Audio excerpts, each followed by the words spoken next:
celebrating now. Yo, yo, yo. Yo, yo, yo, yo, yo. We're here celebrating these two knuckleheads below me. They're Canadians. They're having a happy celebration. Oh, and their happy birthday tomorrow. Yes. Rihanna turns 22 plus. Irish. La la la la la. Yes, King. Yes, King. That's right. Who you king? Who you king, baby? Yo, yo, yo, yo, yo. Yes, I like that crown, Eddie. That's right. Yep. My queen made it for me. Put yourself up on solo. We need to see it. We need to get a little closer look at that, Eddie. God, you're gonna get me in trouble. Boom. Oh, it's got pineapple. All hail the Pineapple King. Yep. Oh, hail the Pineapple King. Okay, just empty drawers and. Oh boy. Oh, good. Nice. La la la la. Hello, Sharon. How you doing? Welcome to the nightmare. The evening excursion here that we're having. Celebration. We're following up the celebration that we're having in Canada. Now it's down here in the States. Next year, come Halloween time, on that cruise, somebody's gonna get bling bling bling thrown overboard. Yes. Oh my Lord! Wait till we get to Grand Cayman. Going in the water head first. Hold on, Ross is here too. Let me bring him over. Ross. What's up, my man? Hello. Hey, come on. Uno, dos. Uno, dos. Come on, Ross. How you doing? I'm here. All right.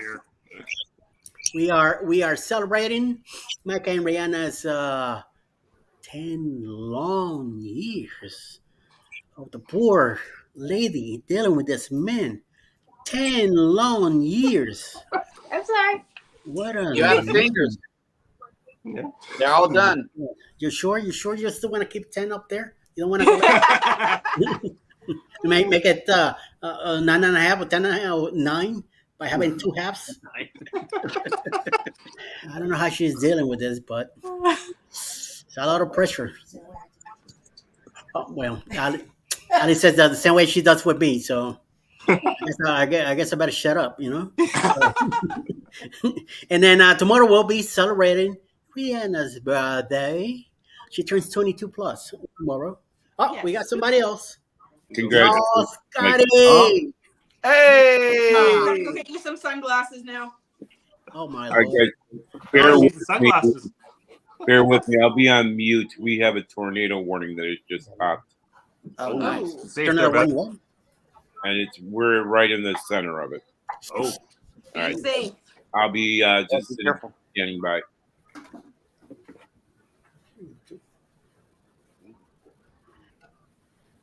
Oh, He's my in Lord. Chicago. Really? Really? Hey, Scott, let's get a soundbite in for our friends from the north.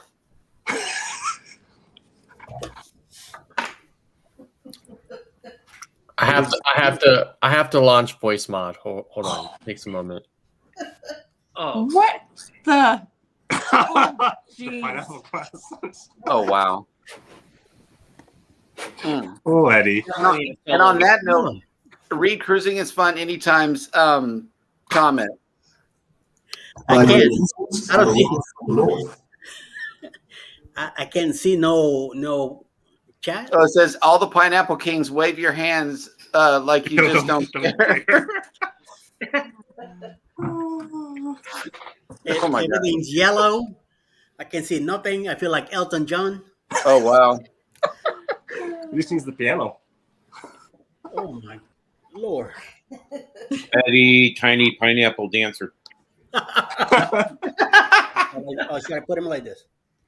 Now, because I might be able to see better now. Hold up. Put them upside down. No. I wonder if they're meant to be worn like that. I could see. Yeah, that's okay like that. Oops. I might not have him too long. No, not upside down. not upside down. I thought you said upside down. No. I did. I had him right there. You see? Yeah. These ones zip tights. Let me get the Scotch tape. No. We finally have two Scots on the panel. ¿Qué pasó? What We happened? finally have two Scots on the panel. That's right, on the panel, and hopefully we have another Amy in the chat. So we might will be on the compliance also. Yep. Hey, Amy Castellanos, Wow Mango, how you doing? Welcome in, welcome in. Cheryl is also here. Controversial Cruising, who's that? Who let that guy in here? Who let that person in the chat? Young Yard Gamer, what's up? What are you doing? What are we doing? Look at me. I'm your king. Respect the mandate. Will G, how you doing? Hello, hello, hello. Alice Lugo Studios is here. Ooh, we gotta be. Who's that? Who that be? Who that be in trouble? S'il vous plaît. Oh my God, this is getting weird. A little bit too weird. I'm gonna lose like 2,200 subscribers today if I keep doing that. There you go. And you talk about me, huh? Here, look at me. There you go, right here. I got this last year for the bloggers cruise. Nice. Never been more than once. And I saw Mike the Naughty Cruiser with a nicer pair. I'm like, I want one of those. So I got some sunglasses coming. It could be here soon from Temu, and I got 9 of them, Ross. And I told Ross I got 9. I don't think he believed me, but I got 9 of them coming. So definitely we giving them off to the guys. So whoever's on that rock tribute group cruise, we all gonna get it. Hey, Anas Manu, how you doing? Welcome in. He's on the other side of the world. He's in, I believe, either India or Singapore, somewhere like that, way on the other side. It's daytime over there, 10 o'clock in the morning. Bud Files, how you doing? They had a premiere earlier today. Sharon, we had a bad thunderstorm today. Yes, it was thundering and all that here about an hour ago, but nothing. No, I don't think it rained, right? Nothing came down, so I'm hoping. Yeah, I'm hoping if it does rain here tomorrow, it'll be sometime in the afternoon, in the evening. So that's what I'm hoping. So we'll see what happens. We'll see what happens until then. So we'll see what's up with that. So Scott, any good sales today? You got some good stuff selling, Mr. Mustard Drill. I was gonna say, which Scott are you talking to? Let me say Mustard Drill, because I might lose you. Let me bring you in by ding, getting you in the bit. Viva la raza! Salsa music, baby. I like that music. It gets at a nice Mark Anthony feel to it. So that's for you, Mike, for your celebration of your 10 long years. I was like, wait, they have sushi in Canada? Yeah, they do. Yes. You guys do? Yep. Is that upside down too? No pineapple with it? What do you mean? Sushi doesn't get pineapple? Why not? No. Why not? Come on. Uh-oh. What we got here? Who's this? Who that? Oh, there you go. Yep, that's the ones. Yes, Mr. Ross. Against the glasses. I got myself. Ooh, what do we got here? Another one in DuPage County. Oh my Lord, look at that. That doesn't look good. That is going on. Apparently, this is going on right now in his town. Yep. See where it says Addison? That's us. Yes. I've been to Addison. Yeah. So we have a hook echo here out by West Chicago heading our way. Winds up to 86 miles per hour. So everybody's hunkered down right now. Yeah. South of us and west of us, and I'm kind of watching and paying attention. Yes. I hope you stay safe, Ross. Yeah. Yes. Well, thank you. I know what to look for. I'm a county storm chaser, so Yes. Donna's in here shaking. She doesn't like the T word. Yeah. I don't blame it. That's why I didn't want to move to Arkansas. This is our local television station, pretty accurate. Mhm. So you can see out here by West Chicago, we got a hook echo, that little V area. That's a indication of rotation. So, Yeah. and Elmhurst, we're literally like right here next to Elmhurst by the E. Mm. So, Wow. Wow.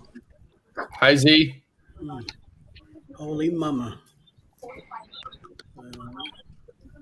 oh, it's thundering outside. Mm. Wow. So guys, I need to be on the side here for a bit, listening to the scanner and watching what's going on outside. All right. And the sun is still shining in Alberta. Yeah. Well, it's kind of smoky today, so not a lot of sun. Okay, but it's still light out. Yeah. It's daytime. It's still light. Yeah, our grandchildren are in Chicago vacationing right now. Nice. Yeah, so hopefully she's bunkered down too. Yeah, baby's about to call them. Yeah, give her a call and make sure that they know Yeah. to stay indoors. Yep. Sometimes they go party and forget about, don't listen to stuff, thinking that they are someplace else. You know what I mean? Yeah, but isn't it just as bad in Texas? Yes, in North Texas are real bad tornadoes. We get water spouts here in Galveston, and sometimes a tornado comes on land, but we know well in advance when a hurricane's on the way. Right. Yeah, well, mostly tornadoes. So you do get a lot of hurricanes from the south in the Gulf of Mexico. That's when they all broom it and then they come up. They hit Florida, New Orleans, Mississippi, Alabama, or mostly Texas. Yep. If it don't hit Corpus, it hits us. If it's coming to Texas, that's what used to happen to me when I was in Florida, in Miami. Back in '92 with Andrew, we got hit pretty bad. We were lucky enough that the hurricane was coming in, and about an hour and a half before it hit land, it went south 150 miles, and then decided to turn back into land. That's when it took Homestead and destroy the whole South County down there, and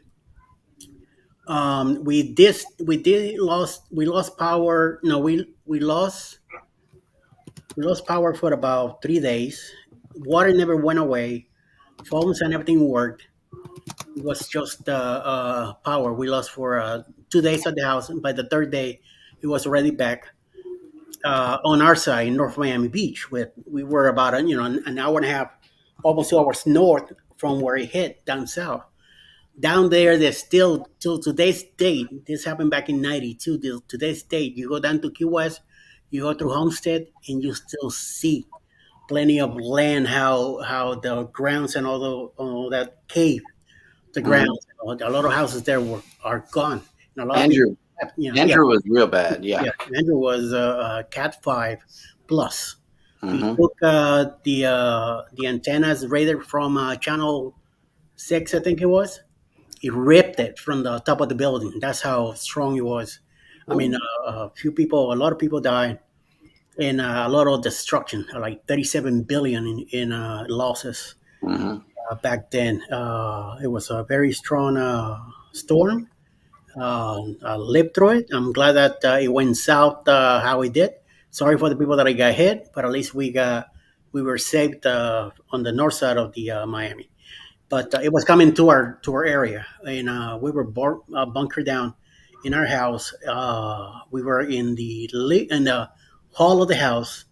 My dad had covered all the windows and everything. We had the hurricane shutters put on and everything, but you could still hear the vibration of the house. And we're way north from where it happened, and still the whole house was shaking, and that lasted about 12 hours. And then I go to Puerto Rico in '96. Hurricane Georges hits Puerto Rico, and I happened to be in a house there. So I lived through that. Went up in the mountains to stay with friends. When I came back down to the house that I was staying in, One of the bedrooms in the back, the roof got taken off. I was without power for a month, without water for a month and a half. I have to go. I have to get together with some of the people that I work with. We have to get together and go to the next town, next city, to go back in the river because that's how bad the water was in my area. My area was the last section to get back into shape. Everything else, you could see the whole valley. We were down in the valley. You could see the whole mountains around, all with lights and everything. And us in our down the valley, all in dark for a month and a half, and then finally, we were able to get together with the everybody, all the neighbors. We used to get all together and sit out on the sidewalks and sleep how we could, And Toys R Us at the time, I was working with. It took about 2 weeks to get the store back in place with the generators and all that, and we were still working. I was able to get fed because a friend of mine, they own a bakery where they cook extra stuff, and I was so good friends with the family that I was able to get fed. I know a lot of people did not get fed at all. It took FEMA, it took whatever to come over and work. Mhm. A lot of families getting their replacements and stuff done to fix their houses. And still to this day, there's houses that they were never given the chance to get put back in place. And then Maria hit, excuse me, a couple years back, and really it took the island, right in the middle and destroyed the whole thing. I mean, still till to this day, there's still people suffering there. Hmm. But I mean, and a lot of people left the island, moved to.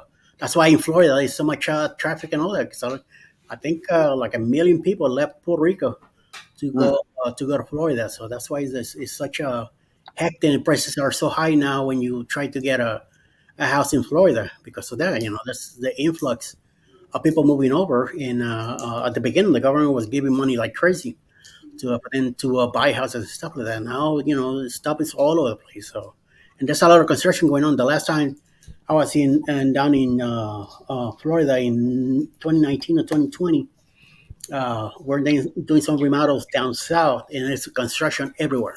It's just stuff going on everywhere. So, my brother's still Yep. there, and I tell him, get out. Back, fix a house, sell it. He's in North Miami Beach.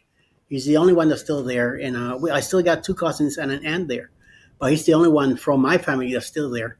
My sister moved back to Puerto Rico, and my brother, he's been talking about moving north of Orlando, to a more country area, like maybe Ocala or something like that. But he hasn't done it. So I mean, he could get a nice deal for the house now, right now, and move up and get something bigger, But it's all up to him, He's I'm 58, he's 56.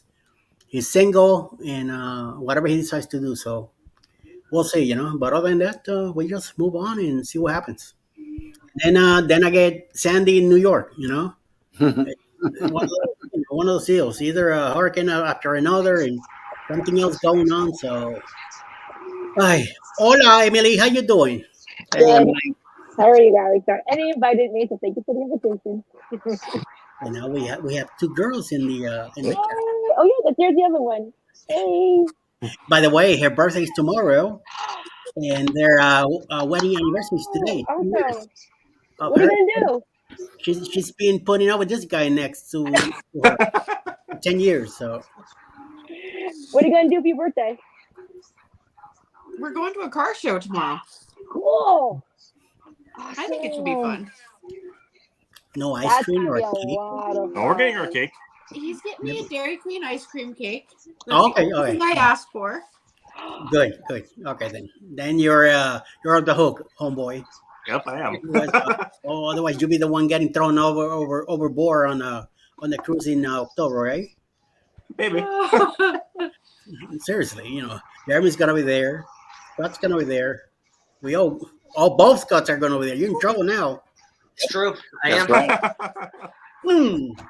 Yeah. Here's one of those floaties. So you go hold on to it till they come get you. And then Rihanna be like, nah, don't worry, Rihanna, we're not gonna do that. We're not that bad. Oh, she ran away. She made her run away. We're not that bad.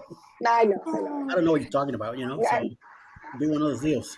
So, Scott, you in, Mister Controversial Cruising? I am in. I told you it was about one more live until I decided, and it was this morning. Very good. Yep. Very good. I'm glad that you decided to pop in. And by the way, he has a great question under his name here. So I would Yep. like everybody to get into it and see what do you think about it, Mister Jeremy?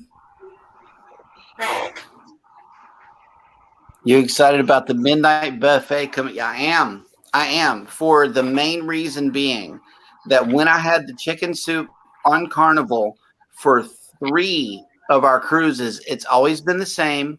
It's always been great. And I eat bowl after bowl after bowl. I get completely full on chicken soup and pass out. That's my drinking on a cruise is soup and stuff that warms my soul. All right. You say you pass out. You pass out at the area where you're eating it, or you No. go- I go back. I go back to the room and do that unless baby says, "Well, let's go up on deck and watch the movie of the night," and then I'll pass out during the movie. Which I don't know. We always make it back to the room before then, and I get a good night's rest. Chicken soup day on the ship is always like one of my favorites.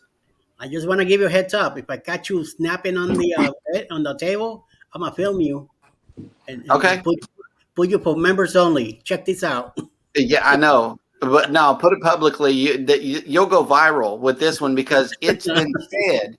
It's been said, and I've heard that I snore in my sleep, so that will get you some views. I promise. Yeah, I don't know. I get the same thing too. Somebody tells me Yep. that I snore. This little voice, but they never record it. Like they say, okay, you snore loud. Okay, well, where's the proof? You know, is I it have loud enough for you to pull a camera out? You know, because that's like the natural thing to do. I don't know. Texas. Texas. That's right, I have baby. recorded it. You know, I know somebody who like finds sound clips on the internet of snoring and then downloads them to her phone and then tries to suggest that that's me. Mm. Terrible. Oh It my is. lord! It's absolutely scandalous. Yep. I just hope that baby doesn't now do it and then sends it to you and you would add it to your stream deck. That would be horrible. No, but somebody Horrible. sent it to me like somebody was giving ideas there. So Yeah. I don't know what's about that. So, how about you, Scott W? How do you feel about that midnight buffet coming back? I always really like the midnight buffet. I'm usually out and a kind of a creature of the night when it comes to cruising. So I'm either people watching or drinking or hanging out at the nightclub or one of the bars. So I'm usually either at the midnight buffet when it was a thing or pizza line. So Nice. Well, I have no idea what this buffet is all about in Carnival. I haven't been in Carnival in almost 30 years. It's gonna be Alice's first time in Carnival when we go on this one now in on the Glory this October coming up, and I'm about to find out. So I definitely once I heard that it's midnight buffet and they have a ham and cheese sandwich and something with chicken. I saw that. I was like, wait a minute. No, and a cookie too. I say there's something different for every night, you know. Mhm. So definitely, I'll definitely be hitting that late night. Yes. I will say back in the day, like 90s, early 2000s, they used to have the midnight buffet where they would carve certain fruits and they would make almost not like towel animals, but they would make creatures out of the fruit and they would make different displays. And you would walk just like it would be a regular buffet. And they kind of went away with that whole thing. They're not bringing that back. See, I don't. Back in the 80s and 90s, I don't recall much from those cruises that I used to be in. I know the ships did not look nothing like they do now. So even on the Glory, I have no idea what a ship looks like that. Back then, there was maybe 6, 7 decks. Casino was smoking. We used to do skeet shooting from the back of the ship. I mean, a lot of illegal stuff compared to nowadays. So I'm about to learn and find out about these things. I don't know what a sea day brunch is, so I told Bruce Monday morning, Monday whatever we're getting together. Sea day brunch. I'm hanging out with him all day. I told him, I said I'm gonna be your date. You leave your wife at home because I'm your date on Monday. You're gonna take me everywhere on the ship and find out what's that all about. So, Mr. Master Drill. What we have seen, besides the tornado that we just saw, that is confirmed, we've mostly seen damaging winds from this system. Again, up to 80 mile per hour winds. Ross is listening to the tornado warnings. Mm. They're on the tornado warning right now in Chicago. Tornado warning was just canceled. Oh, good. The severe storms with 86-mile-an-hour winds. I don't care. I heard that. Go on. I'll be back. Right. That's good. Wow. That's not a good thing. To be on a waiting on something like that all night and not knowing what's going to happen, especially a tornado that popped out of nowhere. At least a hurricane, you see it going. You could follow the trajectory. Tornadoes, they just popped out of nowhere. So I hope everything goes well tonight. Oof, I couldn't live in a place like that. That's why when we found out about Arkansas, I said, nope. I'm not moving to Arkansas. There's no way in hell that you're moving me there. So we'll see. So, Mr. Drill, what do you feel? How do you feel about the this buffet thing coming back? Uh-oh.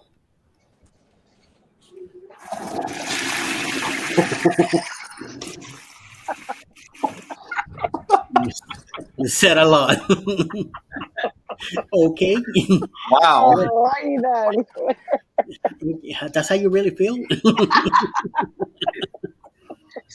Ouch. Kind of, because like Right. at midnight I'd rather be in line at Pizzeria de Capitano. Oh, okay. They, So, well, I mean, the line stretches all the way around the ship 4 times at midnight, but I'd rather be in that than So you think they'll have both Cocina del Capitano and the buffet coming back both at the same time? I mean, I guess it's going to be a scaled back version, right, of like what it used to be. Yeah. So, and they did away with it in the pandemic for cost measures, right? Yeah, so they say, yeah. So, they closed the pizzeria at 4 a.m. rather than just being 24 hours. And, listen, here's how I feel about it personally. The deli is open till 11, and pizza's open till 4 a.m. Yep. I'm either asleep. I'm either so drunk all I want is pizza. Right? Or whatever. But I don't know. I can't imagine like being like, oh boy, it's time to eat again. I've already eaten 11 times today. All right. I can't wait to eat again. True. So, that's kind of how I feel about it. All right. Yeah. Well, I'll be finding out what's going on. So we'll see. Maybe by the time we go, if we make it to that late, if we're still up, that's another thing. Sometimes midnight, my clock is already, time to go to bed. So we'll see. So, Right. Mike and Rihanna, you guys looking forward to this? Yep. I think so. No experience. So I know you guys. Your first cruise, you better learn as much as you can, film as much as you can, walk Right. around. I mean, like on your first cruise, you shouldn't really have any opinions. just do it. Seriously. I don't mean that to be rude or anything. It's like it's your first cruise, right? Don't have any opinions. Just go on it and experience it. Figure out what you like, what you don't like, how you feel, how you don't feel later, right?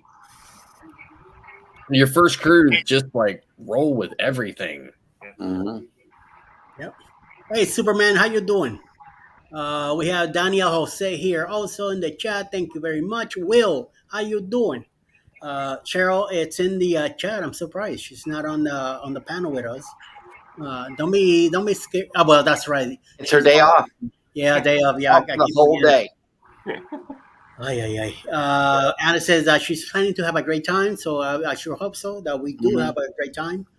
And who else do we have here? Oh, the Master Drill's here too.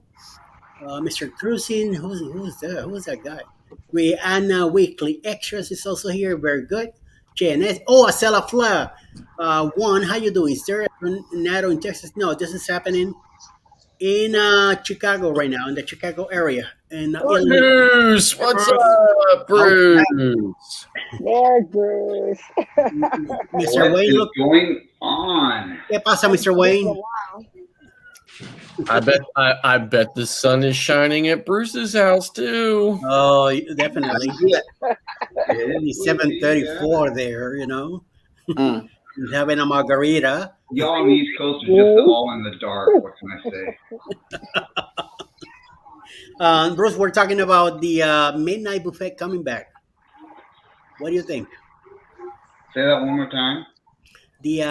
Are you excited about the midnight buffet coming back to Carnival? I don't know. I prefer the pizza over. That's what I said. So there you go. So Mustard Dill gave us the best answer so far. I don't eat that late very often anyways. You know, midnight, I'm probably in bed anyways. But if I did get a snack or need something to eat, I would probably do the pizza before I did the buffet. Just something quick. Yeah, I'll definitely get it if it's earlier, but maybe by midnight I might not. Even if I'm awake, I might not eat that late. Now, if they brought back the chocolate. Oh, I mean, yeah, like the chocolate buffet at midnight on Royal Caribbean. I remember that. Like Scott from Controversial Cruising was talking earlier about like the fruit sculptures and stuff that they used to make out of like the watermelons and stuff like that or whatever. They used to make them out of chocolate too, right? They were really pretty amazing. They did some watermelon sculptures for our Christmas cruise last year on the Dream, and they shaped them like reindeer and Santa and stuff like that. It was Christmas themed. Whole watermelons, just pieces of art. It was beautiful. Yeah, they used to lay those out at midnight almost every night and have like kind of like a different theme like that, and the chocolate fountain and all that other stuff. I missed that. That was like on like sometimes on Royal Caribbean they would like at midnight they would bring out like a whole like a whole pig, you know, with like cherries in its eyes and stuff like that out onto the pool deck and lay it down there and like carve it up and stuff like that at midnight. At midnight. That's cool. So, that is cool. I only saw that on a couple of cruises. Like that wasn't like a staple or anything. Tell me you got that on camera though. I need that link in my life. I probably have a picture somewhere on a NAS, you know, but I don't have video of it. Okay. Wow, that would have been like on a Hawaii trip or something. Yeah, because then they would have that, and then they would have some other stuff, and then they would have like drinks and actual carved out pineapples and stuff like that and everything. So that was like the old school. That was when they were still putting chocolates on your pillow at night. Hey, Jeremy, how you doing? This is a lot of people. Yes. We're not full yet. I still got 2 more spots. And Alice says the chocolate buffet sounds awesome. Yes. Yeah. That'd be great. That'd be great to have. What do we got here? Oh, here we go. Thank you, Ross. Per John Field from his website. Lots been asking about the rumors that we're starting up the midnight buffet that we had many years. The answer is no, we won't. But we'll be complementing the wonderful pizza we offer with these late night options. So this is the new late night menu, late night snack menu. Yeah. And I just hope that they, if they say Chicago pizza, that it's really Chicago pizza, not a fake facsimile. Yes. Then I guess I'm on my way to El Capitano. So definitely. Yeah, I don't know if I still have. I don't know if I still have that. Do I still have that image? Like I took it off. I took it off of my. I took it off of OBS from this morning's news story, but if I still have the graphic or not. No, I probably deleted it. No, I bet. 'Cause, I mean, I only have like 9,000 terabytes of storage, so I get a little concerned that I'm using too much, right? Hey, I would, Coco!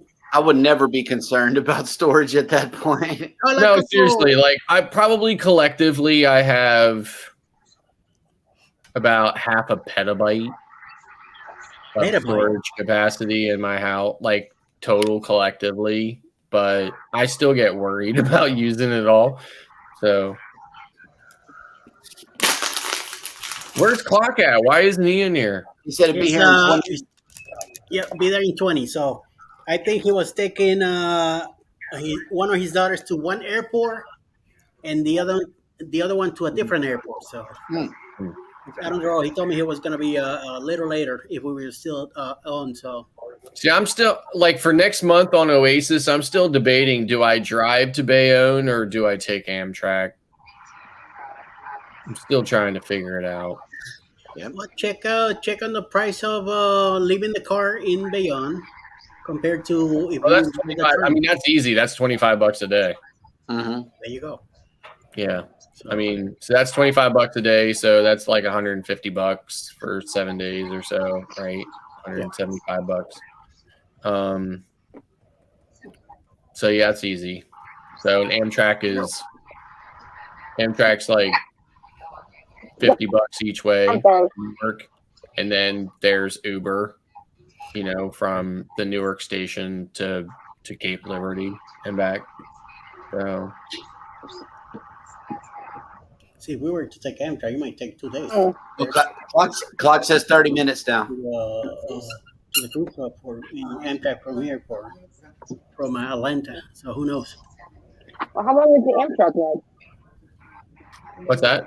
How long is the Amtrak ride? 2.5 hours. It's about the same. For Amtrak, it takes me about 2.5 hours to get to Bayonne anyway, like by car. So distance wise, it's the same, obviously, but. I'm just trying to figure out, like, there's a convenience factor of like driving, because then I can just, stop wherever I want and stuff too. So, but you can make a Wawa stop on the way or on the way back. Exactly, Ross. See, now, like, exactly. That's why he's torn. Exactly. That's why he's torn.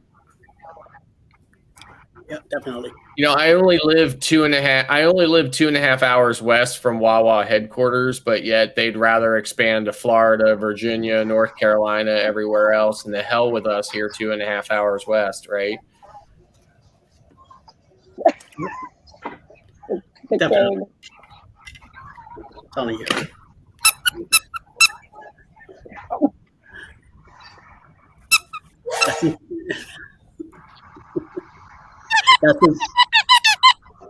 Oh my God. Yes, you're dog toy. So Emily, what do you think about that deal with the buffet? It sounds really good. I'm debating. I'm thinking about it. We have a whole year, right? Yes, you got a whole year to pay for it. It sounds really good. I should be brave and like try to go with the guys. Probably because I'm traveling by myself, and I just travel technically by myself because my cousin abandoned me. So I did travel all that guy down there. The guy down there in the corner with you, Bruce, is in charge of the booking for it. So that's the man you gotta talk to. Okay. Yeah, that's the guy you gotta. So he has his own website now. Jeremy, no, I had it the right way. I was just. Okay. You should have seen me earlier. I had it upside down. Bacon Gate. Yeah, the Gaylors have been talking about you still can't get bacon every day on the Carnival ship. What are you talking about? I don't know. I've got bacon whenever I've sailed 7 times since the restart, only on Carnival, and I've had in the beginning when the restart happened, they only offered bacon every other day. Yeah, no, I definitely have pictures of when it said bacon. It was a vacation day. That's what they called it, a vacation day, and they had a sign up on the top of the buffets that would say, "It's a vacation day" or something like that, right? Mm-hmm. But I haven't seen those in recent. No, we got bacon. There's bacon every day. We just got off the celebration 2 months ago, and 2 months ago, and they had bacon every day. Yeah, and I was on celebration in December of 22, and there was bacon every day. Right. It happened to me on the Sunshine in March. There was bacon every other day, and everybody was kind of pissed about it. Oh yeah. Really? Yep. Everybody was asking for it, and it was every other day. It was a 5-day cruise, so we got it. They gave it 3 out of the 5 days. Okay. Kind of I don't look for it if I don't, if they don't have it, I'll be okay with it. And then if they do, I'll probably take an extra piece or something. Yep. And I don't. I'm more of a coffee guy. Make sure you have coffee. Nathan, I could live without. I have a pack in the freezer here. It's been there for 2 weeks. Do I? I just saw billboards that said that Wendy's is open till midnight or later again. So I think the world is officially back to normal. Mm-hmm. Good. They sell a lot of bacon too. So speaking of bacon, did you guys know that they did a survey of vegans, and vegans said if they were going to go back to eating meat, what would turn them is bacon? Wow. Yes. Just think of it this way: bacon is pig candy. They give their lives to show us love. Yep. I mean, it's still in the pig family, but I will take the Carnival ham as a comfortable substitute. Mm-hmm. I got no problem with that. Even Canadian ham, I'll take that too. I don't have a problem with that. As soon as it's a ham, I don't care. Canadian ham. Put it on a sandwich. I prefer English bacon. I take the spotted. You know what? Also, I ain't got a problem. As long as it's pork or beef, bring it. I don't got no problems. Sorry, I'm not a veggie, so I like meats. Not a veggie either. Yeah. Jeremy, I'm curious. Did Cheryl see my comment on House of X's train video? I believe so. Okay. I'm just curious. I was hoping she would respond to it, but it's fine if she didn't. I was just curious if she saw it. She might be. I just said hashtag riding the train is fun anytime. Oh, that's clever. That is clever. I love it. I kind of miss it. Competitive cruise eating. New sport. Yep. I've seen some of those. I saw whatchamacallit, I'm scared of rats. that's Cheryl. I am too, but if I have it next to me, I don't have a problem. Subway, I saw plenty of rats. On the tracks. On the I track. see them all the time. On the train. Inside the train. Everywhere. I've been on trains where they pop in, so Not very often. no, very often, but they do. Not very much. Well, of course, during rush hour, so many people that they know better. They get the kick. Somebody will kick them down to the track, so they know better not to come up and deal with people. People don't take their that crap. They kick them. Yeah, I mean, you can definitely see them like during the day when everybody is around, but for the most part, it has to be like when almost nobody's around. When our daughter and granddaughter went up there last December, they literally took a picture of a rat on the subway, and that's what turned her around. She's like, I'm not doing that, but then we had to when we went up there. So yeah, I don't know that she's going to be. Oh wow, comment. Now I'm not going to be able to sleep thinking about rats. And Ross keeps showing this thing that looks like a rat too. So I know, right?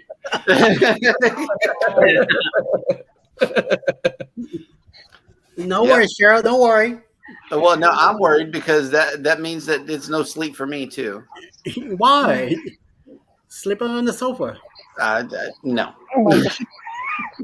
I'm good. Dog. It's not big enough for you. It's good. It'd just be sleeping in the studio. Kick her out. Kick her to the studio. It's her problem, not yours. Nope. Speaking of studios, everybody can notice I am not in the strip club. I love tonight. it. I love it. I was going to comment on that. That is wonderful. You're No, upset, I'm, just right? saying, I'm not in the strip club tonight. I'm actually in go live together mode tonight. Yes.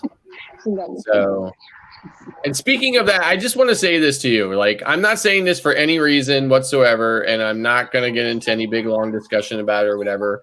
But have you ever considered dropping the second half from the show title? You mean the T? Yeah. So, have you ever considered reducing the show title to go live together? Oh, okay. We got to talk to the show conceptor about that. Of course. And I'm not suggesting that you do that. I'm just asking if you ever did. Right.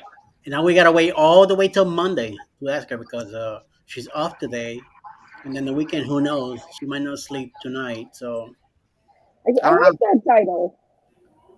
I mean, for you guys, it sounds great. I like it. I'm not saying I hate. I'm not saying I hate the with coffee and tea portion of it. I'm just asking like to streamline it. Mm-hmm. You know, that's all I'm saying. You got the go ahead. Go with it, Scott. And she says she loves the strip club. No. This is news to me. This is cause for celebration. However, there are There's no. usually, like, you know, I agonize over I mean, I bought and returned about 1 million different light concepts for the studio, right? And what I have now is what I finally settled on. And then as soon as I settle on it, both Eddie and Clock are like, I cannot confirm or deny if that indeed looks like Diamond Owl's Cabaret. Oh, nice.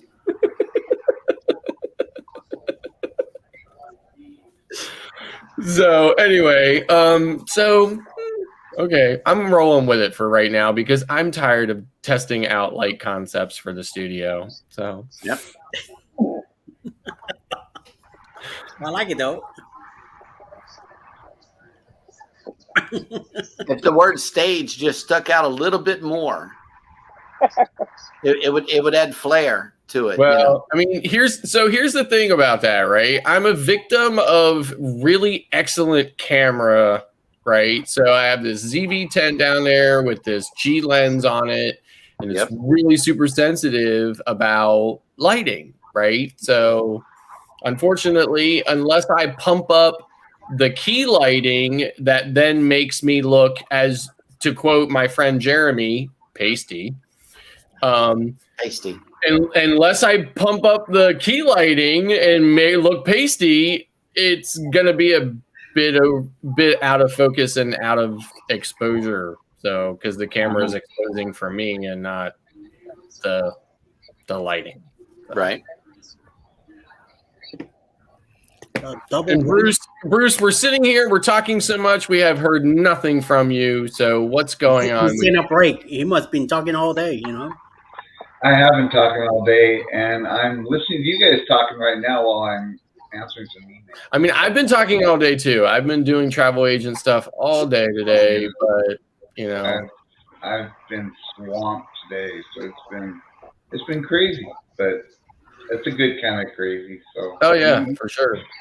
That's why I was telling Eddie and Jeremy, like, I came up out of I was in Z's live stream the other afternoon or whatever, came up out of the studio and sat down here at my desk and pulled up my email, and there was a request for like 7 bookings. So I'm like, okay. So then I was up till midnight putting it all into the system. So I'm like, that needs to happen every time I'm in the studio. Ross, we need that background for whenever baby's on got a day off. Oh my gosh. We need that background in our lives.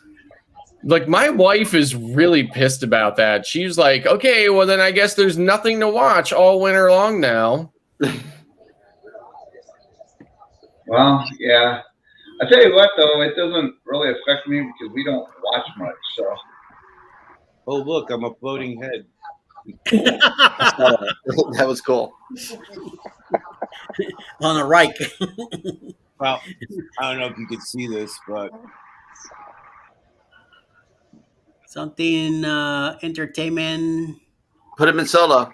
MC Entertainment. Consultants. Okay, yes. Consultants. Nice. so all my joke writers right now are on strike. So the room full of monkeys with the typewriters are not even here. Well, and I thought that only happened in New York, but I guess not. It happens everywhere. Huh? Everywhere there's a big stuff going on like that. Yes, God has slightly less wealthy than I was yesterday. Yes, I will. That's right. Can you take the crown off? It's the light every time you move a certain way. Oh, now she wants me to take the crown off. Shines in my eye. The queen is upset that the king has the crown on. I mean, you have to follow the directions of the parent company. I mean, Yep. You're not helping. God, you're not helping. See, YouTube made you a partner, but hey, Jeremy, you're not helping either. Yes, I am. He's giving you some real talk on your show, man. listen, like, here's the thing, right? I really battled with myself over whether I should even bring this up, because the last thing I would want to do is upset Eddie, right? But I thought to myself, okay, so we have Mike and Rihanna, right? Allied reinforcements have arrived from the north. So we have Mike and Rihanna, right? So, and then Rihanna goes and like does her own thing, right? And then we have JNS Adventures, right? And then Cheryl goes and does her own thing, right? And then I'm just, and I think Eddie knows at this point where I'm heading with this, right? So I just won't say anything more other than I'm, excited for the premiere. Yep.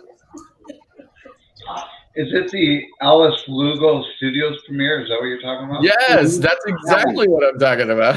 Yes.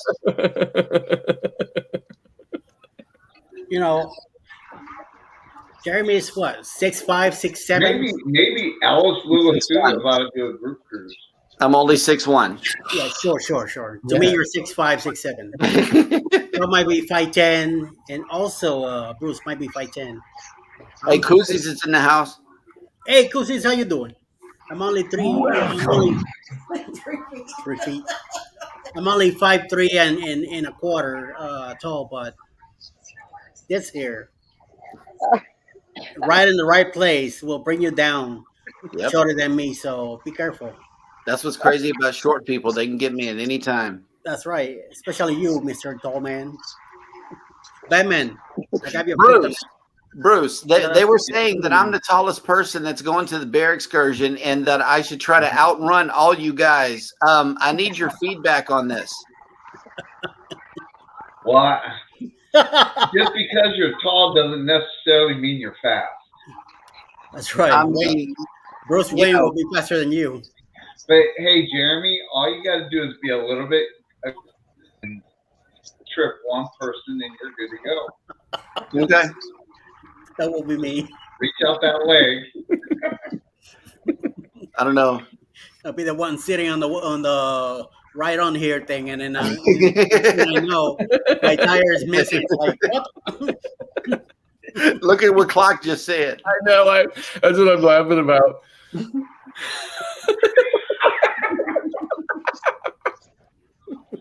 So does anybody want to know the secret of how to prevent yourself from being attacked by a bear? Play dead. Nope. I just think it's sick. I just think it's sick and ignored. Smear honey I on think it's everybody or else. something.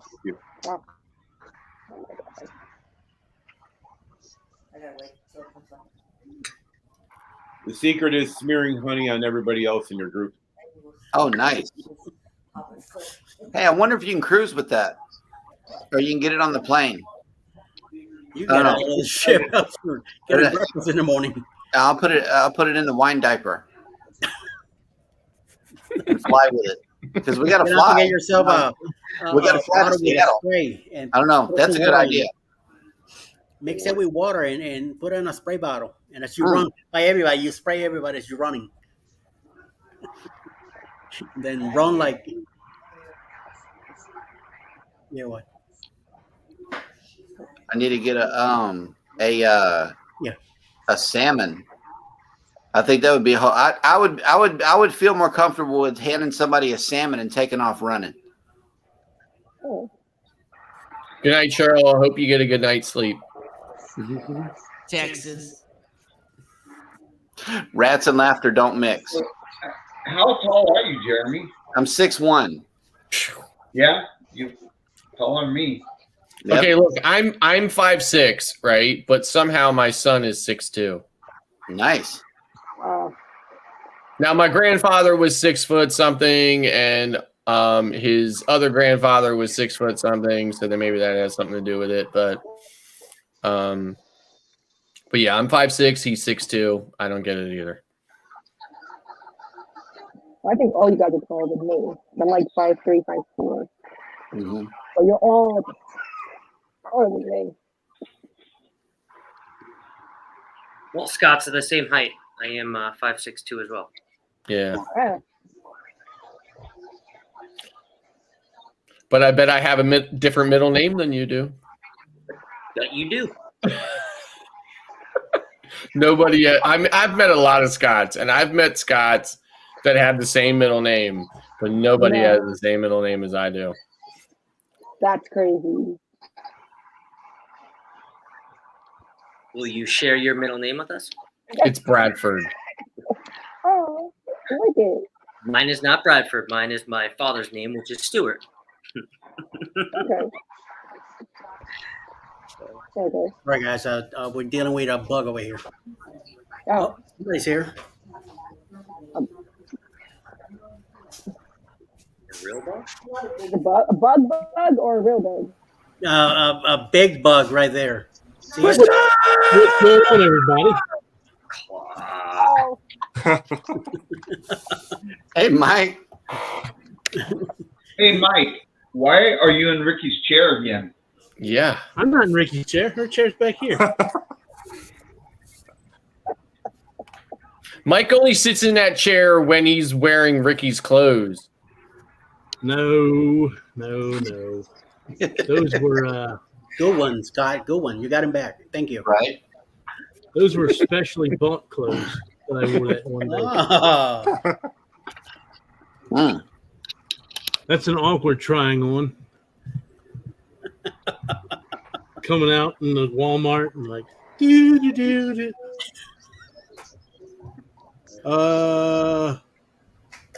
mind your business. Oh, bring some water, baby. Yeah, let me get a few bottles.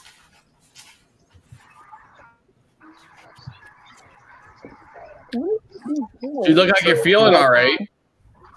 So, Scott, I was trying to tell you that the parking in Bayonne has went up from $25 to $30 now.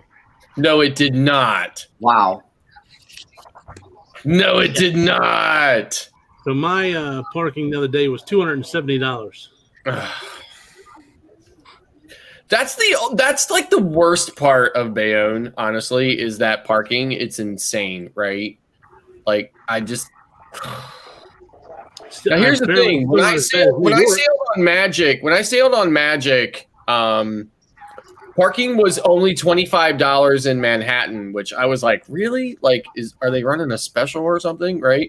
It was only $25 then, right?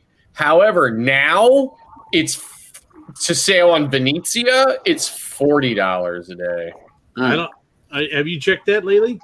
because I thought the Gaylors told me that went up the same time as the Bayonne went up. No, when I was on Magic last year, it was only $25, right? But now it's $40. Oh, okay. Because I thought Gaylors told me it was like 50 bucks. Oh, well, hell, maybe it is 50 or 55, but it was 40, right? But it before, like I said, the year before that, it was 25. So, because I was like, no, like that's got to be like old information or something. But I confirmed it. It was 25 at that time. But I still just took the train up to Penn Station and Ubered over to the ship. So, back in 2020, I checked for the Bliss, and it was $440. Appeared 91. And that's why we took a car service from Brooklyn all the way to the pier. $75 cost me to get me and Alice. We are 3 bags that we had. $75 to get over there in Brooklyn. right. So like I'm on Maravilla in January and again in February. And both times I'm taking the train, and I'm already like kind of like thinking that Uber ride is going to be way, way more expensive from Penn Station over to Brooklyn than it is down to Manhattan Cruise Terminal. So You could take Amtrak to Penn State, then grab it's either the Q or the R, one of them going towards JFK. You'll be a lot closer getting to the station. Then you could get an Uber from there. Instead yeah, I mean, like, and I've even been looking at taking it, like taking Amtrak up to Newark, and then taking the I always forget the name of it, but taking the Jersey ferry over. Yeah, too. Yeah. Yeah, so I've even been looking at that option as well, but I have a little bit of time because it's not till January, right? So, but I have some time to figure it out. Also, MTA has ferries from Manhattan to Jersey. You can jump on one of those. Yeah. Come back to Manhattan in a ferry from the MTA, and then over in 7th Avenue near the Javits Center, there's a station there, MTA station that you could hop in and hop on the train and take you all to the other side. Right. Eddie, Follow the Bradley's Fun just made it in there, and they are one away from 500 subscribers. All right, cool. They need one more. All right, drop their Did they drop their link? I got it. I'll drop. Okay, yeah, drop their link and I'll jump on it. Yep. Sweet. Follow the Bradley Fun.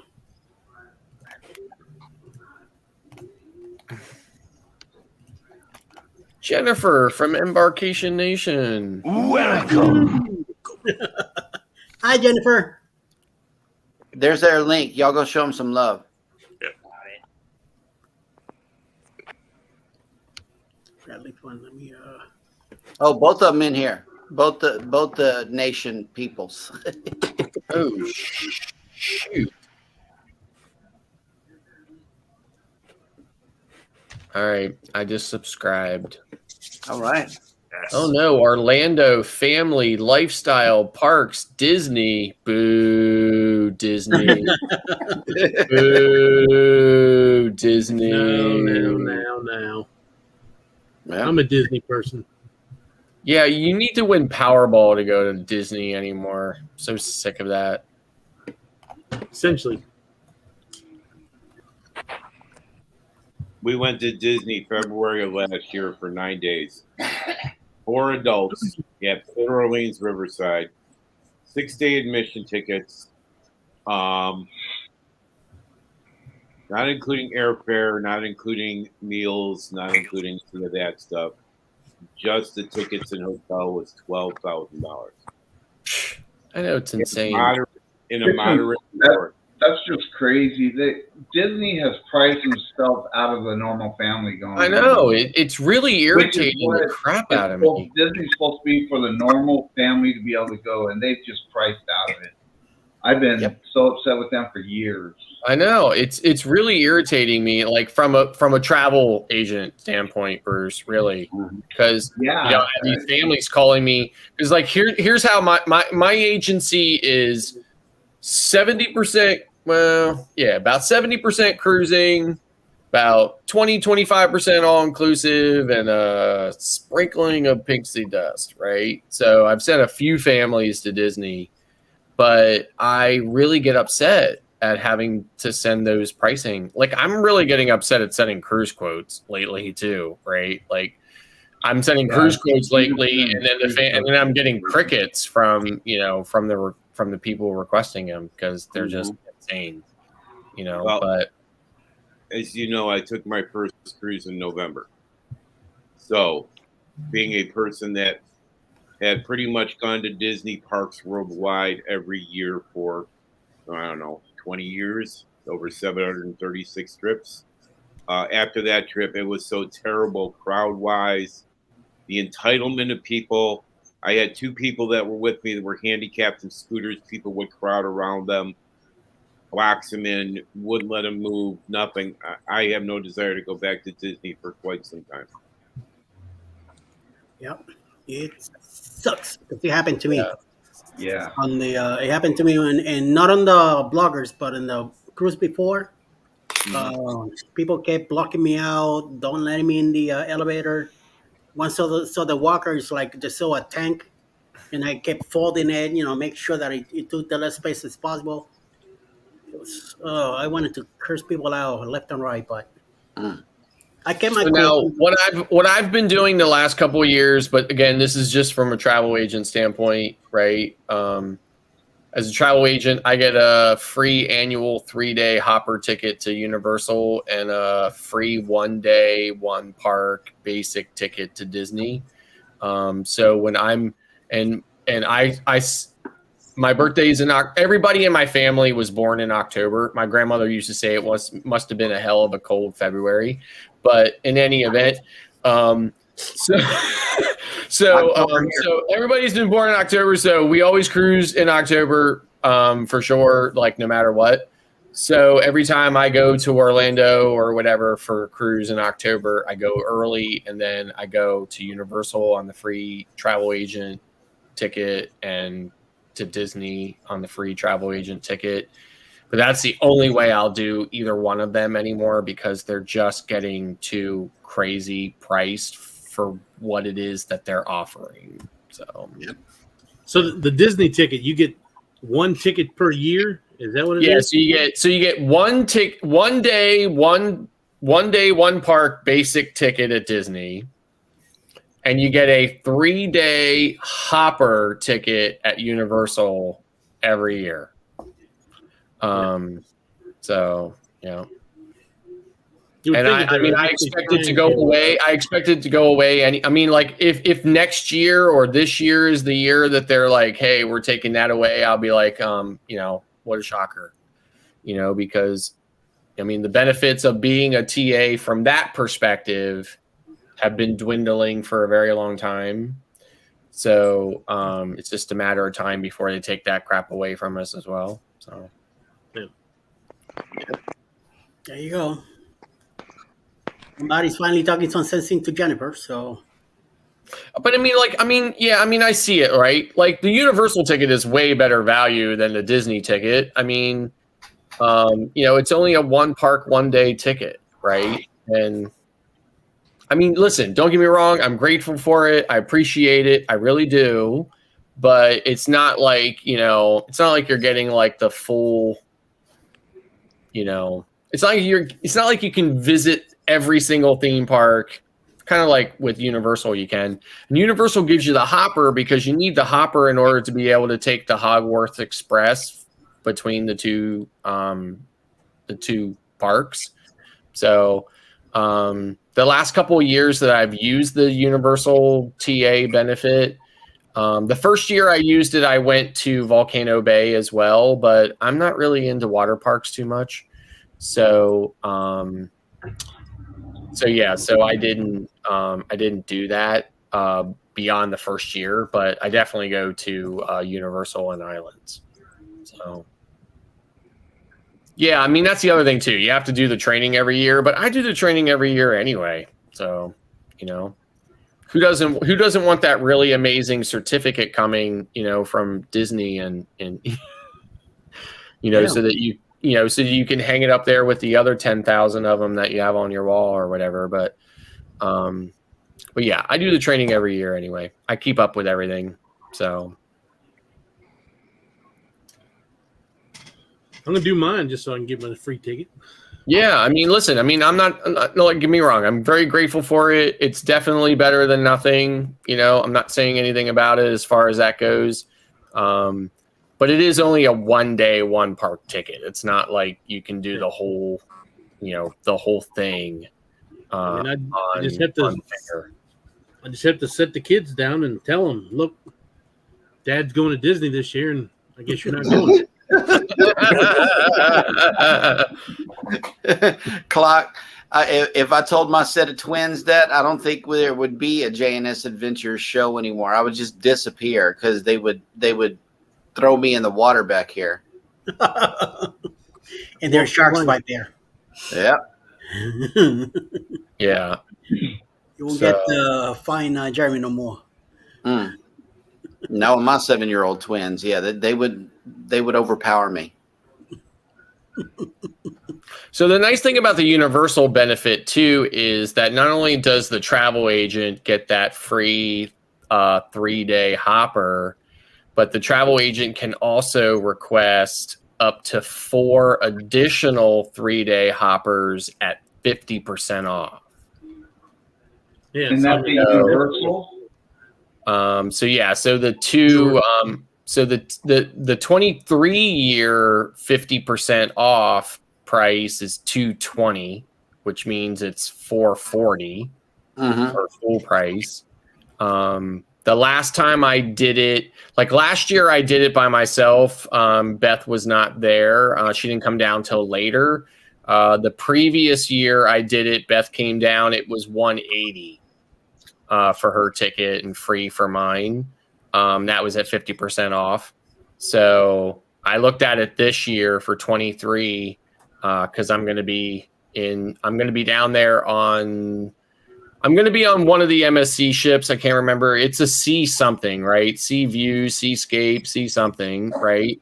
And then I'm going to be at a Marriott timeshare resort for a week, and then I'm going to be on Wonder after that. I'm going to be getting off Wonder while everybody on the panel is getting on Glory. But yeah. Yes. So anyway, I looked at it this year. So the half price ticket is $220. We're still trying to decide if we're going to do it or not. So. Scott, you on Glory? No, I think I'm on the Paradise. I got confused. It's going to the next booth Next on, year. on 24. Yeah, next year. Okay. Not this year. I know I am in the Glory this year. Bruce is in the Glory. Mike, you're in the Glory. Janice is in the Glory. Yep. Cheryl's is in the Glory. Moonlight Adventures is in the Glory. Alice Lugo Studios is in the Glory. Alice Lugo Studios. That's right. That's right. I looked really hard. Like, so Alice this is what Alice Lugo Studios is the headliner. Yeah. You're the secondary. I tried really hard to find a way to get off of a ship in Port Canaveral, travel to Orlando International, get on a plane, fly to New Orleans, and still get on that ship, and it just was not happening. If there's a will, there's always a way. And you know, I was trying, Bruce. I mean, I ran every single possible way. I mean, it just isn't possible for me to get from Port Canaveral to New Orleans in the time that I need to get on there. But I tried. I even had a cabin on the Glory optioned just waiting for a flight option to show the way, and then I was going to go all the way in on it, but just didn't How happen. long of a flight is it from Orlando to New Orleans? It's only an hour and 10 minutes, but the problem is that the flight times don't line up right for me to get there in time. There's no flights that are like at noon or 1 or something. No. I think there was a flight at like 10 and another one at 3. Oh. So that was the problem. But I tried so hard because I was ready to just say, the hell with the laundry. I'm just going to wear dirty clothes for another 7 days and go. So, but I am platinum, so I guess I could have sent stuff to the laundry when I got on Glory, right? So, right. But platinum.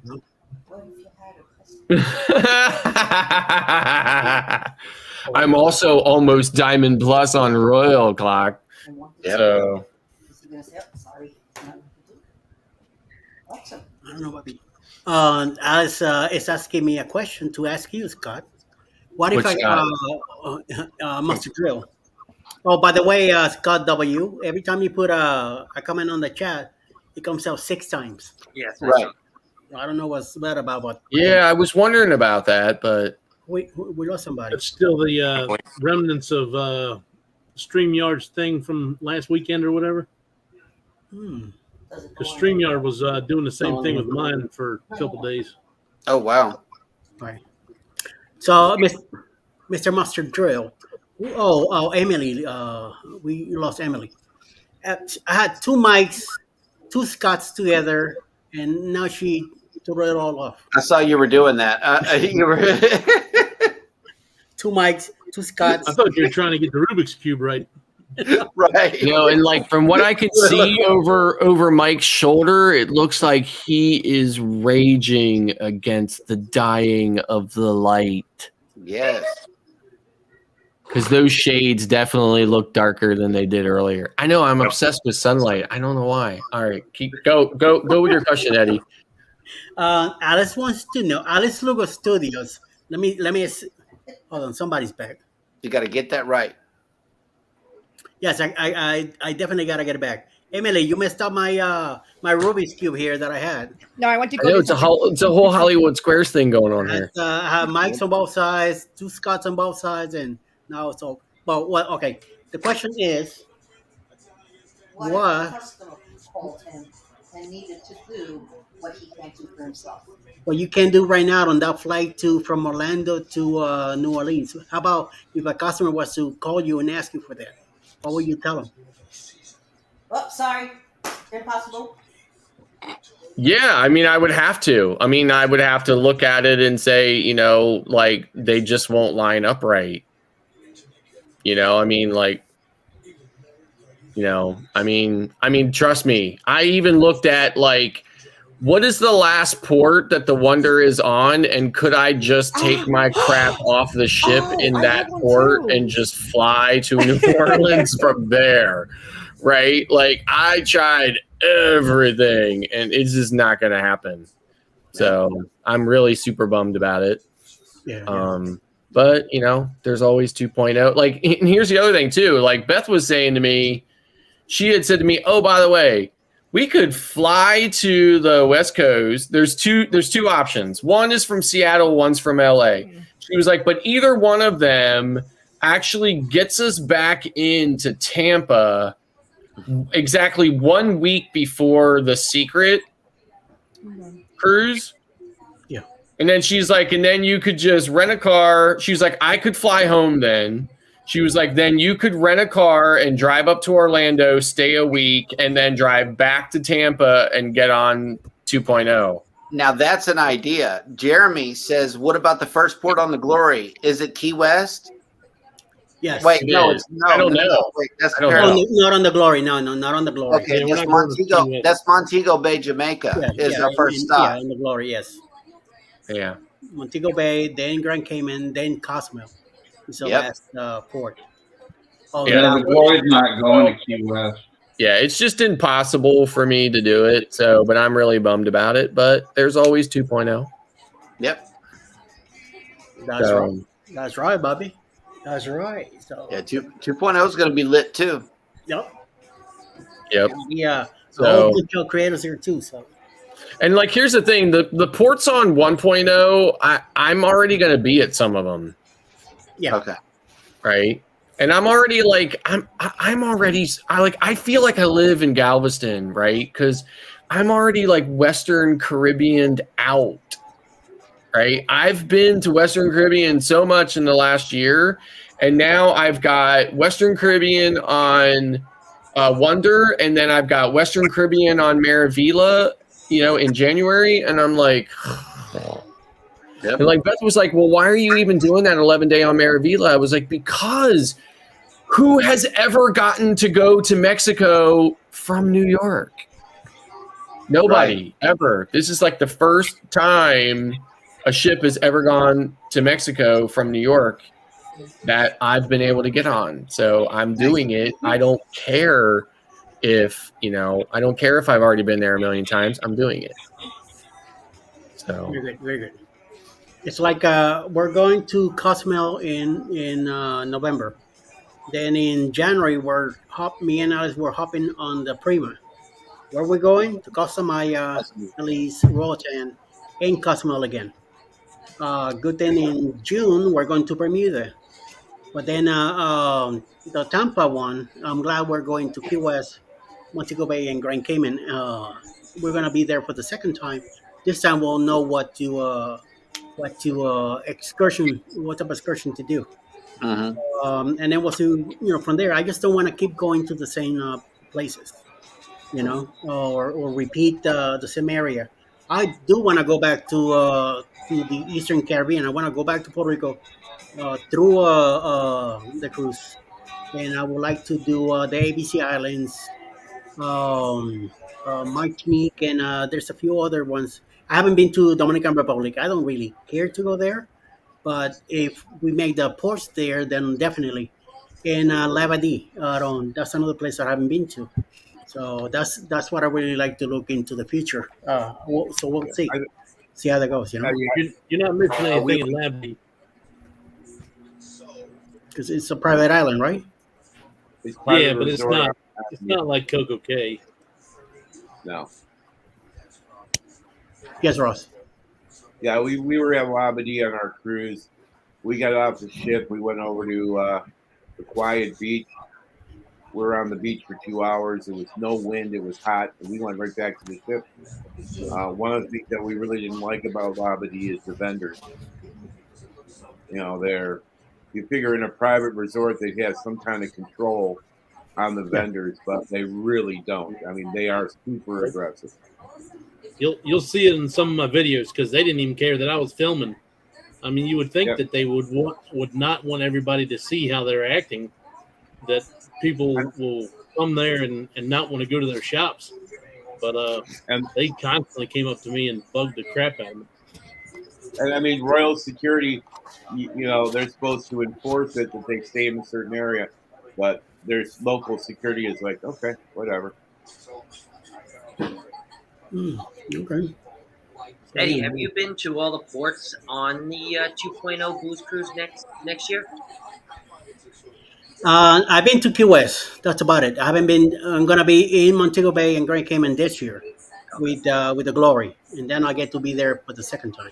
Well, Key West, I used to live in North Miami Beach, so I used to go to Key West a lot. The last time I was there, I was hanging out with my brother. We went the whole day. We spent down there. Had a lot of Cuban coffee. Definitely had some Cuban food down there. I know I want to hang out around the port, but I definitely want to get some Cuban coffee, and definitely get me a Cuban sandwich, pernil. Yes. And I want to have some of those croquetas and empanadillas and all that good stuff that Cubans make. So, hang around the port because it's been a while since we've been there, and I know Canal and all that is easy to try on, and I definitely want to get some key lime pie from the wife, and definitely some virgin pina coladas I want to have down there, and takes a few shots by the mound of the colors that is 90 miles away from Cuban lights. At night, the buoy. the lights, yeah. Yep. So that's On what our cruise, I would have to say I think the best sport that we did of all of them was San Juan. We didn't do much in San Juan. We went to dinner. We came back to the ship by way of the Walgreens, but we went to Raíces. Okay. So, All right. Puerto Rico is one of my favorite ports, like probably in like my top 3. So Does somebody have some music or something playing in the background? somebody's got something going on. I don't know who it is. Not Bruce's. Nope, not me. Hold on. Not I. Not I.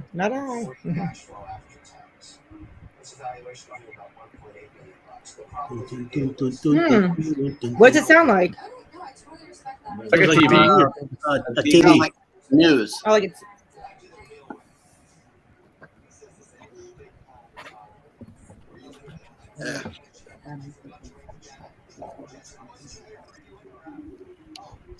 It shows mute themselves.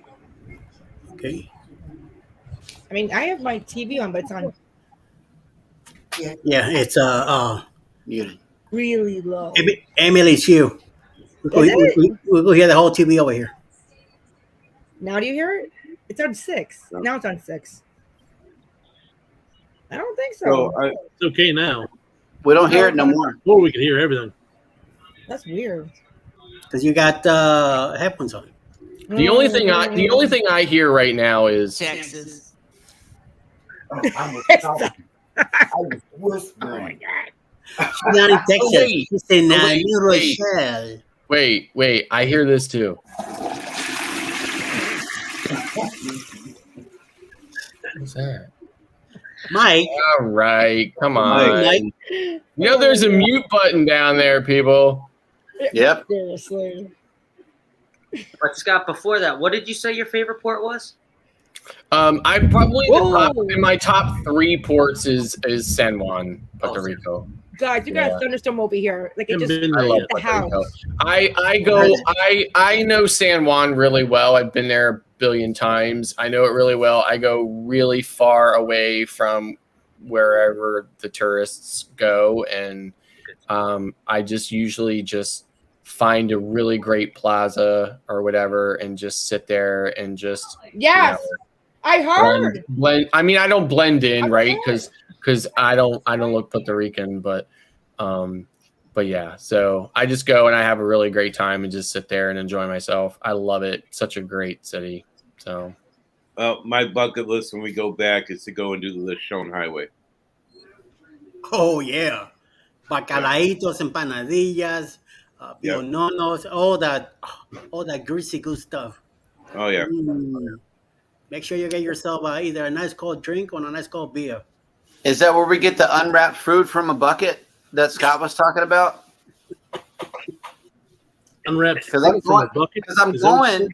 No, it was a cream stuffed churro. All right. Okay. And trust me. I was just like, oh shit, Scott, what are you doing here, man? Like you're gonna if you don't die, you're gonna be in the bathroom the whole time on the Mariner all the way back to like Florida, right? Sounds like a good time. I was like, but you know what? I listen. I have this refrigerator magnet, okay, that I got in St. Martin one time, right? Because I have lived by that philosophy long before I've had the magnet, and it is simple. It's got 4 letters on it. YOLO. Okay. So you only live once, man. YOLO. Okay, Right? well, I'm going to San Juan in September coming up, so I might have a bucket churro. No, I had that in Cozumel. I had that bucket churro in Cozumel. Oh, okay. I thought totally it in Cozumel. was San Juan. Okay, but here's the thing. I have been to Cozumel more times than like I can even count. And the next time I go to Cozumel, which isn't going to be long from now, I am totally going in to the XO store and I'm going to look around a little bit and then I'm going to walk up to the cashier and say, where are the hugs and kisses? Because I'm here to buy them. and they'll probably go, "Okay." Yep. Yeah. I'm just going to do it just to see what the reaction is, because I cannot walk past another Exo store without wondering if they're selling hugs and kisses in there. So for the booze cruise, we're going to get some cream-filled churros. In Cozumel. Listen, it was just random, and that would have never happened had I not gotten the harebrained idea that I was going to walk from San Miguel back to the cruise ship. It took me 3 hours. It was amazing. I ran into so many great people, talked to them, had conversations with them. I saw so many things that I would not have seen. I mean, I would have seen them blowing by in the taxi, but I wouldn't have seen them the way I saw them when I was walking. Right. And it was amazing. It was such a fantastic experience. I could not ever replicate it again. It was incredible. So, and so what happened was it was just a quick downpour. So I would just happened to be where I was, and I stood underneath this little kind of overhang, and it lasted 5 minutes, and the sun came back out, and out of nowhere, this guy just walked right out. It was like a private beach area or whatever. This guy walked right out of it, and he was like, "Hey, Migo, I'm selling this or whatever." And I was like, "Okay, I'll take one." So, and I took one, and I gave him more than what he was asking for it, because that's how I am, I tried to, because I feel like the dirty American every time I'm in one of these countries or whatever. So I gave him more than he was asking for it. I was happy to do it, and I was just like, "Okay, Scott, here we go." Right. And it was amazing, and it was good. Yeah. And then the next day, when I didn't wake up at 3 o'clock in the morning, having to, run into the bathroom, I was just like, "Okay, you're living, you made it. You're doing good. You're all right." So, but again, it's an experience I had. I don't know if I would tempt fate again or not, but I did it, and I survived, and it was amazing. And hopefully I have grandchildren someday to tell them a story about it. So. Now, Mike Clock. Now I have to specify, Mike Clock. In Labadee, is the hustling as hard as it is in Progreso, Mexico? Never been to Progreso. Oh my God, Progreso! Every steps you take, you got people in your face. Yes. I mean, they come up to you while you're eating, and try to sell you stuff. Yes, and they're in line. There's a line of people. It seems like you say no to one, you turn around, boom, there's one right there. It's terrible. There's a reason why when I go to Costa Maya, I only go to Maya Chan. Maya Chan is the only place I've ever been in Costa Maya that exact same Progreso experience is not happening. Okay. It also happens if you go to Roatan on Carnival, you're going to Mahogany Bay, right? Right. And there you're safe. But if you go to Roatan on any other ship, and then you go to any beach resort that's offered, whether it be on or off the cruise line, it's going to be the same Progreso experience, right? They are going to pester the absolute crap out of you to the point where you're ready to just lose your mind. Okay. So at Labadee, Labadee is basically like Mahogany Bay. It is Royal Caribbean's private peninsula on the island of Hispaniola, so in Haiti. So you are not going to experience that at all. Although it always does disturb me that the entire compound is surrounded by triple layers of razor wire. Nice. And armed guards. Yes, and armed guards. Yep. So that always worries me a little bit because, but otherwise it's a very beautiful place. Now, I can say this about Labadee. if you're in a suite or something like that or whatever, you get to go over to this kind of like lagoon area, whatever. But if you're not, you have to face the ocean, and the beach on that particular part of Labadee is not like, basically there's very few places in the ocean where it's just sand. Most of it's coral. So if you don't have some type of footwear, you're kind of, in trouble. But otherwise, yeah. So last time I was at Labadee, I had a clamshell facing the ocean and a perfect view of the zip line.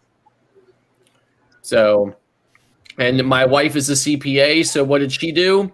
She said $100 a pop. I'm going to count how many people come down the zip line and see how much Royal Caribbean made on the zip line today. Nice. So I think at the end of the day, it was $4,200. Nice. Wow. The interesting thing I found out about the zip line excursion is when you get on the truck to take you up, you actually leave the compound. You go outside the gates. Yes, right, because they have to take you all the way up. Yep. Yeah. Yep.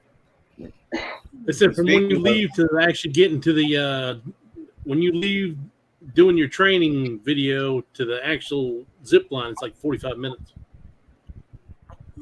Yep. Ouch. So speaking of Costa Maya, I'm going to provide a little tease here for the rock and roll tribute cruise. If we're changing the dates to November, first of all, tentatively, and if we do Western Caribbean and Costa Maya, I'm planning a private event for the tribute cruise at Maya Chan. Okay. So good old Bruce is helping me out with that. Maya Chan is the most amazing place on the earth, and the people who run it are just incredible humans. Like, really. You said Maya Chan's where? Cozumel? Costa Maya. Costa Maya. Okay. So it takes about 30 minutes or so to get there from the port on the bumpiest, most pothole-filled road you've ever been on in your life. I'm driving my golf cart. No, but it's totally worth it. The people are amazing. The location is amazing. Incredible. Yeah, I mean, just absolutely amazing. Alice wants to know if there's restrooms available. In Costa Maya? I mean at Maya Chan? Yeah. Oh my gosh, yeah. Restrooms, there's even a small swimming pool in there. I mean, they have I think her name is it Sarah or Mary or something? Anyway, she's been there for 100 years. She's the cook. She makes the most amazing, like, first of all, she like makes fresh tortillas. Like, she takes the dough, puts it in, smashes it, puts it on the flat top, cooks it, makes the most amazing food. It's absolutely incredible. All the staff that work there are great, but there is this one, waiter or porter, whatever you want to call him. His name is Luis, right? Luis is one of the most decent human beings I've ever met in my life. He is incredible. I have had so many conversations with him. I mean, like, really good, decent, like, genuine conversations with Luis. He is absolutely an incredible human, and I mean, everybody that works there, everybody that owns the place. The son is the people who own the place live in California, but their son is running it now with his wife / girlfriend. Her name is Julie. She's from there. They are absolutely, positively incredible people. Cannot say anything good about them. Enough good about them. I mean, honestly, just amazing. I go there every single time I'm going to Cozumel. In fact, this next time I'm going to Cozumel on Wonder. See you, Rihanna. I'm going on Wonder. We're going there, but we're only going to be in Costa Maya for a very short amount of time, but we're still going there. And then when I'm going back on Maravilla, and I honestly never knew this, but Maravilla is the only ship in Costa Maya that day, and it's there on a Saturday. And I looked at the schedule for like the entire year of 2024. There are no ships, or there's like a Regency Seven Seas ship or something like that. Like there's like these like obscure ships and stuff that are there on Saturdays. So I sent my reservation request for when I'm going to be there on Maravilla in January of 24, and Mark emailed me back and said, "Sorry, we're closed on Saturdays." And I was like, "Mark, what the hell do you mean you're closed on Saturdays?" He was like, "We're closed on Saturdays because no ships are ever here on Saturdays because they're all Catholic."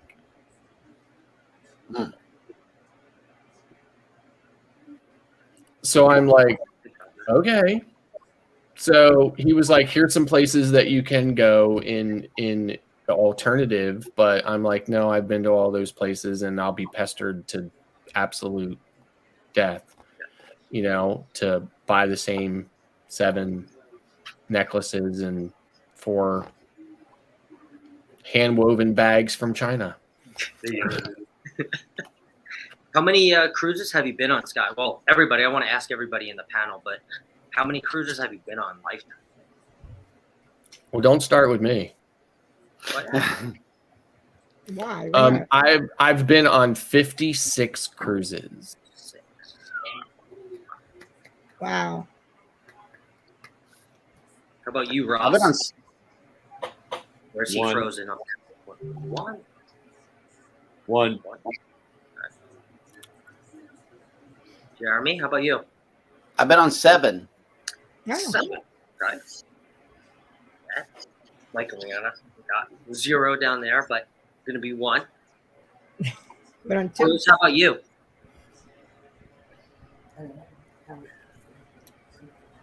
Wow. Bruce is muted. Oh, he's. Sorry about that. Oh, there. I've been on 15. 15. 15. How about you, Eddie? 27. 27. Oh, my favorite number. 27 cruises. Clock. Clock. 10. 10. Wow. How about you, Em? Em's I've been been on on 2. She said 2. Two only, yeah. Yeah.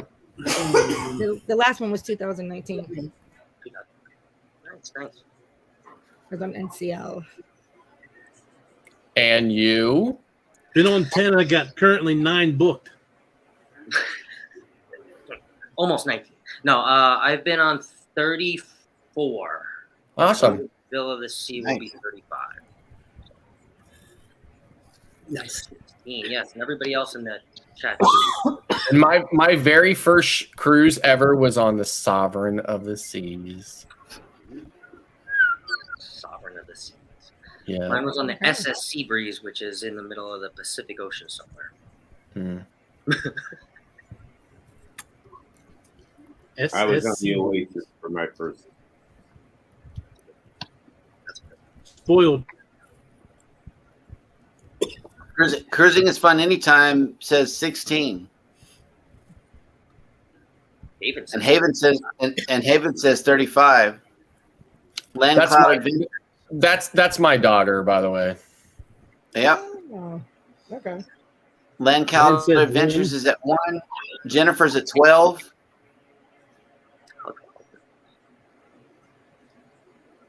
A lot of. Real G, welcome in. Yep. I don't know where she's at right now. She's somewhere. I think she's somewhere. She works for the National Multiple Sclerosis Society doing fundraiser events. So she's off somewhere doing a bike or a run or something for multiple sclerosis. So. Ship to Shore Cruise News says I've been on. Oh my gosh! I was thinking to myself, "Oh, where is Sean?" I know. He's been in for a little while. G'day, folks. I mean, How they hanging? there's nothing better than being visited by tomorrow. Yes. What's the future? Please tell me what the lottery numbers are right now. Hang on. Powerball specifically. 16. Oh, I forgot to get tickets again. Gee. Oh, no. There's no point in telling you now because Mike hasn't got a clue. Clocky doesn't have a clue. How the hanging, guys? That's clocky to you. Yep. It's Sir Clocky to me. Thank you. How the hanging? How's things going? Controversial cruising? Well, nice to meet you. Yes, nice to meet you too. Nice Yes, to yes. meet you. Nice to meet you. And you as well, Liam. Thank you. Sir Ross, what can I say? It's just amazing when we are visited by YouTube royalty, I'll tell you. Yes, I'm telling you. Yep, I agree, Bruce. Yeah, Bruce, stop talking about yourself like that, mate. Bruce Wayne. Batman of Gotham City. And then you've How got, is and then it you've got going, Eddie. Sean, I mean, across the seriously. pond? How are you doing, sir? I'm doing well. I'm doing well. We just missed you at our live. Actually, I have a question for Sean. Do you happen to know Pete? Do I happen to know Pete? Pete, yes. Cruising Is he with the Pete one at who lives just down the road from? Probably. Yeah. Or down the road somewhere. No. Yeah. About 3 kilometers north of Wheelabarrow. Is that the one? I don't know exactly where he lives, but I know he's where you are over the pond. Yeah. Well, Pete's actually he's just near the Black Stump, where it's about 15 kilometers south of Take a Truck Along. Really? About northwest of Timbuktu West. Yes, that's right. So you're friends with him then? You know, or you know of him? We're best mates. Ah! Yeah, nah. Oh God! Wait till I tell him. Emily, I think he's pulling your leg or something. Is he pulling my leg? Yeah. No, sir, I'm asking. I don't know. He might. Well, I know. You say Pete. Sean wouldn't do that. No, Clocky, I'd never do that. Seriously. Sean would never. He probably is. Ever. Sean's strictly professional. Mm-hmm. So, Emily, which Pete you talking about? It's Cruising Pete. Oh, he Cruising literally lives in. Is it Cruising with Pete or something like that? Cruising with Solos. That's his channel. Cruising with Solos. Never. Solos. SOLOS. Solos. I know what you're sick, girl. Right. Solos. Yeah, with the Han Solo and the family. Yeah. Solos. Right on Solo. Right on Solo. Exactly. I'm sorry, but no, you don't. I know you don't know him. With, Okay, now with all just due asking. respect, it's like me asking you, do you know Fred? Right, Yeah. like Fred who lives across the street. Actually, my Yeah, neighbor that's is it. Fred. No, all jokes aside, Oh, I actually do have a neighbor, and his name is Fred. So all jokes aside, yes, I do know a Fred. So you do know Fred, right? I do know. He's the guy who lives across the road from you, right? Literally. No, I'm I not know even. him I'm well. not, Yeah, nah. no, I mean, I'm not pulling anybody's leg, but the neighbor across the street, his name is Fred. So it's funny that you said that. All right. Here's the knows thing. Fred. Let's just get everybody straight with everybody and everything, okay? Tell us the city and the state you currently reside in. Ross. That's what That Ross one. is. Okay. Emily, you go first. Why? Okay. Why me? Because you're the girl All right. here. No. Ladies first. Oh, ladies first. That's Does it right. always have to be ladies first? Does it always have Then to why be aren't you ladies going, first? Eddie? Yeah. Oh, okay, sorry. no, I'll go. All right. So I'm in New York, technically New Rochelle, which is in Westchester County. Awesome. Mike's a foreigner, so we won't worry about him. Ross? Which Mike? Mike and Rihanna's Adventures, not Clocky. Oh, okay. Yeah, they're on the other side of the border. Yep. Ross? So, Chicago, Illinois. Jeremy? Galveston, Texas. Eddie? Atlanta, Georgia. Mustard Drill. Harrisburg, Pennsylvania. Okay. Controversial. Phoenix, Arizona. We were going to live there. Huh? No, Really? you don't. You don't want to go there. No. Except now. That was like You don't wanna 45 go. years ago. Bruce? Ocean Shores, Washington. Okay, now let's get out of the country. Mike? Medicine Hat, Alberta. Canada. And Melbourne, Victoria. Now figure that. So we're from various places now. Now, Mike might say Victoria is a city in Canada. Yeah, I was going to say, wait, you have to be more specific about that, Sean. When you say Victoria, could be a Canadian province. Now, let me just straighten you guys out here. You know, I live in Melbourne.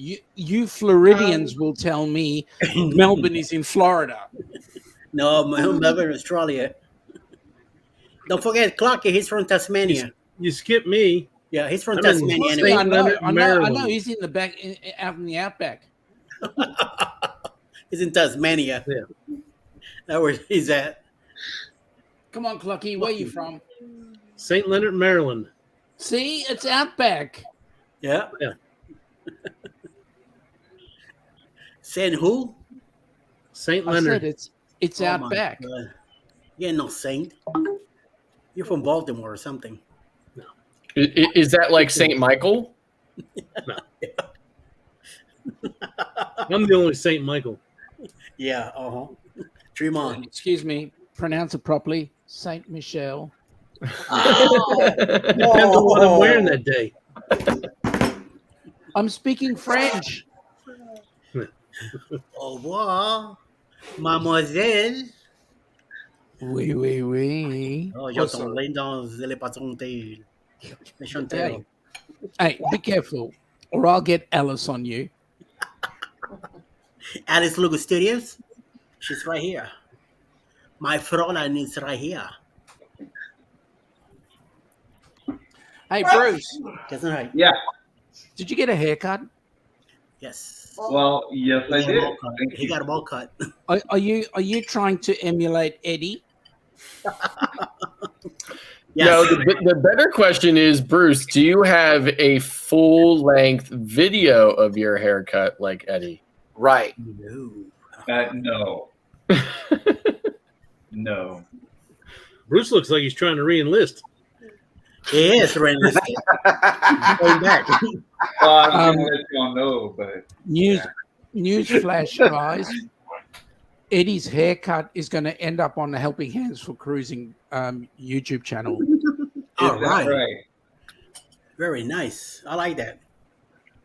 Thank you. And why am I going there? Anybody has to have a reason. Well, I don't know. You know, I just want to be prepared. Someone has to sign autographs and stuff. You know. Who cut your hair? My sister-in-law did. Sister-in-law? Well, she did a way better job than you did. That's right. Yep. That's why I called on her to come do it. So I cut my own hair.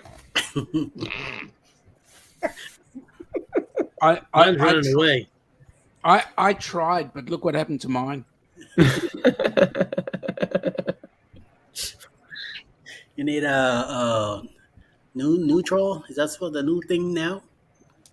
Paste and go. I have this razor with 8 heads that I bought, and it came to my house in an orange bag.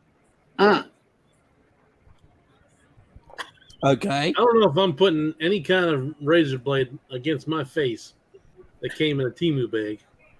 Nothing wrong with it. Clocky, I can tell you that your face will not break out. That's right. I'm just worried about cutting the crap out of myself.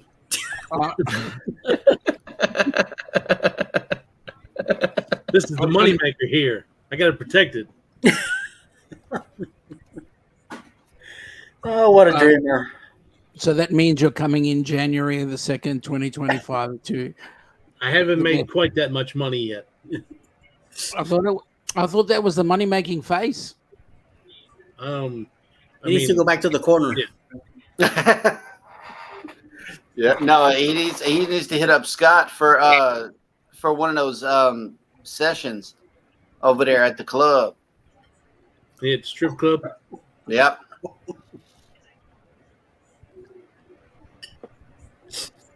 Remember, there's a percentage for Scott. Now listen, Clock said he could not confirm or deny. Yeah, I was about to say I'm not sure whether that place is a said strip club or not.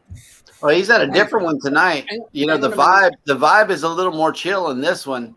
Hang on a minute. That particular place where you were, are they on a strip of shops? You talking to me? Yeah, I'm asking the question. Are they on a strip of shops? Could you say that in English, please? Yeah. Okay. You know how? Oh yeah, I forgot. You guys speak American. The Canadians would understand us. Okay, Mike. Maybe you understand him.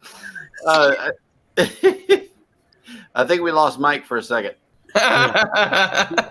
Mike's trying to pick himself up because he's a bit worried. He kind of figures where I'm headed. A strip mall. I think maybe what you're talking about. Yeah. A strip mall. I got you. See, it wasn't that hard to understand. Yeah, listen, after about 25 Amazon orders and 25 subsequent trial and errors, I ended up with Diamond Owl's Cabaret. That'll work. Hey, that looks like Adelaide's balls. Good on you, Ross. Where have I seen that before? I think on Travels Adventures with Eric B. Yeah, he had it in one of his videos last week or Friday. That looks very much like Adelaide's balls to me. Those are balls. Either Friday or Saturday last week. He had that on. Sean can pick out balls anywhere. Correct. Especially when they like that. Oh my. And these balls are appropriate to rub. Correct. Yeah. I don't know about that. I don't know if I'm gonna go that wild. Okay, Eddie. I don't think we're gonna have Mike here very much longer. I think he switched to the bedroom. So I think Rihanna is anniversary time. It's their anniversary. Yeah. Oh.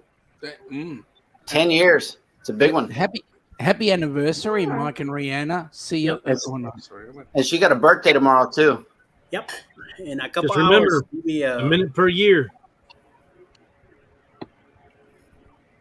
Mike, I know that you've got your camera blanked out, but I hope that mic's blanked out too because Mike's out. I see it. I don't really want to hear anything. I think. Oh, he came back. He had a wardrobe change. I reckon Mike had the cover there because he was just killing himself laughing so much he didn't want to be. I'm just afraid that it'll be I'm afraid if it'll either be the same or not the same in Canada. I don't know. It's daytime all the time, so I don't know. Explain a little better. Well, let me put it this way. As far as I'm aware, Canada was never a penal colony. Oh, did I use that word again? What do you mean? Wasn't it? Come on, it had to have been. Australia was a penal colony. Particularly New South Wales and Victoria were both penal colonies. Actually, I always thought it was New Zealand that was the penal colony and not Australia. New Zealand was free settlers. Really? Mm-hmm. See? Learn something new. Poor Mike. Sorry, Mike. I apologize. Go Eddie. Go Eddie. Go Eddie. Go Eddie.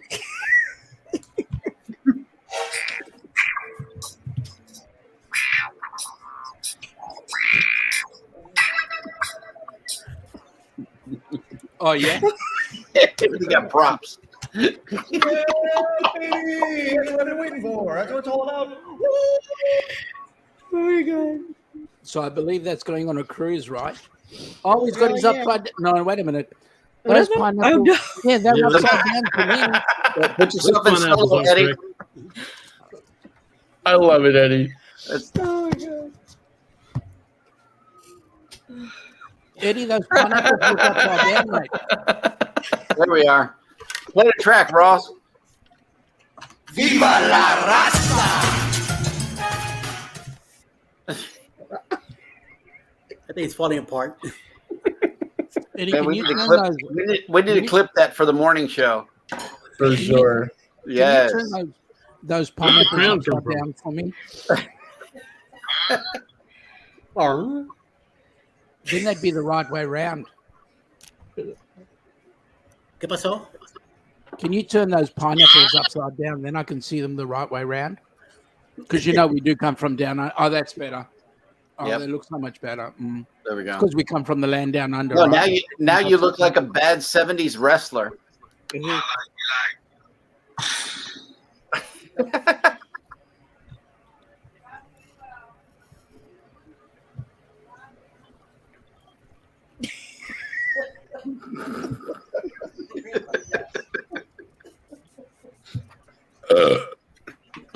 I am thinking of a wrestler. I can't remember his name. He does look like a wrestler. Right.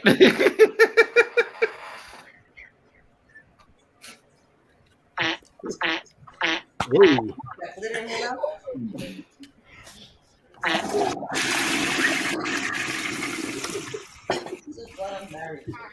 This show done run right down the. Alice says, "This is what I'm married to." No, baby. Yep. like they say, too late for that.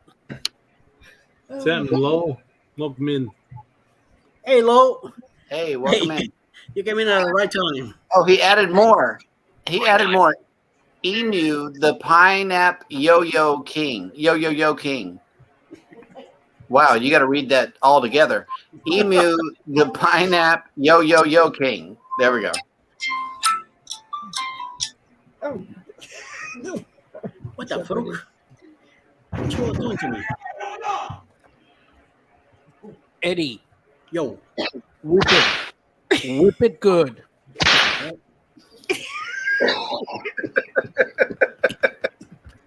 I'm gonna bring the whip to the cruise. We lost. We lost Mike. Yep. Jump the count. Who keeps burping? Who's that? Scott? The stream deck. Oh, Emily. You're Emily. No, listen, that's just it though. That's the beauty part What of was it. it me? Is it, I thought is it was not is me. it really the stream deck? You never know where it's coming from. Is it the stream deck or is it just the muster drill? Emily. that Or was is you. I know I that should was say, you. is it the stream deck or is it Land Shark? Oh, nice. Okay, now we're getting to it. Yes. Oh my god. Let's blame the bottle now. Wait. Blame the bottle.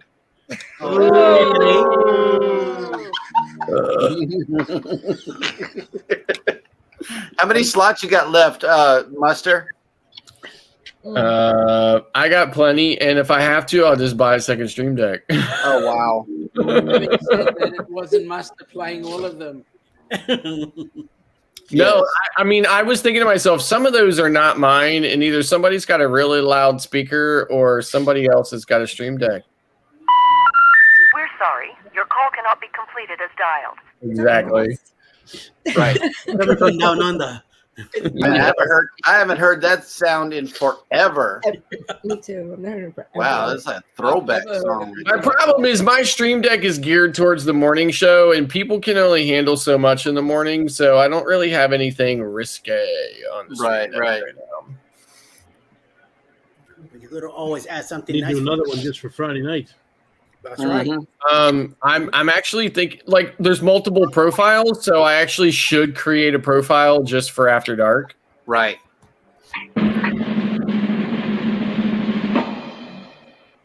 There's the profile.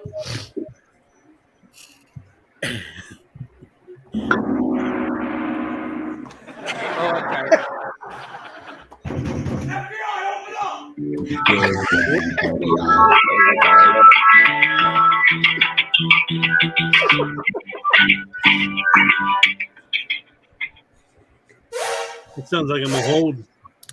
Texas. Oh, there's your cat. Texas. Texas. Oh, your cat's behind you. Texas. Texas.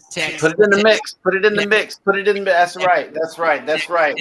And what star? And what star is going to be on the front of the Jubilee? Pennsylvania. Yes. Viva la raza! Texas. Texas.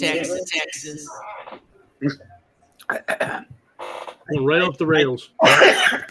Yeah. Yes. It Been did. going for the last half hour. I think that Texas started putting. Listen, so here's the thing. Like, let's just address that right now because we haven't addressed that in multiple morning shows. I cannot see. I really think that is total bogus because that ship is going to be repositioned. Yes. There's absolutely no way that ship is not being repositioned. Right. And they would not do that. Yep. Unless it's a sticker. I hope it rolls up on New York City with that big Texas star on the front of it. That would be disgusting, man. It really would. Then Liberty's gonna hit him with the flame and go. I mean, to be honest with you, I mean, like the Verrazano is a really high bridge, but I do not think you're going to get an XL class ship underneath it. I don't think so either because those are like 20 floors, aren't they? Yeah, I mean, like I think like 17. Dream and Vista is probably the biggest ship you're going to get under Verrazano. Even better. The Vista would be enjoyed by many people. Because here's the thing, though, right? Oasis goes in. I'm getting on Oasis. We're going to go under Verrazano, but Oasis has a retractable stack. So they actually retract the stack down in order to get under Verrazano. So now, is that just Oasis or is it the entire class? The entire class because Symphony's going up there next.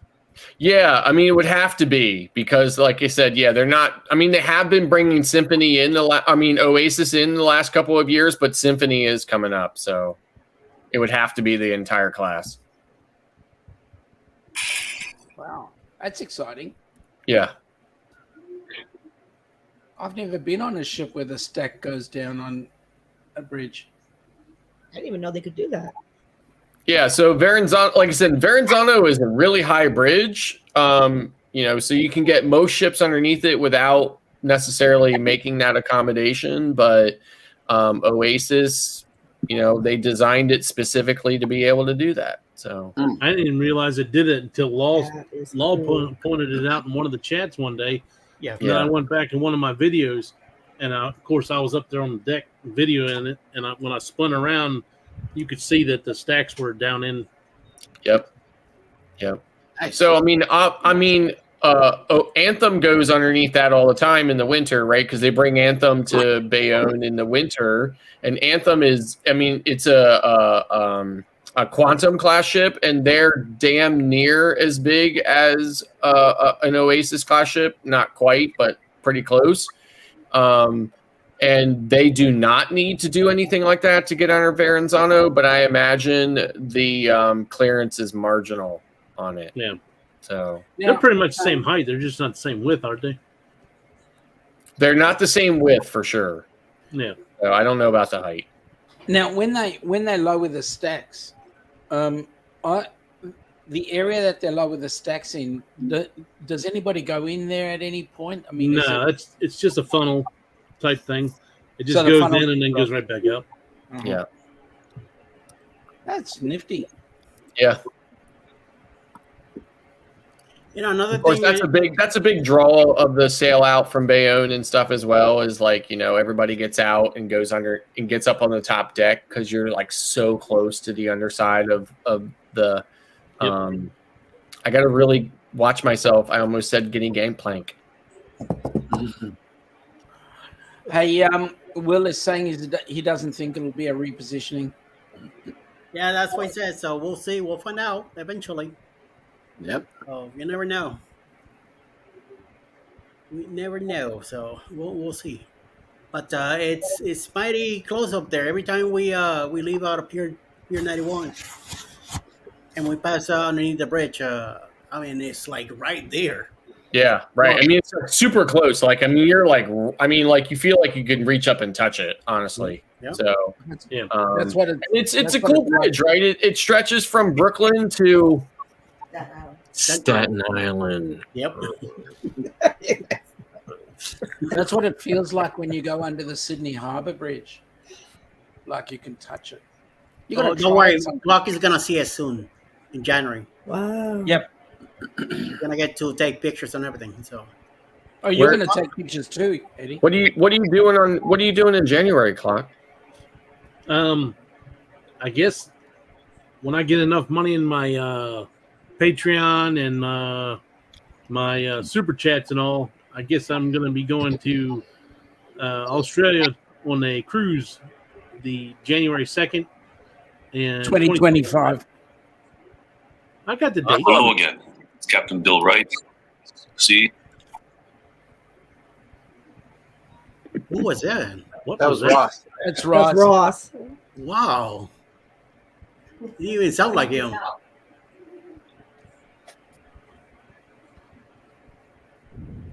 Ross. Ross. Sorry, it was a video I was looking for. Oh, okay. Thought it was muted, but I guess not. Yeah, so I think Harmony is switching places with Allure.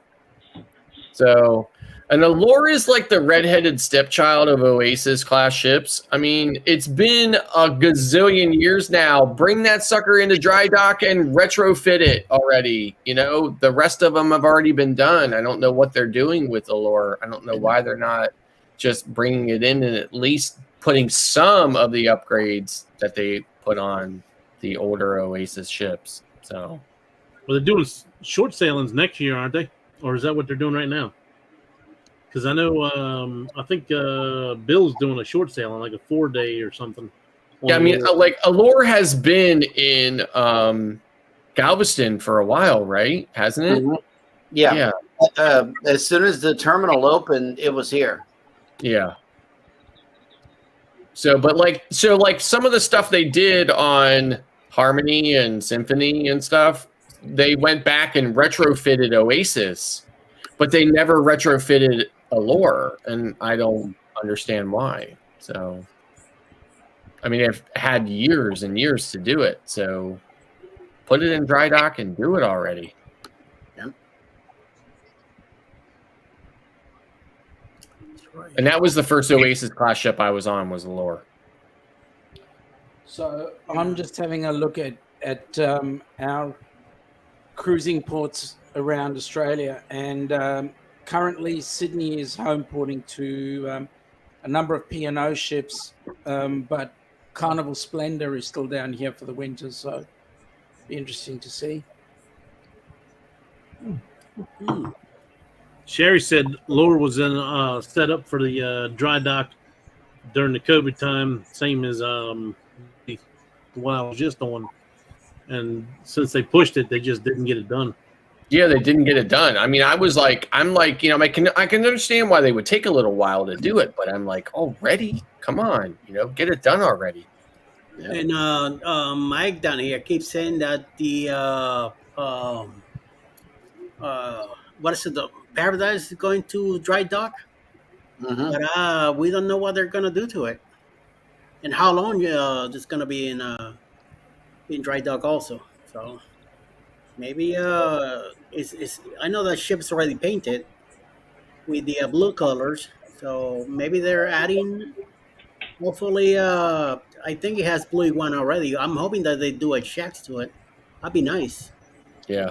You know, Like it would be awesome if they did shack to some other ships other than XL. Yeah. Yep. Yeah, it would be nice if they did that. I don't know if they will, but that would be ultra popular on the breeze. I know that it would, because that's a good chicken spot. Yeah, and if you think about it, you know, that's kind of the next class down. Mm-hmm. it'd probably be the most logical ones to do it on. Dream Class. Yeah. I mean, what do we have? We have the outdoor barbecue. We got Guys, and we got Blue Iguana. Yep. They just opened up And the the breeze. chicken here in Rosemont yesterday, right by the airport. And think about it like on Breeze too. Like think about Breeze, Dream, and Magic. Breeze is the only one with that 3D theater. Mm-hmm. Magic and Dream don't have it.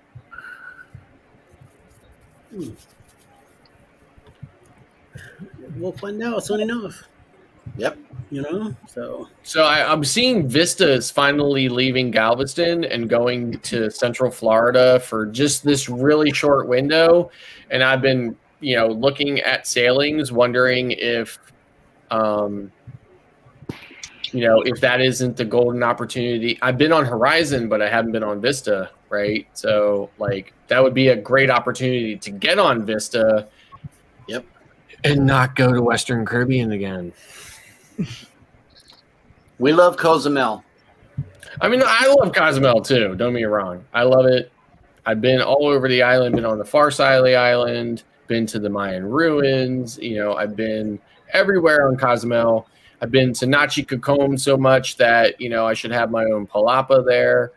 I'm really getting tired of all of this kind of redundancy in the American cruise market, right? I'm really getting tired of it. And I just cannot handle the 10-hour flight to the West Coast to do anything different right now. So here's a fix for you. Jump on a repositioning cruise on one of the cruise ships that you guys are about to throw out that you send down under. Stay here for the 6 months, and then when they try and sail that thing back to you guys again, one of those, then we know you scrap it because it's down for a season. You're getting that nice celebrity ship down there. Or the Luminosa's going down there in October doing that 31-day repositioning going through. Okay, so the Luminosa is another hand-me-down. It's a hand-me-down from Costa, right? Yep. You find me one ship down here, down under, that's not a hand-me-down. I can tell you who's coming. That's coming down there. Yeah, I'll tell you who's coming. The edge is a bit old, right? It's one of the older ones. But right now we've got the Splendor. We've got the Pacific Adventure was a hand-me-down from Princess. The Pacific Explorer was a hand-me-down from Princess. We've got a Grand Princess, which is coming, which is a bit old in the teeth. The Brilliance of the Seas, how long has that been around? And Royal Princess, okay, the Royal Princess is brand new, 10 years old. Now you tell me, do we not get the hand-me-downs? Sounds like it. Yeah. CCC. And we are supposedly the second largest cruise community in the world, so per capita. So, I mean, second to the US people. Can't talk about the Kanaks because I don't know much about their cruising. They always get put in with Alaska in the US. So, see you, Bruce. Even though you're 2 hours behind me. Slater, Bruce. See you. Right, Batman. So, cruising is cruising, right? Yeah. Maybe you Aussies don't know how to take care of anything. Mate, you want to have a piss up with us, right? We'll drink you under the table. And it won't be Foster's either. Apparently you can't handle it. Then you're breaking the ships up when you drink that much. No. I'm German and Irish. I don't know if you can drink me under the table. You German and Irish. Oh my God. At least you're not Scottish. Law Jones has a question. What's that huge mecha ship Disney bought unfinished? Isn't that going down under? Which one? Oh, the Disney. No, there is a Disney ship coming down. Yeah, they did buy an unfinished ship, didn't they? Yeah, they bought one of Yeah, the Genting ship. Yeah, right. It's going to be the largest cruise ship for passenger capacity in the world, but Jensen can belly up, and that will be based in Asia. Right. Yeah. That's I what was I about to say, know. I thought it was Europe or Asia.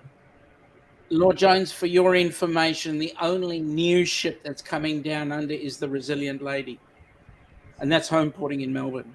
Bada bing, bada boom. Mm-hmm. So I got a little interesting video to show of the funnels being retracted. Oh, really? Yep. Let's see it. It's on the Disney's, quantum. It's on the quantum. Give me 1 second to pull it up. G'day, Jennifer. Oh, on the quantum. Okay. So I guess they do it too.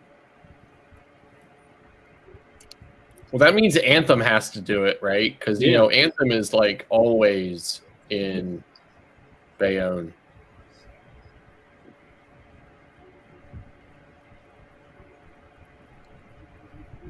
Well, once it starts playing.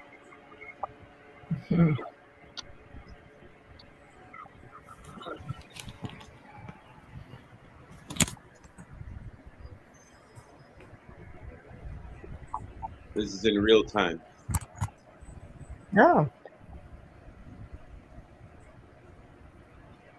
And it's Did it freeze? no. Hey, mate, grab me a coffee while you're heading that way.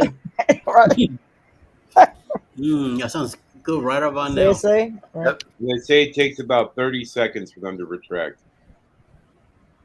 I was gonna say, like, is it gonna be starting soon here or what?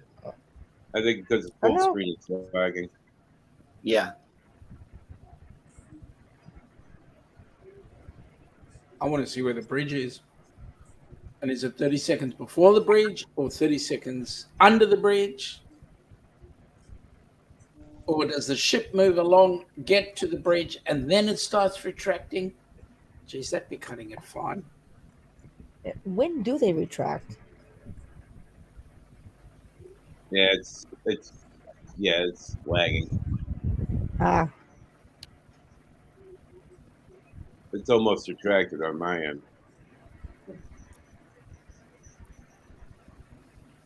Mike, get out of the way, Mike. I see that flag on the back of that guy's shirt. I bet his hat says something about a naval ship. Probably. Now you guys should be able to see What's it that guy now. doing?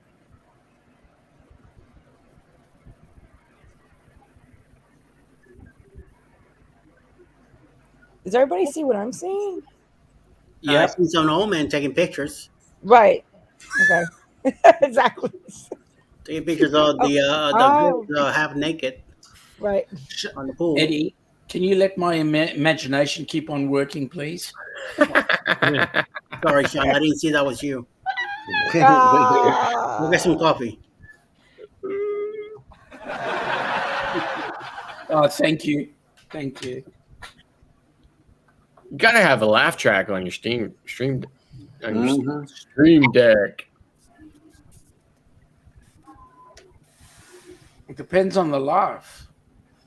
Mm.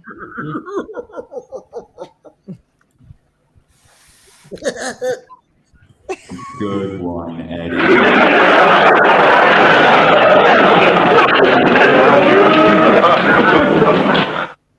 All right, well, you got me beat on that one. Yep. Crap. Wipe out. I think that is down. Okay. You think so? Wait. I didn't see it. Wait. What? Yeah, I never really saw it going down either. Neither did I. All I right. didn't see it. All right. So here's what I'm going to suggest. Go to Dr. Google and look up YouTube. What ship was it? Quantum. Of the seas. The Quantum of the Seas funnel retraction. Because I was feeling if you type in that same thing that it just had, it'll bring it up for you. That's Probably exactly that same what- video, yeah. That's exactly what I'm going to do. I'm going to look it up. All right, I'm looking it up right now. Let's see. Oh, that's another view. Mm-hmm. Oh my God. This is the Oasis. Going under the Verrazano Bridge. Can you press play, please? Thank you. It was playing. It's lag. Oh my gosh. Hang on, as my daughter would say, oh my God. Wow. Jeez, that's close. Wow. Wow. That's real I'm telling you, it's close. When you go underneath that, you're like, oh my gosh, I could totally reach up there and grab that. Now that has to be at low tide, right? Who knows? Probably. I mean, I would guess, right? Oh, I messed up, Rich. I mean, after you go underneath that bridge, the only thing left to see is Coney Island. So I can imagine the ship goes out underneath, and as it gets right underneath the bridge, the captain lets fly with a horn, and that scares the shit out of everybody who's driving on the top. Oh, I'm pretty sure they did. I'm pretty sure they did. That would be amazing. Wouldn't it? That would be cool. Yep. I'd have to look at my videos, but I'm pretty sure they do.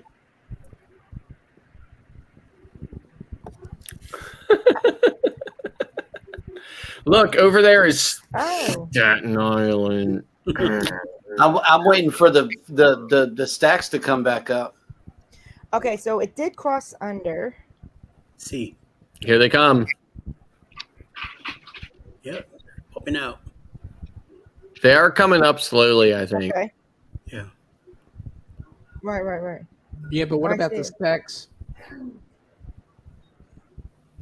Yeah, keep that camera angle so I can't see Staten Island. Oh, so you like the place, don't you? No. Yeah. Sounds like you frequent it often. Mm-hmm. Okay, so here's the real quick backstory of it. All right. My daughter, 24 years old, apple of my eye, love of my life. I mean, everything, my entire world. Okay. She's dating a 32-year-old guy from Staten Island. Oh, okay. She's 24. He's 32. I have a serious problem with it. His name's Pete Davidson. If she was 42 and he was 50 something, would that bother you? No, So what's the problem? because she's 24 and he's 32. Well, you know the good news. Just get her to. Well, yeah, somebody's calling her the gold digger. No. Sorry. But just invite him home for dinner, and just give him the "you want to date my daughter" trick. Okay, so here's the thing. My daughter is 24 years old. She makes $102,000 a year. What'd she do? She does event planning and fundraising for the National Multiple Sclerosis Society. And what does he do? He is a network cybersecurity expert for Deloitte. You want to keep him? Listen, like, he's not a loser, okay, but he's 32 and she's 24. You want to keep him right where you can see him. And like, listen, like, she grew up going to places like Ocean City, Maryland, Ocean City, New Jersey, and then like next week when she comes back, she's going with him to some Goomba place like Long Island or something like that.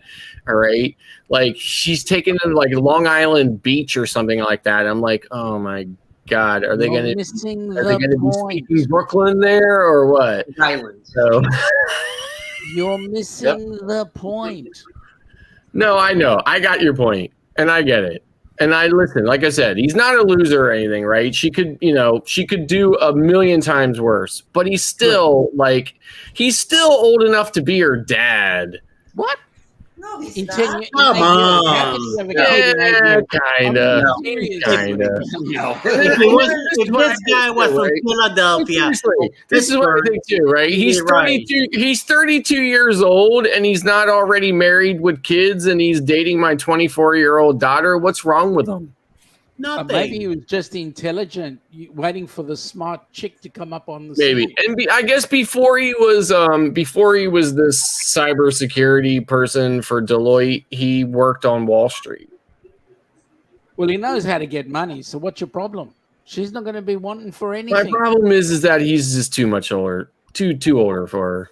He's just I mean, he's not terribly out of the age range. He's just slightly out of the age range. 8 years.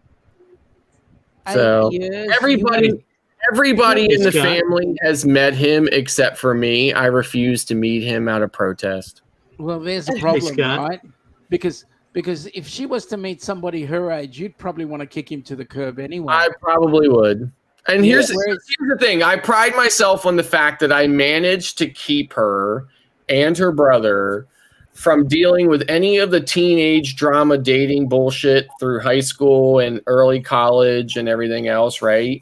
So I really pride myself on being successful at that. I never had to deal with teenage boyfriends and teenage girlfriends and all the other drama, that crap. So then they finish college and then they end up with these people who are like, so much older than them. And I'm just like,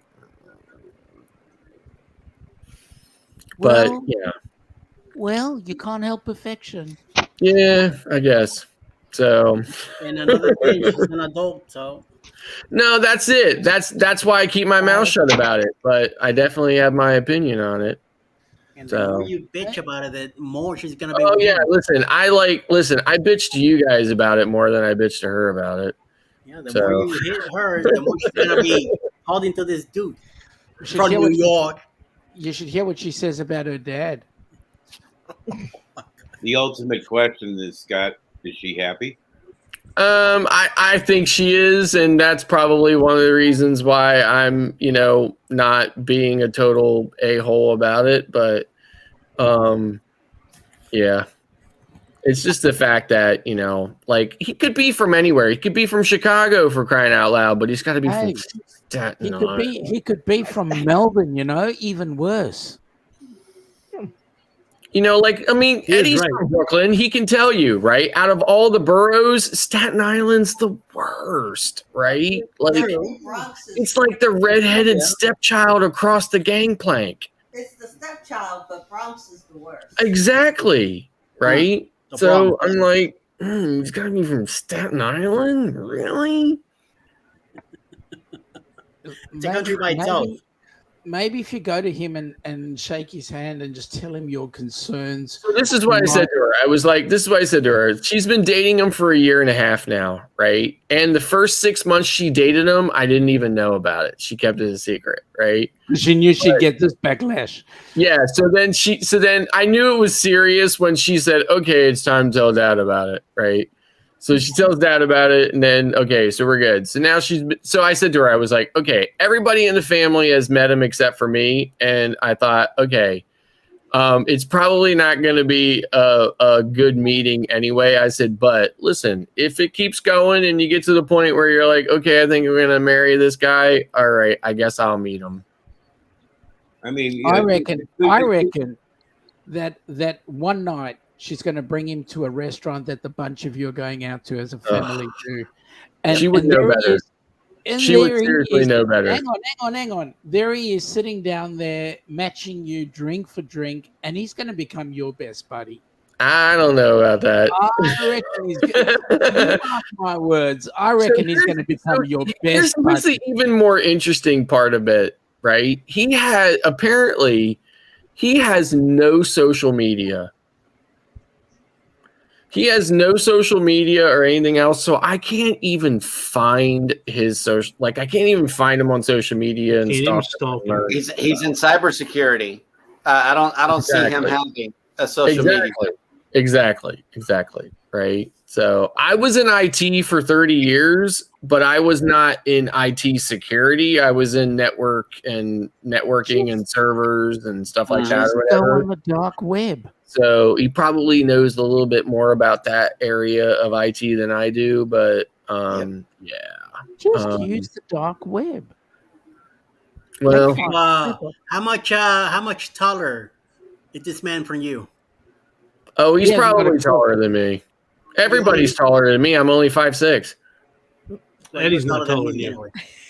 You're taller than me. You got I'm Eddie by short, about a so foot you're and a half, I taller than think.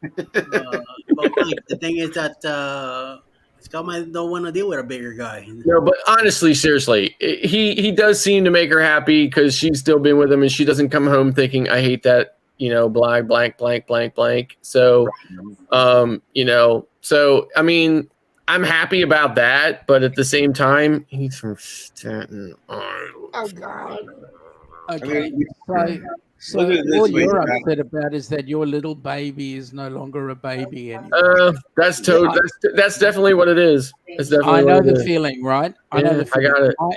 That's why I tell Jeremy all the time, right? His kids come on the camera sometimes, like in our after show and stuff. Like after we quit our, we usually hang out. We have a pre-show and a post show and stuff, and we talk about different stuff. And his kids come on, and I tell you, like it pulls at my heartstrings because like my kids are grown up now. They're 24 and they're 20, well, almost 25. They're 24 and 23, right? So, and they're only 13 months apart. So one turns 25 in October and the next one turns 24 in November. And it's like, like I see that and I miss those days. Right. So, I'm like, I miss those days of when they were little, and both of them are Gen Z. So the entire generation has this, like, we're not having kids attitude. So I'll probably never have grandchildren. But in any event, yeah, so it's like, they are grown up. They're both amazing. My son works for the Pennsylvania legislature and my daughter works for the National Multiple Sclerosis Society. She just literally just got a promotion to a director position after being with them for 3 years. She makes $102,000 a year. My son works for the Pennsylvania legislature. He works for the Democrats though. So I'm a lifelong Republican. So, but I'm not a Trump, Republican. I'm like a normal classic Republican. So, but yeah, so he has a good job too, makes good money, and they have, college degrees, they have good futures. So I'm happy about all of that. I'm happy that I dodged all of the teenage drama, dating crap, but at the same time, I just wish she was dating somebody a little bit closer to her age. Hang on a minute. You have a major family catastrophe going on here. I mean, you are a Republican, right? Yes. And you have a son who's a Democrat. Yes, and my You live daughter, in the same house? literally just switched her party to Democrat like 2 weeks ago. Well, do you blame her? I mean, seriously, brother's got more influence. Seriously, your family's falling to pieces. You've got a Democrat in the family. Exactly. So I tell them all the time, but we live in a Republican stronghold. Our section of our part of the state is controlled by the Republicans. So I was like, if you do that decision, that's completely on you. I don't have a problem with it. But just remember, if you ever need anything from your representative or your state senator, you will not get it, because the first thing they do is check your voter reg. The reason why I know that is because I retired from the state Senate. That really sucks. I retired from the state Senate. I was in IT in the state Senate, but I know what they do. And the first thing they do when you contact your state representative or your state senator and ask them for anything is they check your voter reg.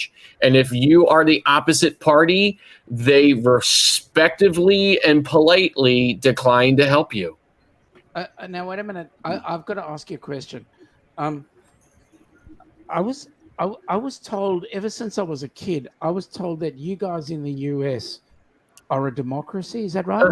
Supposed to be, but I think we used to be, and we like to keep convincing ourselves that we are, but no, I don't believe we are anymore. I don't think you ever were in the first place. Yeah. Scott, I just want to know, how did they meet? See you, Mike. They met through a mutual friend. I'm not sure how the mutual friend knew somebody from Staten Island. He was a Democrat. But they met through a mutual friend, and they were introduced at a kind of like a double date dinner. And I was on a cruise ship out of the country when it happened. So I think that was strategically planned. But yeah. So, if it makes you feel any better, Scott, I was 27 and my wife was 19 when we met. Look at that. So I'm 62 and my wife's 63. So there you go. Yeah, that's listen, my wife is 4 years younger than me. Okay. And that's probably but she's my second wife. So who's your first? My first wife was only a year older than me. See, that stuffs everything up. Yeah. My That's why you've got to have an 8-year gap. Because somebody's got to grow up. I mean, you're gonna have to deal with it. Yeah, I mean, I'm dealing with it. Like I said, I'm complaining to you guys about it more than I complain to her about it. I bet you. Well, she knows now. She's here in the chat. Yeah, I know. She was in the chat, man. Yeah, I know. If she's still in there, she might be in bed because she probably has to get up at 4 o'clock in the morning and set up all of this all this stuff because it's either a bike or a run or a 5K, 4K, this, that, or whatever. She has to do a whole bunch of stuff in order to get it all done. She has to work with sponsors and this and that and everything else. She's really amazing at what she does, and they've rewarded her handsomely for it. So, and she's really good at it. She also does a Disney Princesses 5K in Orlando every February. She works with Disney World directly. They close down Epcot for her. And over several hundred runners come into Epcot after hours or before hours. And run all the way around through the showcase or whatever around Epcot. She does that whole thing, and she wears Mickey ears on it and everything else. She, she's great. She does a great job at it. So I couldn't be more prouder of her. But if I had one complaint about it, she's dating a guy much older than her from Staten Island. Somebody's having daddy issues. Yeah, but at least he's not from Texas. No, well, listen, I might be happier if he was from Texas, but he's from the redheaded stepchild of the New York boroughs, right? Mm-hmm. Well, Democrats in New York, so sorry, just the way it is. Yeah, but I mean, come on, Eddie, you're from Brooklyn, right? I mean, come on, you have to know what I'm talking about when it comes to Staten Island. I mean, come on. I didn't hang out there, and I didn't care for it. That's her twin sister, isn't it? I want to Brooklyn and understand Staten Island. No, I want to understand something. I want to understand something. What's Staten Island ever done to you? It's only a place. Yeah. Show us where they touched you.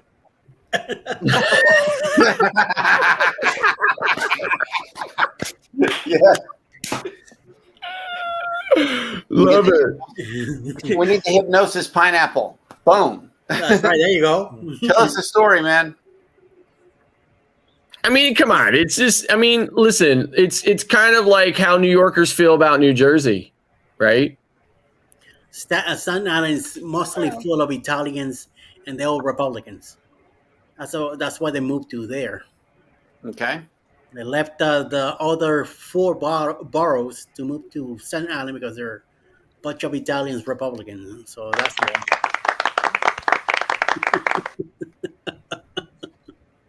But don't worry about it, man. Just go with the flow. Yeah, like I said, I've been complaining to you guys way more about it than I do to her. Probably because let it out, Poppy. Don't worry, let it out, Poppy. Probably because she would just probably be like, Dad. No, wait a minute. What was the name of that place again? Staten Island. Staten Island. Exactly. Here, I'll second that. Now, hang on. I got to ask you a question. Did yours go round clockwise or anti-clockwise?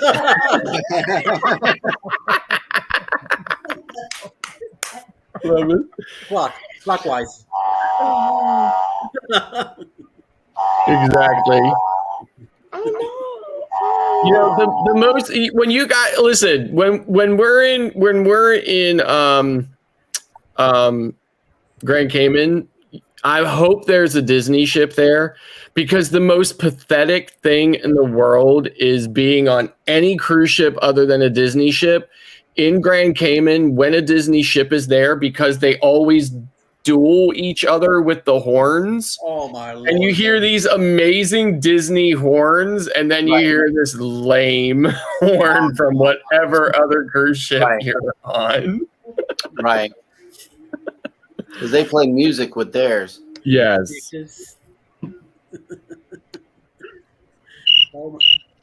No. Sorry. Emily just jumped. You took you back to the Philippines. What Hearing about- the crickets? Not in Manila. It's so busy. No one's sleeping in Manila. Like day and night. No one is sleeping at all. It's like New Wow. York City. No, it's great. I wasn't that Is it like- impressed. Yeah. But is it like Staten Island, though? You took the words right out of my mouth. Staten Island. Yes.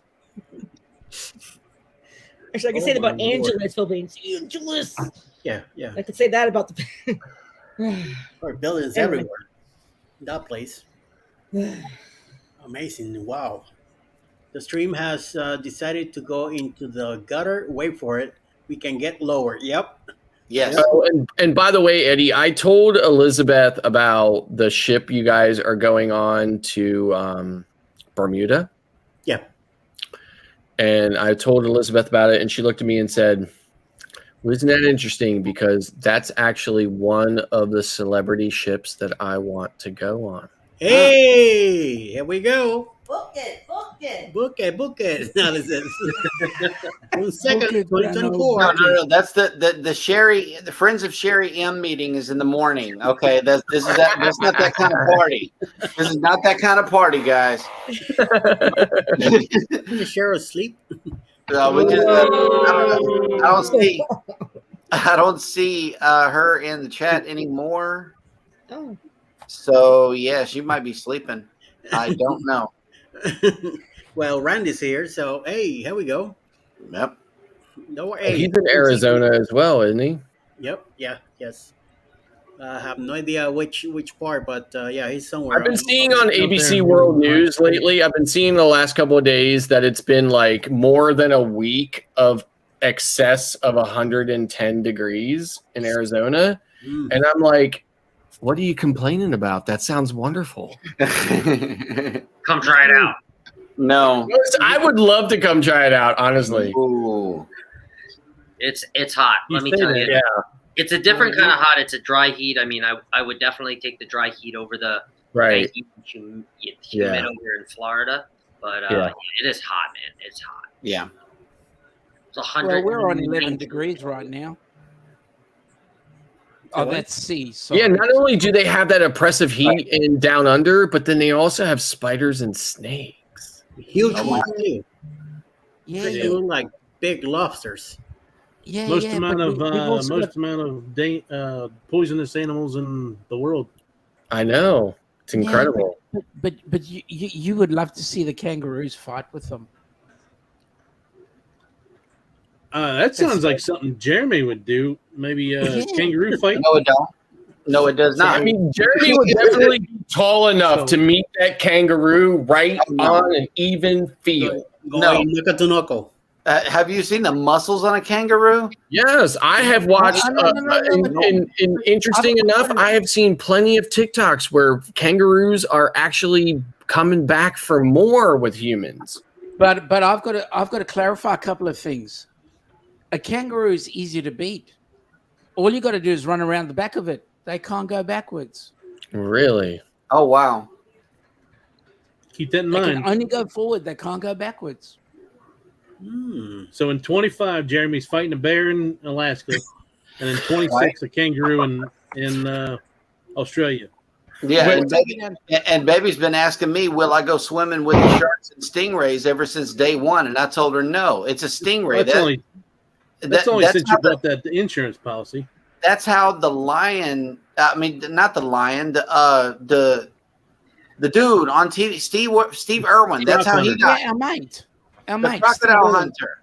Yeah, he died from the stingray, right? Yeah. Yes. And listen, when I was at Stingray City in Grand Cayman, they spent the first 10 minutes talking about. And now I don't agree with this, but the people who took us out there spent the first 10 minutes talking about how they thought that Steven Irwin was the biggest idiot in the world, and about how he, antagonized the stingray and asked for it, right? More or less, they were saying that, right? Now, I think they were doing it because they were trying to set everybody's mind at ease, right? They were trying to say, this doesn't normally happen.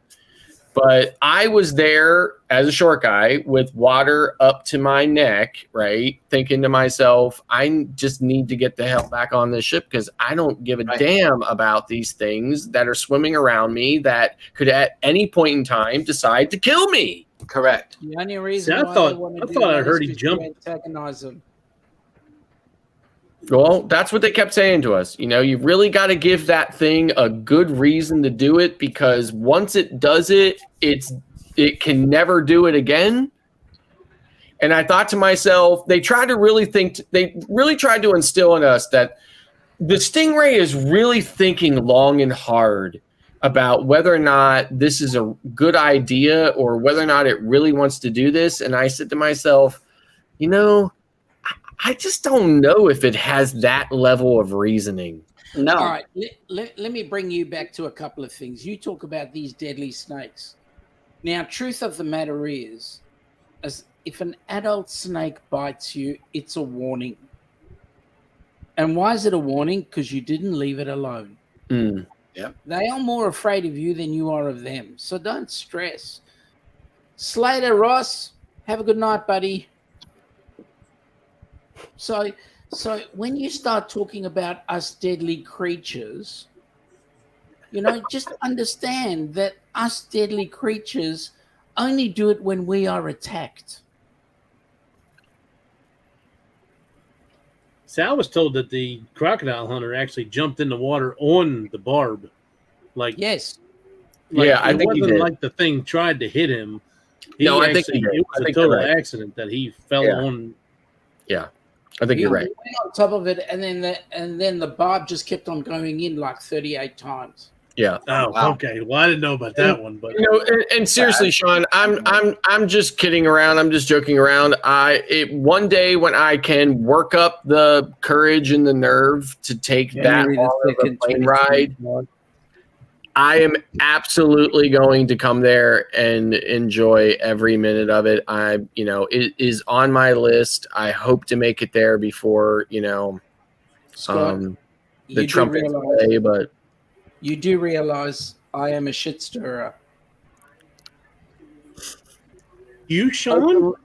Openly admitted. Yeah. Clocky, you didn't know? I didn't know that. Like I said, after 50 some cruises, I am really getting tired of the U.S. cruise experience. Anything that I can do from U.S. ports, I'm really getting tired of it. I really want to do something new and something different and fresh. So I'm, I'm even as much as I despise the cold, and my concept of cold is way different than everybody else's because I'm the weirdo. But I am even willing to get on an Antarctica expedition cruise, right? Just because. Come down under. Yeah, I'm just getting so tired of the same old itineraries. So. Yeah. Even if it's a repositioning, whatever, that takes you down through parts of the South Pacific. So you take in Fiji and you take in some of the American Pacific islands and so forth. On your way down, do a repositioning. If it's not a repositioning, then you got to come down under. You got to spend some time in New Zealand. You got to spend some time down Australia. Yeah. Australia is not a 2-week visit. Australia is up to 6 months. Exactly. Right. Yeah, I mean, my wife and I are talking about it all the time, and I'm like, and she's like, but you won't, but the plane ride, but the plane ride, but the plane ride. I'm like, you know what? I know, and I'm just gonna have to I'm gonna have to get over it at some point, because I honestly am getting to the point where I don't know how much more I can take of Nassau and Cozumel. Yeah. I honestly just don't. I mean, they're great places. I love them, but I've just been to them so many times. And on top of that, because I've been to them so many times, I've also really kind of run to the end of my rope on refocusing on, okay, well, these cruises are going to be about the cruise, right? Yeah. And not the port, because because I'm already at the end of my rope with the ports. And now I'm at the end of my rope with, okay, it's just the cruise. And I'm just like, I'm going to have to just deal with it and get on a plane and fly to the Med and fly to Australia and fly to the West Coast and, do these, these cruises that are just going to offer me something more unique, because I just, and I need to preface all of that with how ridiculous of a first world problem being tired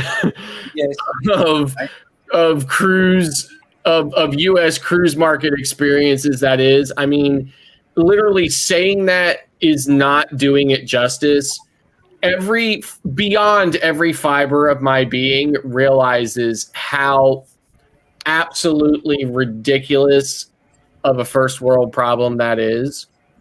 And, how kind of almost despicable it is for me to complain about it.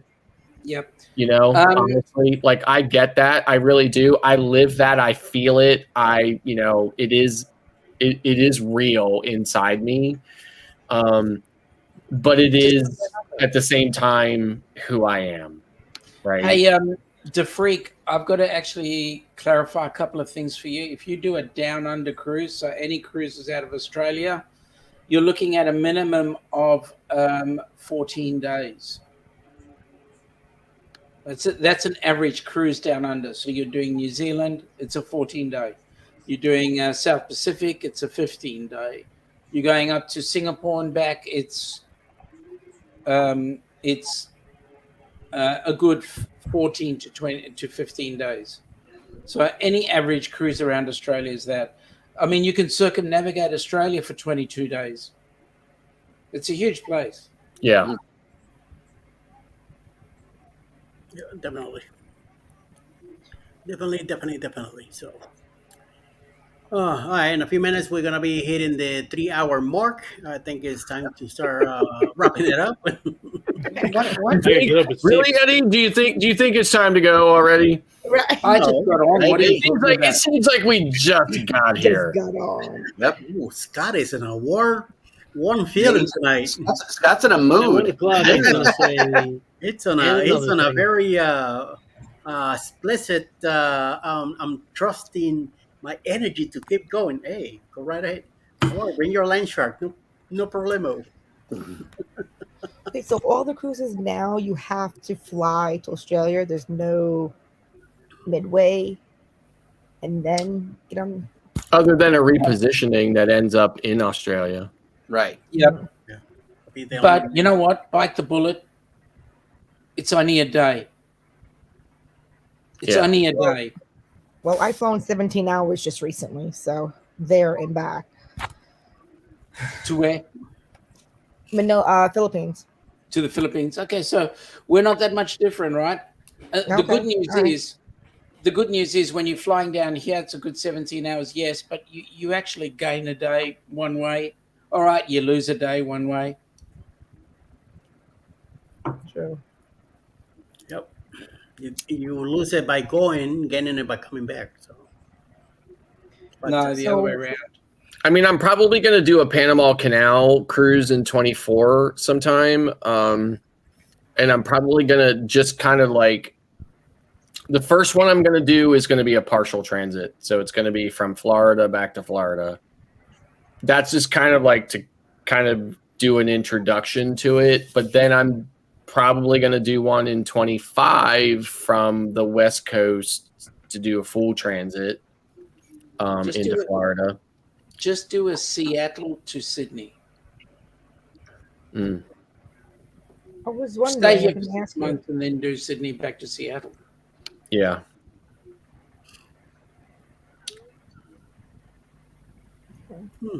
That's probably going to be my first venture away from, Nassau on a private island. All you got to do is ask Bill Warmstrong what it was like doing the 23 days. I followed most of his vlogs. It was extraordinary.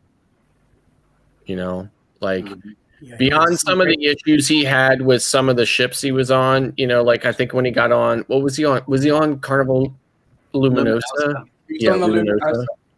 Yeah, he did not seem to really like that ship too much. Well, would anybody else? Seriously, it's a hand-me-down. Yeah. So, but it seemed like it was really incredible experience. So. I reckon nobody would go wrong if it was, say, a Horizon ship doing a repositioning. Nobody would knock it, but because it was Luminosa, it's a hand-me-down ship. It's been around for 20 odd years, and here it is, got a new badge on it. What's different? Just the paint job. Or maybe a new crew on it as well, but it's not really a Carnival ship. Nope. As long as the crew. It was a Costa ship, right? Right. Exactly. So, yeah. As long as the crew is still true to Carnival in their ways, I wouldn't care, because the crew really, really takes care of us and then make sure that we're having a good time. Right. So here's the thing. So from an MSC standpoint, right? I see a lot of cruise vloggers from the US really complaining about how MSC is not more like Carnival. And don't get me wrong, I love them, I support them, I don't have a problem with them saying that. Up to the point where I ask, why, if you want a Carnival experience, then just go on Carnival, right? Agreed. So, MSC is trying to introduce something different, and Americans are so narrow-minded when it comes to stuff like that, right? They don't want anything new. They don't want a new experience. They want the same old, and that's fine, because if it's your vacation, you should be able to have whatever it is that you want. But if what it is you want is Carnival, then go the hell on a Carnival ship already. Don't go on an MSC cruise and then badmouth MSC for trying to offer the U.S. market something different, right? Agreed. I love the fact that they're offering something different. I embrace it every time I'm on an MSC cruise, because I'm like, hallelujah, something different, right? Yep, absolutely. So I really, that's how I feel about it. So I see that Carnival, trying to do the same thing, trying to kind of compete with that Italian style cruising by bringing some Costa ships over and kind of doing that. However, the people that have been on those Costa ships so far are telling me that, kind of the experience is mediocre, and they're not really necessarily getting something that is not only just different, but also kind of acceptable, if that's, a way to put it. So that's disappointing for me, but at the same time, I kind of feel like that's our new normal, right? It seems like our new normal is subpar and failure, but accepted and tell everybody it was great. Yeah, no, I look at it this way. You work hard to create a brand, and if you start to pick and choose on anybody else's brand, you're going away from your core values. Yeah. And this is where I see Carnival stuffing up at this particular point with those Costa ships, because they're trying to pretend to be something different to their core, and you stay with your core values. MSC has got a core value. Princess has a core value. Hal has got a core value. The minute you start trying to chop and change, you're going to start losing a lot of custom, I would say. And so I reckon the 3 ships, the ex-Costas, either you switch them totally, or you give them back and then get another ship. Yeah. No, seriously. I said to my wife, right? Like Venezia started in New York, right? After the transatlantic, it starts in New York, right? Yeah. Then it's going to go to Florida. Yep. And I said to my wife, I was like, don't be surprised when you find all of these complaints about Carnival's core people getting on that ship and complaining about how they hated the entire experience. Correct. I was like, because I really cannot see them embracing it, because they want what they want. You know, they want the traditional Carnival experience. They're not going to get that on Venezia when it goes to Central Florida, and it's going to be a disaster, and I won't be surprised if I'm right. Yep. So, it's not only, I mean, you've got Splendor, which is here year round, and then you get the Luminosa, which is supposed to pick up a step where another Carnival ship was. They're 2 separate experiences. They're not the same Carnival experience. Right. Mm-hmm. And that's where I think things become a challenge. I think Carnival should go back to being Carnival and let the other cruise lines that they buy in be themselves. Yep. And people will enjoy the cruising experience a lot more. Yeah. And plus, the Carnival Corporation has multiple cruise lines that operate under that parent brand. That if you want the Italian experience, but still be on a Carnival brand, you still can. You know, that they have a variety of different ships as well, unlike other cruise lines who just have, you know, that one thing. Right. Going and see, when I get on an MSC cruise, I don't really like, I see the differences immediately, and I experience the differences throughout the entire sailing. Right. But they are not so profound that I don't know that I'm still on a cruise ship. Mm-hmm. You know, it's still the same itinerant experience. And the Freak has been talking about seasickness in the chat. I would like for each one of us to you know, say something about that. I've only been seasick once on all of my 7 cruises, and the patch that you wear behind your ear, it took it away in like 15 minutes. And I was on my way to dinner whenever I got seasick. And our friend had the patches. I put one on, and by the time we made it upstairs, ordered the food, and the food got there, my seasickness was gone. So these remedies that were, the patches really, really work. And I think they work aromatherapy. I'm not even sure how they work. So I'll go next. I have been on, you know, gazillions of cruises. I've been on ships that I felt like we were sailing on a lake. And I've been on ships where the ocean was moving so much that when I was sitting in my cabin, on one moment I could see the sky and nothing else. And the next thing I could see nothing but the ocean. Mm-hmm. Never seasick a millisecond of my life, and hope to never be. Yep.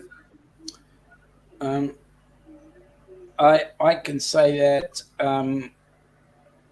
I've never been seasick. We've done 5 cruises, and on all those cruises, and also floaty boaty in the bathtub. But I can honestly say that I've never been seasick. might have felt queasy a little bit, but green apple and just live your life. Yep, green apples work real good too. Mike? I have never been seasick on a cruise.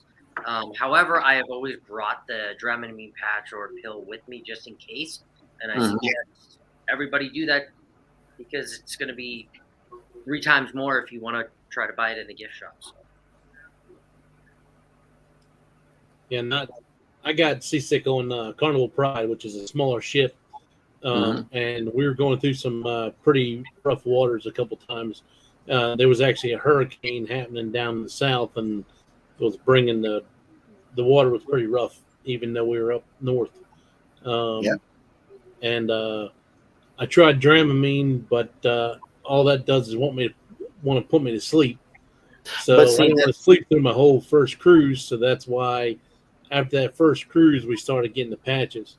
Now it's got to the point now to where it doesn't even affect me any because, like I said, I've been on 10 cruises at this point, and it's almost like I got like sea legs or something now because I don't have any issues whatsoever. My wife still has issues, but I don't have any issues anymore. And the way that Bruce said that they deal with it is they take the Dramamine to prevent the seasickness at night. That way, it not only helps you go to sleep, but it'll prevent seasickness for the next day. So that's actually genius the way that they do theirs. Emily? Oh, I was just writing in the chat. We're about to write. It's going to send it. I don't remember being seasick. I mean, it was wavy, but not thunderstorm rough per se. One day, and we were having lunch or dinner. I think it was around lunchtime, something like that. But anyway, it was wavy, but I mean, me personally, I was fine. That's Eddie? me. How do you deal with? We're talking about seasickness because DeFreak asked about it, and we were addressing how we deal with seasickness if you ever got seasick on a ship. No, I have never been seasick on a ship, and no whatsoever. No that I recall. Back in those days, I did try it the first time I ever cruised in 89, I think. Nothing happened to me, so I have never. And I had a gap in between, I will say like 90, 91, 92 to when we went back cruising in 2018. And I went back like nothing. I didn't take anything when I went back, so no. Yep. I always been good. So. I have these key lights I just bought. I haven't gotten the mounts for them yet, though, so hopefully I won't be so dark on future. Hey, Eddie. Yes. You said you would cruise. You started cruising in '89. Is that right? Yes. No, I got here in the Mayflower. I didn't think you were that old that you would cruise in '89. I believe that I'm 928 years old. Yeah. And Alice is 21. Oh yeah, she's been reincarnated a bunch of times. Yep. Yeah. You're I hang out amazing. with my great grandpa, Christopher Columbus. Good old Seriously, Crick. like, I know him. I cannot wait until the first video hits that says, "Hi, I'm Alice from Alice Lugo Studios, and I'm making my YouTube debut, and Eddie is driving me to work. Have a good day. Can't wait. Can't wait. Can't wait to watch. Can't wait to thumbs up. Yep. That'd be awesome. Can't wait to comment, share." Hey, Jennifer's got a question. She says, have any of you done an excursion to Joust Van Dyke? And was it worth it? What is Joust Van Dyke? Yeah, I don't even know what that is. Okay, Jennifer, spill the beans. Where is it?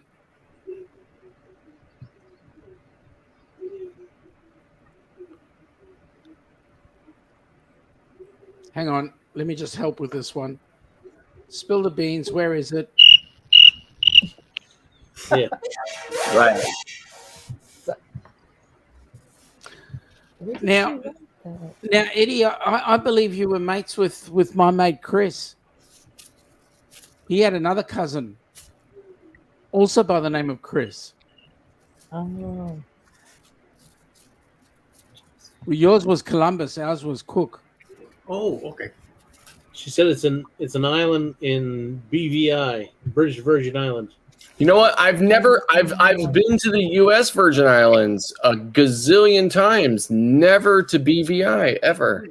Now, I want to understand something. How come they can call those islands the Virgin Islands? I don't know what they're saving. Well, I mean, I wasn't a virgin after I got there. Yeah. I've been really high up on St. Thomas, where I've been able to see some of the BVI, but I've never actually been to them. Is St. Kitts considered British? St. Kitts is not a Virgin Island. St. Kitts is St. Kitts. Okay. St. Kitts and Nevis. So there's two islands, St. Kitts and Nevis. They're part of a single country. Never been to Nevis. Been to St. Kitts many times. Which part is British and which part's American Virgin Islands? So there's only three U.S. Virgin Islands. That's St. Thomas, St. Croix, and St. John. What's St. Martin? And St. Martin is its own country, but it's half Dutch and half French. And actually, the French have a larger portion of that island than the Dutch do. But the Dutch side is more kind of more industrialized, more developed, and the main airport is on the Dutch side. I can understand that.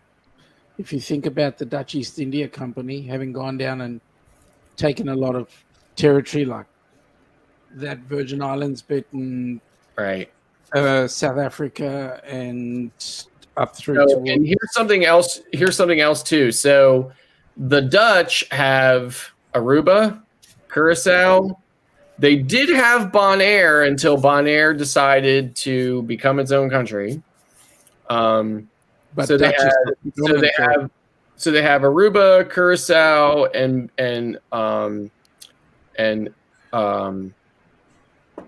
St. Martin that they consider the Netherlands Antilles, and they consider them like a territory.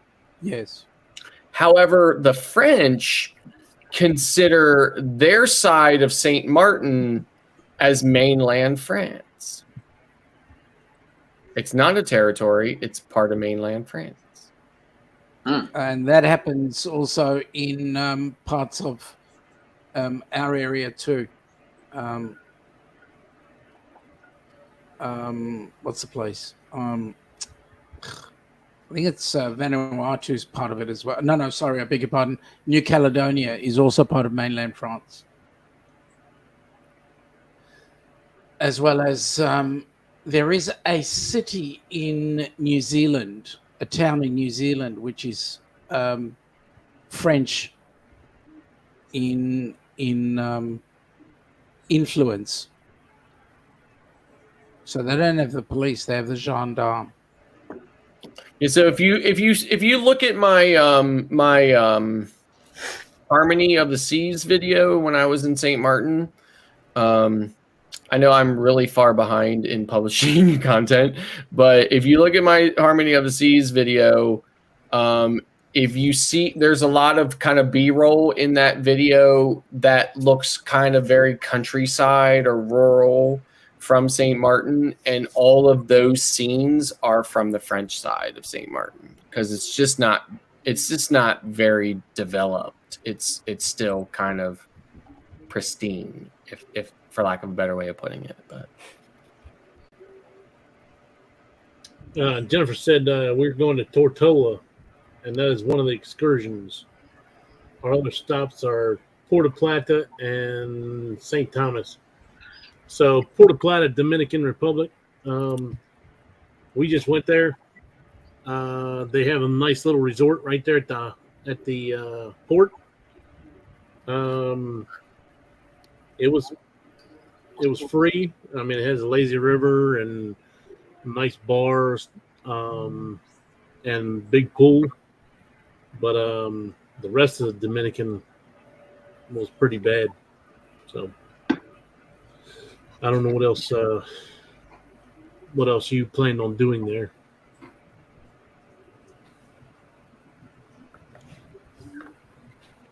And I think that's very interesting because, like, from an American standpoint, from a U.S. standpoint, most of these countries that we go to on cruise ships, we consider third world island nations.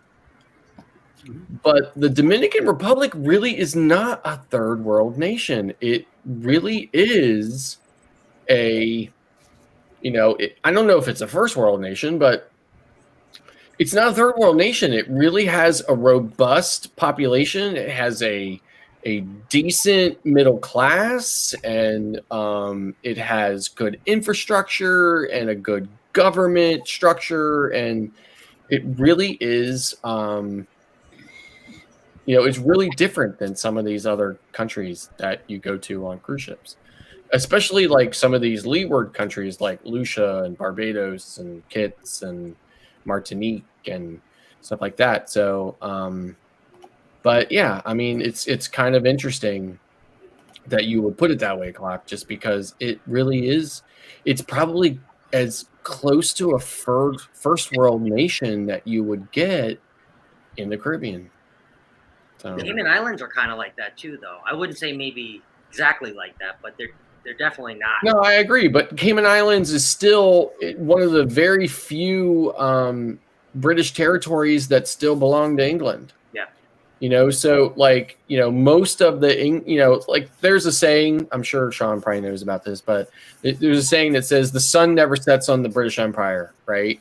Because the British just colonized the entire friggin' planet. So, but it does a lot of those colonies, there was two ways. So the colonies either gained their independence because they just thumbed their nose up at England and said, we're done with you.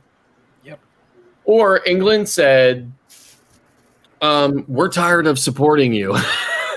So sure, whether you want your independence or not, here it is. Because we're done with you. We're getting rid of you.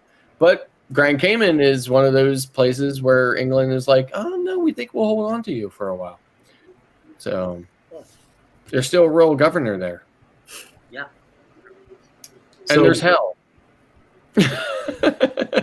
And there's hell, where you can mail yourself a postcard from hell. We stopped at La Romana, Dominican Republic, and when you come out to the road, when you leave the cruise port, we took a taxi tour. So if you make a right out of the cruise port, you go down to a nice gated community, a whole resort area. We've seen Vin Diesel's house. We've seen Sammy Sosa's house. We went to a marina that was like high dollar boats and everything else like that. Right. Well, I mean, the gated community was like, when we pulled up to the gate, the guard had to scan the driver's license of the driver there. Then he came around the van, opened up the door, and looked at all of us. Shut the door. And he gave him the okay to go in. Well, when you leave and you go the left side, if you're leaving the cruise port, as soon as you go across the bridge, it's the city, and it's trash in the streets, like it's like terrible, like buildings knocked down or not finished, no traffic, like no one's following traffic patterns, like constantly having to dodge people from getting hit with the cars and stuff like that. But it was crazy.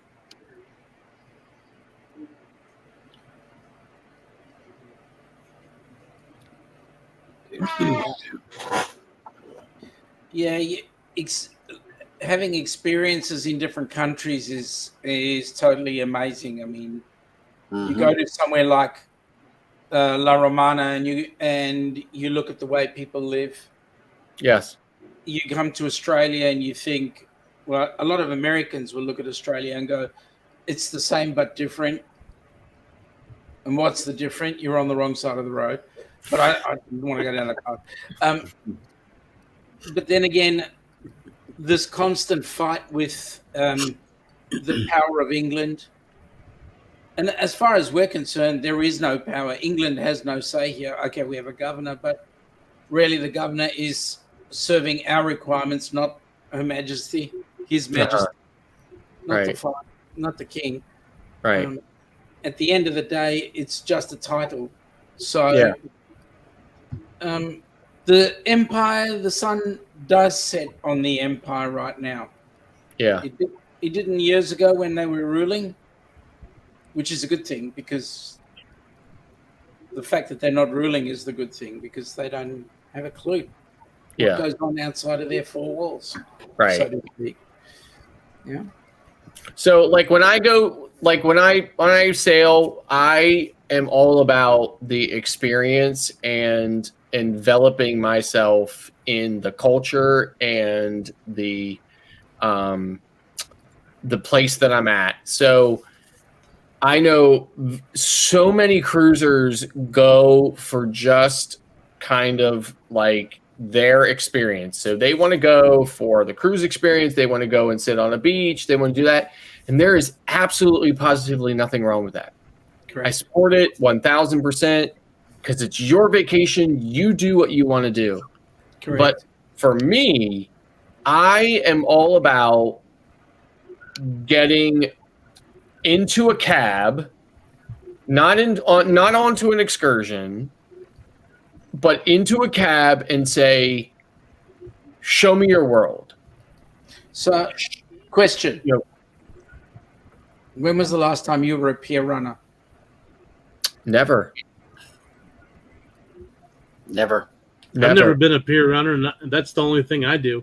Nope, never. I don't ever take an excursion from the ship. The biggest fear I have is being a pier runner, because not everybody's on the same same timetable. I was watching a channel the other day, and I can't remember who it was. It was this couple. They were somewhere, and they were operating on the MSC app that was giving them time frames and all that sort of stuff. And the app had given them a time frame. They got back to the ship, and they were told they were pier runners almost. They were about to be offloaded. And it's like, serious? Okay. I mean, like I said, I get into a cab and I say, show me your world. I want to see places that I'm not going to see on an excursion, that I'm not going to see this. I want to talk with you. I want to interact with you. I want, I want to ask you questions. If you don't want to answer my questions, that's fine too. But like, that's what I want to do. And this is the ship I'm on, and this is when I need to be back. And I have never found where somebody did not profoundly respect that kind of boundary or kind of requirement. And take me places and show me things that I would never see on an excursion, that I would never see if I stayed in the port, and interact with me and talk with me and have conversations with me and explain things to me about how they live. That's what I'm all about all the time, every time. Even if I've been there 10 times already, I want to go where the people are. I want to go away from where all of my fellow cruisers are. I want to see this place. I want to experience it. I want to see it. That's what it's always been about for me. It's never been about, let me eat 12 times a day and indulge myself to the, extreme. And it's always been about, this is how I'm going to get to this other country where I'm then going to go and learn something about it and the people who live there. Cruising has always been about that for me. So would you have that same attitude to a country you're visiting for the very first time? That is actually the utmost important thing for me to do. My wife and I say to each other all the time, this is our first time at this island, so we absolutely have to do that. It's only when we've been to that island 100 times that we say, okay, this particular time we'd be okay with a beach day. Yep. So when I go on a cruise, when I go to an island for the first time, I get in a cab and I try to get them to take me around the entire island and tell me about as much as they can. Yes. Of their perspective on the island and everything else like that. Yes. Every single time I go.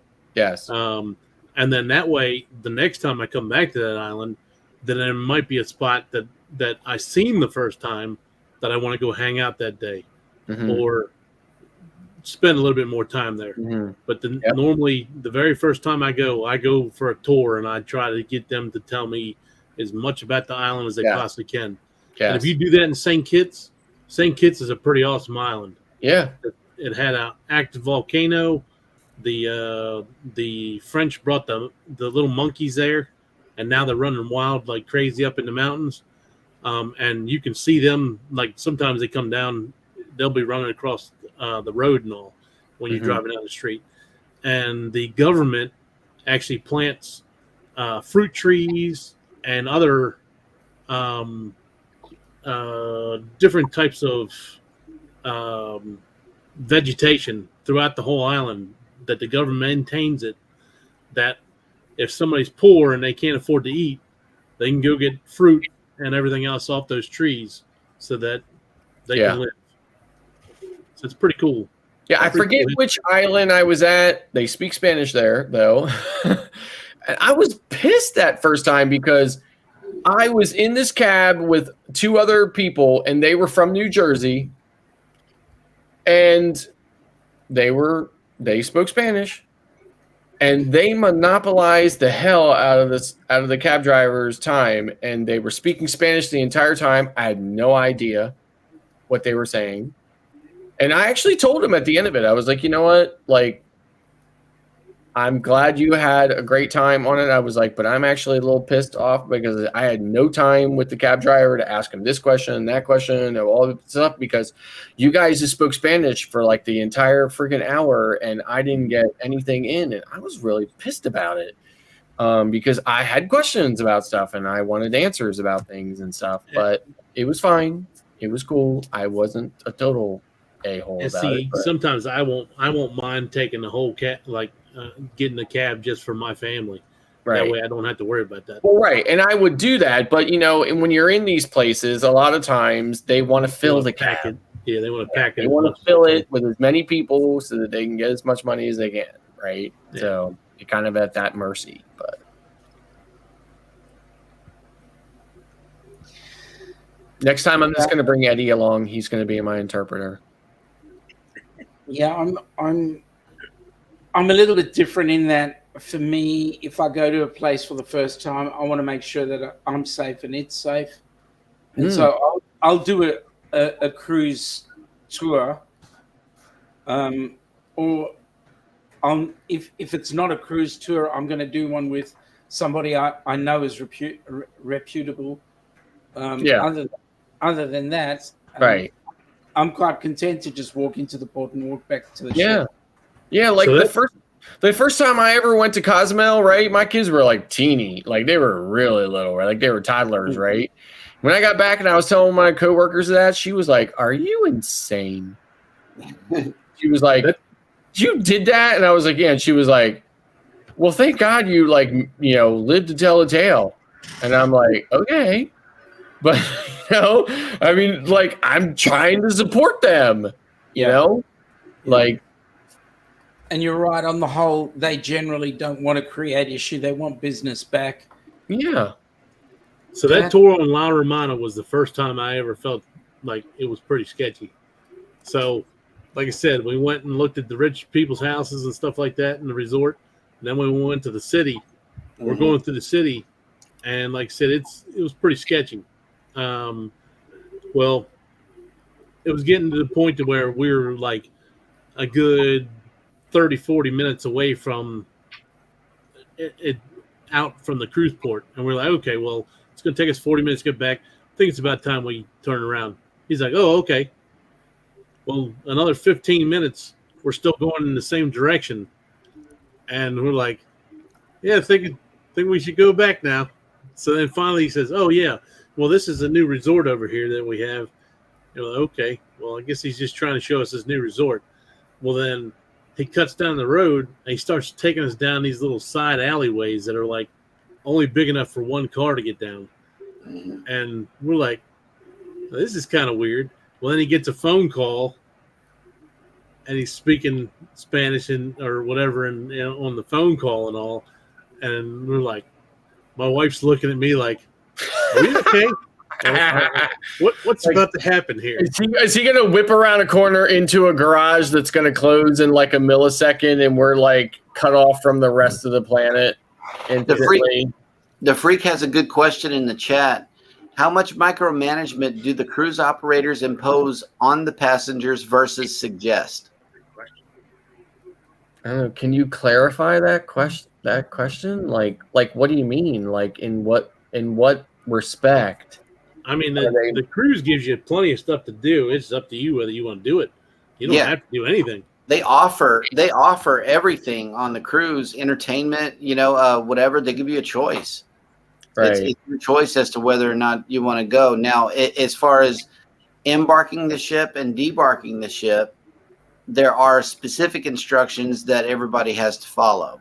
Right. Because time schedules, and if it's refueling, you can't smoke, you can't use your phone. Other than that, other than getting on the ship the first day, getting off on the last day, and whenever they are refueling is the only time I hear specific instructions for the passengers. Otherwise, it's a suggestion that you come to the morning show. It's a suggestion that you go to the debarkation presentation. Yeah, everything is absolutely optional as far as that goes, for sure. And then, like, as far as excursions and stuff off of the ship at a port, the cruise line tries to cultivate a good variety of things for people to experience, which I think is fine and, no problem with it. Personally, I have found more interesting and more diverse options outside of the cruise line. But you would still be perfectly fine on a cruise line excursion and still, I think, walk away very satisfied with your experience. And it also depends on your experience too. Jennifer just chimed in. When it was just her and Andrew traveling, they would do their own excursions, always felt safe. Now that they have a toddler, they book through the cruise lines just to be a little safer. Yeah. And I was talking about this with Warren Front too, and this might be a good question to ask the entire panel and also the chat too as well, kind of how we pick our cruises now. Because the way that I pick my cruises now is vastly different from even 4 years ago or 5 years ago. I'm picking cruises and I'm going on cruises based on the people that are on the cruises. I once picked it for the ship and I once picked it for destinations, but now I'm basically solely picking cruises based on the guests and the people that are on the ship, like Eddie Lugo's Booze Cruise and Flock's cruise next year. So that's what I'm doing. So it's changed, but I'm interested to hear how you guys choose your cruises now. Eddie, you're muted. You sounded great though. Right. Thank you, Clark, for your input in this dynamic time of the night. Ooh, dynamic. Boom, boom. We're only 41 minutes after you said we were shutting down. I know. Yeah. We're just Going on 4 hours. What was the question again? Sean's like, what? How do you pick your what are you cruises? talking about? It's not even dinner time yet. I I picked ports. Not much on the cruise line, but then after I paid the ports, then I go with the cruise line. See what gets me the best deal to get where I want to go. And most of the time, it's also my wife. She picks, she looks at something, she likes it. I want to go with this. I'm flying with it. You know, I don't have a problem. I'm not gonna say no. So that's how we found NCL again. You know, I used to be Carnival all the time when I lived in Florida. She did RCCL in 2010 with her sisters, where they went to Bermuda. She always wanted to go back to Bermuda. So, and somehow we started talking about it. You know, we're back in Brooklyn and all that, and then we decided what to go with. And we were gonna fly to Puerto Rico to hop on a NCL Epic and do the Eastern Caribbean. Somehow we find out that leaving out of New York would have been about the same price. Leaving from New York, going down to the Eastern Caribbean, for about the same price without any flight. I didn't have to fly. We didn't have to rent a car. We didn't have to be in Puerto Rico at a hotel room for the night or something. Just hop on the ship and go. So that's what we did. So once we did the first NCL back with Escape in 2018, New Year's Eve on cruise, which was excellent. I mean, we rolled with it, and then right after that one, we booked on the next one for the following year, and then we booked the bloggers. We had three more during the pandemic, but the first two got canceled because the ship got because of the pandemic. Two of them were canceled, Right. and then the third we have to cancel because that's when uh, she moved down, and I didn't want her to. I didn't think the new job was going to give her the time to take off, you know. So it was going to be before 6 months. So we went ahead and canceled that, which was a good deal because that credit that we used for the bloggers. As we saw bloggers, that bloggers, I didn't know where it was going.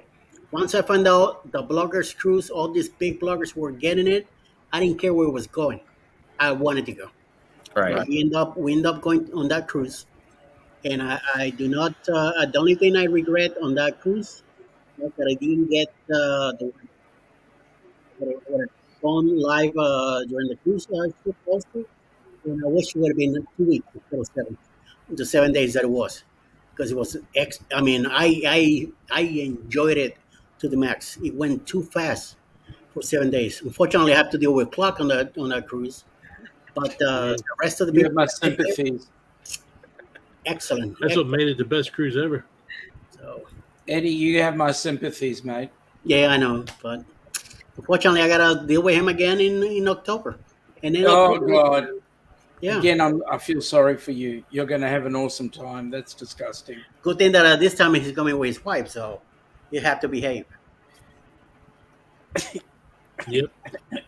I doubt it. Okay. The before I answer the question, I have to ask, what the hell was the question again? How do you choose your cruises now? Right. What all do you consider when choosing your cruises? My God. So I've been on so many cruises. I really don't consider too much anymore. So now it's more about just cruising, right? Just being on the ship, not, just the experience of the ship. Whatever port we're going to, I'm going to get off. I'm going to do whatever, right? When I'm in Cozumel, 9 times out of 10, I'm going to Nachi Kokom. When I'm in Costa Maya, I'm always going to Maya Chan. Other cruises, like, for instance, I was just on Anthem in January, and believe it or not, for the first time ever, I went to St. Lucia. So I took an island tour. Went all the way around St. Lucia, saw the Pitons, saw the volcano, went everywhere. And the tour guide on that cruise was very accommodating to me, realized and understood I was a vlogger, and really tried to accommodate me, to offer me opportunity to see different things and stuff like that. I had no idea that St. Lucia was so geared towards bananas. right? Like, obviously, you can find bananas on any tropical island. I've taken the walking path at Roatan and seen, banana plants with bananas up on the side. But St. Lucia is like all bananas, tons of plantations that just grow bananas, right? Didn't know that. It was amazing. It was, perfect to be able to see that, experience that, and learn that. But for me, it's just kind of like, I just pick cruises now to go on cruises. I try to find interesting like itineraries and Like your 11-day cruise that you're going from New York to Mexico that doesn't. Yes, right. Like I said, I was on an 11-day cruise in January on Anthem. I went to Martin and San Juan and Kitts and Antigua and but I had been on that exact same cruise in 2017. The only difference was we switched out Lucia for Barbados. In 17, I was in Barbados, but every other port. This time I was in, but it had been since 17. So it hadn't exactly been year after year after year. Except the whole because you probably went out of Florida for that one, right? New Jersey. Oh, New Jersey. Oh, okay. Yeah. So like I try to look for that, for something that offers me something unique in the itinerary. But for the most part, after so many cruises I've been on, unless I'm flying to Australia or the West Coast or the Mediterranean, for me it's more or less just about getting on a cruise and going somewhere and trying to find something that I haven't done or seen there already, or something on that ship that I did not experience the last time I was on that ship or last time I was on a ship going to those same destinations. And so far I've been able to squeeze things out of it, but we are kind of scraping the bottom of that barrel now. Good answer, though. Good answer. Makes sense. Yeah. How about you, Sean? So for us, it's very easy. When we started off, it was about the destination. It was about changing the vacation experience. Now it's, even though it is bloody expensive, it's about getting to be with people. So when we were on the Carnival Horizon, that group cruise, that was about being with the group of people that we were with. When we did the Grand Princess, it was an opportunity to give mom and dad a short cruise, an experience of a cruise, and that was exciting. When we chose the Celebrity Edge for our, I don't know if you know, but we've got a cruise happening on January the 2nd, 2025. When we chose that cruise, it was because we'd been to those locations before, but it's areas that make Ilana happy. It brings back memories for her, so that's why we chose to do that cruise. But it's also an opportunity for us to, we're trying to get as many of you guys to come across, because for us, it's bloody expensive coming to you. Mm-hmm. And yeah. Don't get me wrong. It's more expensive for us to get to you than it is for you to get to us. I agree. That's not a stupid statement. You're using US dollars to pay. We have to use US dollars to pay, and to exchange Aussie dollars to US dollars is hellishingly expensive. So the same cruise that we're going on, is dearer for us to get to you than it is for you to come here. So that's why we try and encourage you guys to come down under. But in the meantime, it's about mixing with people right now. Yeah. That's the way we look at it. Oh, sorry, Em. We lost Em right before she answered. I know, right? She knew you were going to ask her. I think she felt like, oh shit, I don't want to answer. How about you, Clock? So I like big boats, and I cannot lie. Me too, Clock. Me too.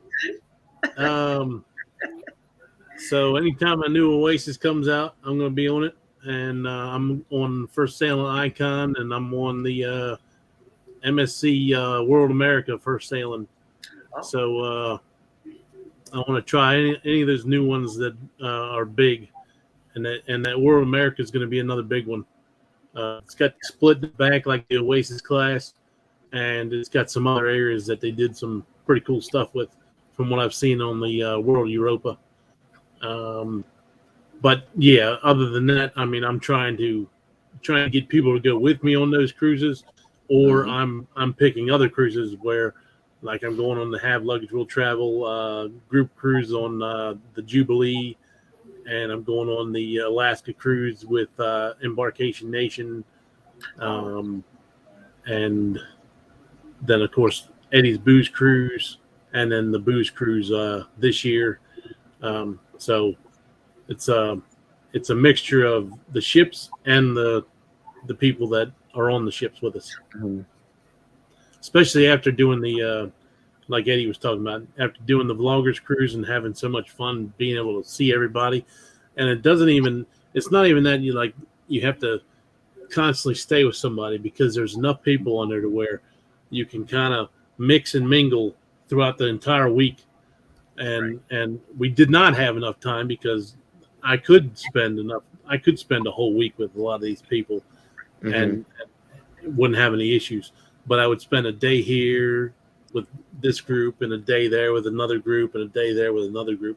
So it's a lot of fun. Yes.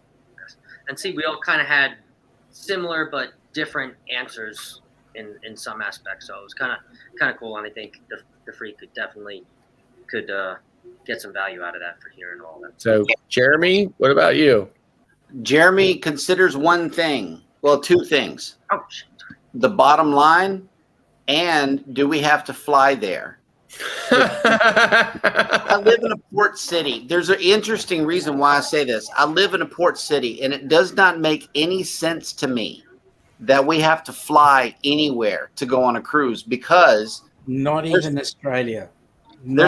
Okay, but you have to fly there. You know, it's like that's a destination cruise. You know, that's a bucket list cruise. But the thing about Galveston is we have 5 or 6 ships that are here like every 3 or 4 days, rotating out. You know, and we see them come in, we see them leave, and while you might be Western itineraried out, guess what? I've never been on an excursion. So like I could go back to Cozumel, I could go back to Progreso, I could do the exact same thing and have the exact same experience and be perfectly fine. I'm a simple person, you know. I'll go in through Dew Free, I'll go to Fat Tuesday, I give me some food, I run around, I vlog the same thing in Cozumel, and I'm back on the ship before 1 o'clock. You know, that's our cruise cadence, if you will. We have a certain way that we like to cruise. Sure. We're port people. Right. You know, it's like we love the ports that we go to, and we'd like to keep the ship within sight. Okay, that's the other thing about us, is like we like to see the ship from where we are. You know, and it's not that we're not adventurous. It's just that there's a safety concern, as well as you know, we've already spent the money on the vacation, and I would rather spend that money on the ship versus going into the unknown, if you will. Now, one thing in Cozumel I will actually consider is going to either Paradise Island or the other one that's Sancho's. No, not Sancho's, the other one. The one that, I heard Sancho's was really wild, and it's not really Nacho Coca, something like that. Yeah, I would love to try one of those all-inclusives, you know, especially Paradise Beach. I've heard a lot of good things about Paradise Beach. Right. Are you not going on the booze cruise? I am. Yeah. Okay. We're going to Paradise Beach. I mean, like Paradise Beach, this year. Nachicocombe, Mr. Sancho's, they're all great places. It's just that from Paradise Beach is the most crowded. Okay. Mr. Sancho's is not much less crowded, but is a little less crowded. And Nachicocombe is, you know, the least crowded of them. but the experience is very similar. There's another excellent question. See, this is why we need the freak on the show. Okay. How many cruises under your belt before you got this? The routine, the itinerary, the schedules, etc. These are all great questions, by the way. We definitely thank you for this. I fly by the seat of my pants every time. So before I answer that, I would say, I would just expand on what I've already said about the previous question, which is I love being on cruises with vloggers. Yes. And I've been on many cruises with other vloggers. And I enjoy spending time with them and having conversations with them. But I prefer to be on cruises without vloggers so that I can interact with ordinary, everyday cruisers, right, and answer and have conversations with them and get perspectives from them and everything else. Like when one of the times I was on Maravilla not long ago, a guy walked up to me and said, "Are you a vlogger?" And, you know, I kind of made a joke about this the other day or whatever. I was like, no, I'm just taking a lot of really long selfies of myself. Right. You know? So, no, yes, I'm a vlogger. So, and he was like, please tell me you're going to vlog about how similar this ship is to Anthem of the Seas. And I was surprised by that because I thought, well, isn't that something? Because yes, I actually am going to vlog about that because I have actually like keyed in on that myself. I do feel that the ships are very similar in design and layout and this and that or whatever. So it was a really nice conversation with somebody who's not doing the same thing I'm doing. Right. So I appreciate that as well. So I just wanted to say that. To answer your question, for me, by the time I finished my second cruise, I'm like, okay, I got this. I could do it by myself because we were on the same cruise line and because we were on the same cruise ship. Okay, that's really important because different cruise lines have a different feel as far as the way that they are. You know, I'm mainly talking about embarkation and debarkation because you got the certain way that Carnival does it, and then you got another way that Royal's going to do it. And I'm pretty sure on the NCL side, which has pioneered pretty much everything, they're going to do it a little differently as well. However, the core things never change with cruising.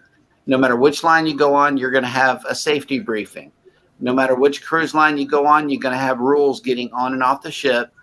And a lot of that is controlled by the port authorities, not necessarily the cruise line.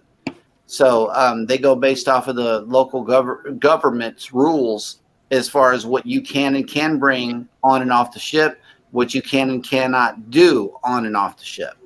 It's controlled by the local governments. Mm-hmm.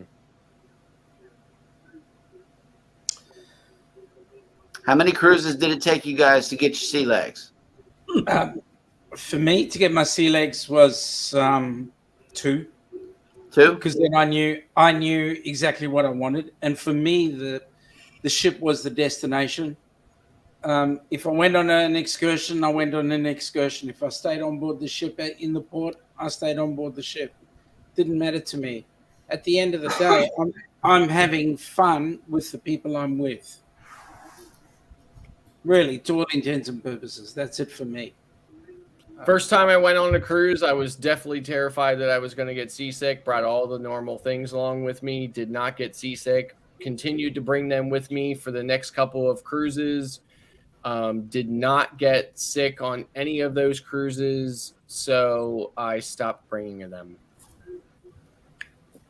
Yeah. I mean, I hate the ocean. I hate the water.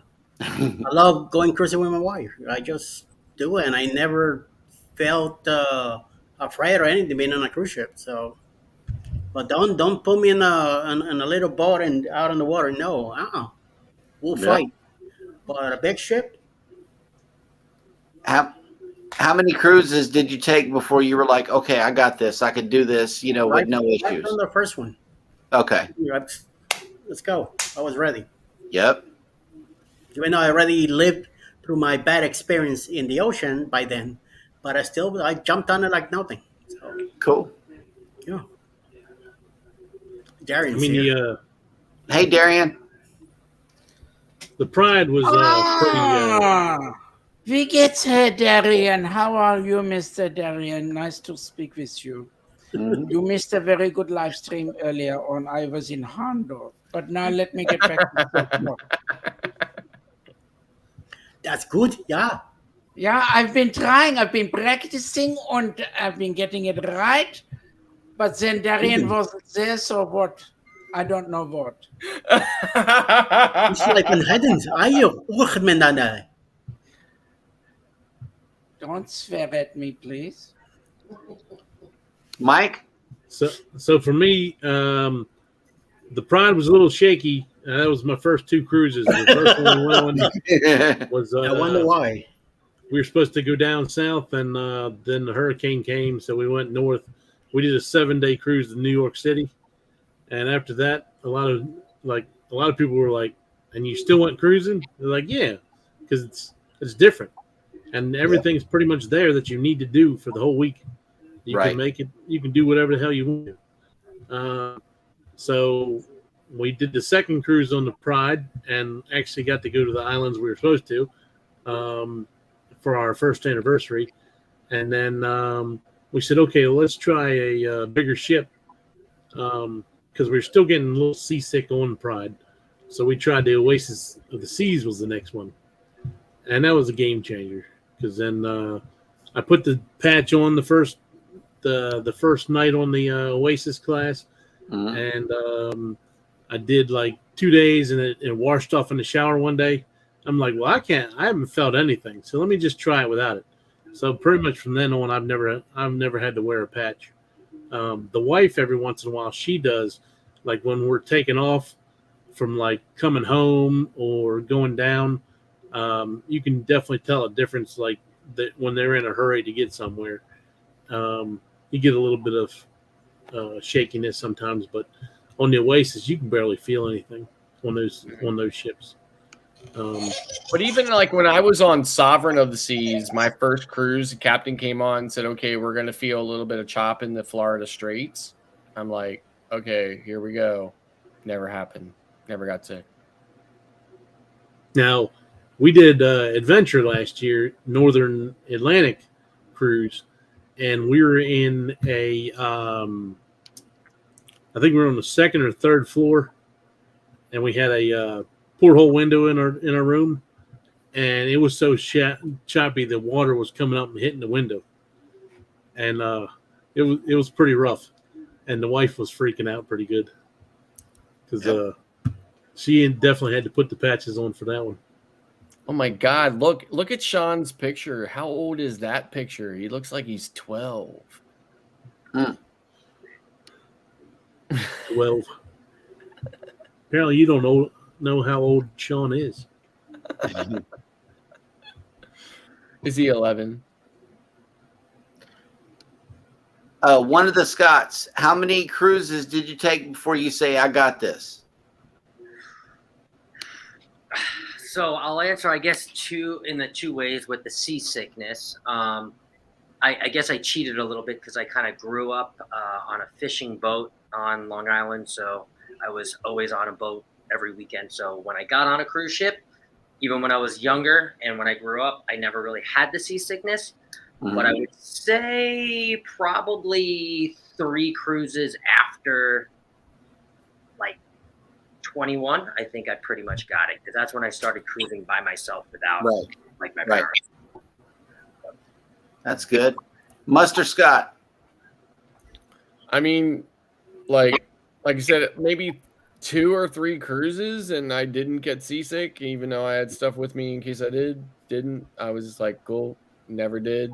You know, like I said, I've been on ships that were barely moving to ones that all I could see was sky one side and, you know, ocean the other. I mean, really just, you know, crazy. Never got sick, haven't gotten sick, you know, hopefully never get sick. Maybe 3-4 cruises before I was just like, okay, I don't think I need to bring the the Bow 9 with me anymore or whatever. Right. Yeah. I mean, that was back when the ships were small. Yeah. With, not really with stabilizers. I mean, they said they had stabilizers, but not like they do today, right? Oh, hell no. They didn't have azipods or anything like that, right? So, and I still didn't get sick. I know that Excel class is really, really smooth on the water. We didn't feel too much, although I did get woke up at 1 a.m. with the sounds in the room. It was kind of weird. I heard the metal making weird sounds, and it woke me up. Yeah. Otherwise, the ship is very smooth on the water. Yeah. I mean, I've sailed from the Northeast plenty of times in the winter, which is the angriest oceans you're gonna see, right? Even from Baltimore, you can run into some angry oceans once you get out of the Chesapeake, but like from New York and Bayonne and stuff like that, really angry oceans. Sailed up to Canada during the winter, really, well, not winter, but like late, mid to late fall, which is really angry oceans. Never got sick. So just weird, Sorry, I stepped away, guys. I had a phone call from my son. Doing good? Yeah, he's good. We're all meeting up this evening for a family function, so he just wanted to know where to is go. he dating a girl from Staten Island? You mean no, and the reason why I say no is he's still trying to figure out a girl in Melbourne, let alone Staten Island. Right. Oh my. Oops. Too late. The first night on the skate, we heard the chain on the anchor getting picked up the first night. After that, we didn't hear anything else. Mm-hmm. On the Bliss, I think the first night we felt a little wavy coming out of New York that night. Where in the ocean we were, I don't recall, but there was a movement, but nothing out of the nothing out of the ordinary. We slept okay, most of the our trips, even though it's not as pretty cold as I would like to.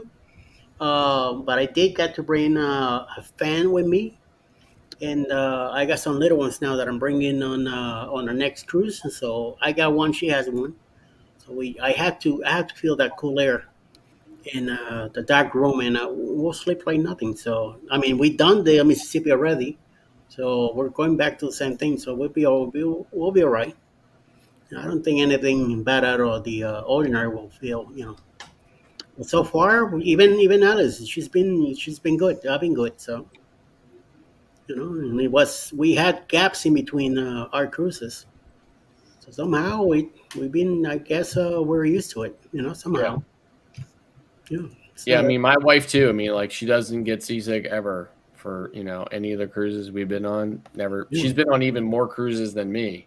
Yeah. And she's been on more lines than I've been on. She's been on like Holland America, and she's been on European river cruises, and she's been she went on a cruise on the Nile River and Lake Nasser in Egypt, and she's been she's explored the planet way more than I have. So. And the freak, yes, the individual staterooms do have air and heat, so you can run it at your own leisure. Mm-hmm. Although, for my taste, the heat doesn't go high enough. And for my taste, the you air need to doesn't spend go high time with enough. my father-in-law. Yes. Right, Mike. Whichever direction I'm with Mike on this one. The air on the Breeze doesn't work as well as the air on the Celebration. Now, the air on the Dream got a little too cold for me. Wait a minute, that was the Dream because it was cold. It was cold when we left Galveston, so it did pump out a little high. Is there such a thing as cold in Galveston? There was this past Christmas. this past Christmas, it did get down to 21 degrees. That's a nice Christmas. That's a nice weather. 21. Oh, It's a I'm not morning talking here. Celsius. No, you've gone. not You've gone Celsius. F again. That's Fahrenheit. But Short weather, shorts and a shirt. My kind of weather. no, not 21 degrees Fahrenheit. No. I was It's a on normal Carnival morning here Legend out of in the Western Baltimore during the pandemic. It was unprecedentedly cold that March day. It was 32 degrees in Baltimore for that day. That night, it was freezing when we sailed out. I slept in jeans and a long sleeve shirt with a hoodie with the hood up under the covers for the entire night. Now, and let me just say, cold. Let me just say, as an Australian, we hated every minute of your cruise because you were able to cruise and we were locked down. Yeah. Yep. But I had the heat turned all the way up under the blankets with a hoodie on, jeans, shirt, the whole 9 yards, socks on, still cold. Couldn't wait until the third day it finally got warm enough for me. But again, I'm the weirdo. So my father-in-law, you said it. If it was 32 degrees C, 90 degrees roughly. If it's 90 degrees, he'd crank the AC on to be 110.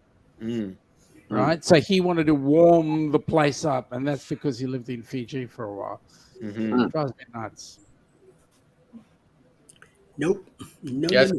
I think my ideal temperature is 39.1 C. Well, you do well down under. We have gusts. We have gusts up to like 45 in Melbourne. Yeah, which is nice. I don't mind it. Of course I do. I hate it. Well, bloody hot. I'm going to have to roll out. I got to get up at 6. Which Are is you in fishing? 4 Are you hours, which is in are 3 you hours fishing? and Are you 45 fishing minutes. row next to through drywall? No, I am going to an auction tomorrow morning. Tool auction. Gotcha. What are you auctioning? Real exciting. Gonna auction the AC unit for your house? I need. I'm supposed to So get what you you a quote for that tomorrow too. Your forehead looks a little pasty. Is it hot in your house right now? That's sweat. That's from the glare on my thing. I'm not sweaty. Sure. What it is, I'll tell you what it is. It's from Clocky having to put up with me. That's what it's all about. Normally. That checks out. That's what it is. Survey says. Speaking of checking out, I'm going too, y'all. It's been real. It's been fun. It's been real fun, but I'm out. All right, sir. Thank you for hanging out. Shalom, shalom. Yes, sir. That's right. Hey, and you know, before I leave, I got a supporter here, DeFreak. Thank you for all of your wonderful questions tonight. Thank you so much. We enjoy talking about cruising. We do this all day long, every day. Yes. So I'll leave you with this. He left a comment here that says, "God bless Texas." Texas. Bye, y'all. Some more of this. That's what you need. Some more of See you, this. Jeremy. See you, Jeremy. See you, Jeremy. I will catch y'all later. Probably tomorrow. See you, tomorrow night if Clocky. y'all want to. So, see you. Yes. See you. 8 o'clock. That was. Thank God we got rid of Clocky. Now we can talk about him. He's still listening. Yeah, no, I love it. I love doing that.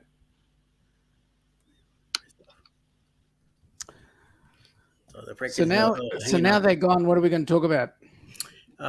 More freaking weather. I had a co-worker in my last job before I got laid off and went into disability, where she was like you, Scott. She will put the heat on in the hotel room, and then she will take 2 blankets and she was fully dressed, sleeping like that. It's like you just got to the door, and you were like, oh my god. I mean, listen, Renee, you know, and I don't think I've ever, I mean, I've talked about this a lot of times, right? But I don't think I've ever clarified how I feel about it. I hate that I am this cold all the time. I hate that, you know, I cannot, you know, be comfortable, but you need some of this. But wait a minute. Yeah, no, listen. let's get it Here's the right. thing, though, right? Here's the thing. Yes, I've lost 60 pounds in the last 9 months. Okay. But even when I weighed, you know, like say 10 years ago, when I weighed like 210 pounds as a 5'6" guy, so I was like short and stocky, right? I was still cold all the time. Even when I was like 15, 12 years old, all my whole life, always cold, never able to get warm, you know, and I don't particularly like it, you know, and I certainly hate battling with my wife on the Nest app. She turns the air on, I turn it off. In the wintertime, she turns the heat down, I turn it up. You know, like, you know, I even have to like when I pick my phone up and I swipe down and I put it on silent so she can't hear the clicks. You can't hear the clicks of my phone when I turn the heat up and down and stuff, right? Like, you know, like I hate doing that, but it's just the way I'm made. Hang on a second. You might be cold, but you've got a warm heart. Thank you. So yeah, I mean, like I said, I don't like it, but it's just the way I am, and you know, and I really like I'll get up sometimes in the evening and my wife will be like, where are you going? I'm like, outside to get warm. You know, where I even said to her the other day, I was like, you know what? She was like, what are you doing out in the garage? I'm like, I'm trying to be warm a little bit. Like, I was like actually thinking to myself, I could go out there and, you know, set the creeper chair up as a chair, right, and not a creeper, and bring a tablet out there and connect to HBO Max or whatever out there in the garage and sit out there and watch TV a little bit and be warm because the house is too cold for me. But the house is probably 79 degrees. That's Fahrenheit. Warm. That's all right. And I'm cold. You know, so just the way I am. That's why I said I feel so bad for my cabin stewards when I'm on the cruise ships. I tell them all the time. First thing I say to them when they come, knock on the door and say, hi, I'm so-and-so. And I say, hi, I'm Scott and stuff like that. I say to them, listen, I'm a weirdo. I like it really hot all the time. So here's the thing. I'm going to try to remember when I leave the cabin to turn the air all the way down so that it's nice and cool in here for when you got to come in here and work. But if I forget, please feel free to come in, turn the air on, turn it way down, go to somebody else's cabin, and then come back when the place is finally cooled down and do whatever you have to do. And if you can remember to turn it back up when you leave, great. But if you don't, that's fine with me too, because if I come back and it's freezing in there, I'll turn it all the way up, and then I'll go and do something else for a while and come back when the cabin is 100 degrees. So, you know, it's just how I am. So I don't particularly care for it. I don't particularly like it, but there's nothing I can do about it. Alternatively, you could do 100 push-ups. You know, that'll warm you up. Yeah. I mean, listen, when I go out and mow the grass, surely I come in, you know, not feeling like the house is cold. But that lasts for about 10 minutes. Or if you didn't want to do push-ups, you could practice CPR. I could do that too, yep. So I don't know if your wife would agree, but hey, I mean, no, my wife is the polar opposite of me. In fact, she had the whole morning show in stitches a couple of weeks ago, and she made a comment about how we live in hell. According to her, right? Like she said to me the other day, she was like, you know what? We have this very beautiful finished basement. It's very nice. It's very comfortable. It's very appointed. And she got up and I said, "Where are you going?" She's like, "I'm going downstairs because it's just a little warm up here." Our basement is, a constant 50 degrees. So hey, that's okay. And when unless you turn the dehumidifier on down there, when you turn the dehumidifier on, it actually warms up to something respectable. You've got to keep your wine sometimes I'll tell somewhere, her, right? "Hey, listen, I'm going to spend some time in the strip club tonight. Can you please turn the dehumidifier on down there?" Oh, that's hot stuff. No, but I guess you got to keep your wine somewhere, right? I guess.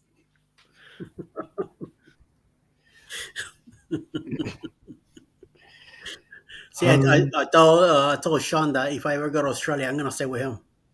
Yeah. Yeah. He's like, what? Like one time I was on Royal Caribbean's private island in the Bahamas in, I don't know, late January or early February or something like that. And I mean, it wasn't horrible, but it wasn't super warm either. Like it might have only been like 71 that day or something. And we were in a cabana on Chill Beach. So the attendant had come by and she was talking to us about stuff or whatever. And she had said to us, I was sitting there with towels on, like I had towels over me on a lounger. And she said, "Oh," she was like, "you should have been here last week." She was like, "It was only 48 degrees on the island the whole day." And I was like, I would have died. Like I would have totally stayed on the ship. I would have never gotten on that ship if it was only 48 degrees. Oh boy, 48 degrees. Seriously, it feels like that right now. Fahrenheit or Celsius? It's winter down there now, right? Oh shit, I forgot. Oh. Shoot. And I actually said ship. Yeah, sure. We heard that before, don't worry. I heard plenty of ships today, so. It's currently 10C with 85% humidity. Great weather for you, right? Yeah. 10, 20, that's 50. It's 50 even. Yeah. Wow. Like I was still running the heat in my house in June. Now, nobody else was, but I was. Right? But June's cold anyway, isn't it? Not where Eddie lives. And not normally where I live either, but the last couple of years, right? Like, so like this is one thing that people don't understand about global warming, right? Wherever it gets hotter, there are some places that are going to get colder too, right? Yeah. So, and Clock had mentioned this way back, like, I don't know, like a month or two ago, he had mentioned during one of our lives or whatever, that where he lives, which is about 2 hours south of me, the last, say, 5 or 6 years, we've had no spring. It's just cold, and then the next day it's 90 degrees. And we have no spring, we have no transition, and that's the way it's been here probably for the last 7 or 8 years. It's just cold, and then suddenly it's 90 degrees with 110% humidity, and the real feel is like 101. And it'll be like that for most of the end of June, all of July, and most of August, and then one day it'll go from like 89 degrees to 53. And they call it radiational cooling. Is that what it is? What does that mean? That's what they call it here, right? Because they'll be like, "Oh, it's warm," and then they'll be like, "Oh, the cloud cover is leaving today, and tomorrow it's going to be 53." And they call that radiational cooling because all of that heat will just get sucked out into the atmosphere.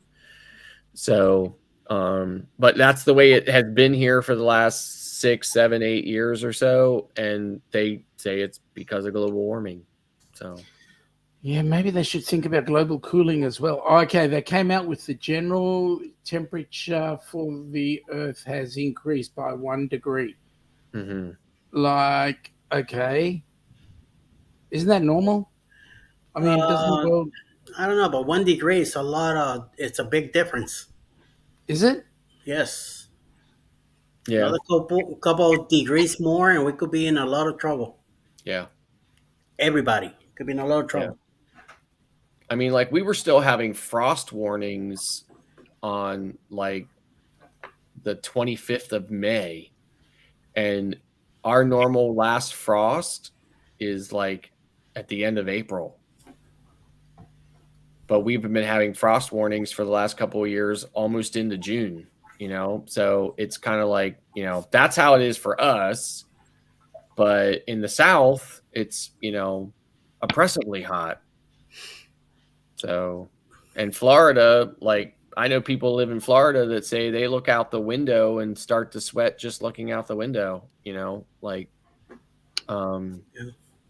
it's the way it is, I guess. But, you know, again, that's me, right? I mean, like we're having frost warnings and stuff like that in the early mornings, but it'll probably warm up to, I don't know, 68, 71 later that day. Most everybody that I, you know, live around and know and stuff like that, my neighbors and everything will be out there in shorts and stuff and everything. And I'll still have a hoodie on and jeans and, you know, and my hoodie actually has a battery in the pocket with a button on the front.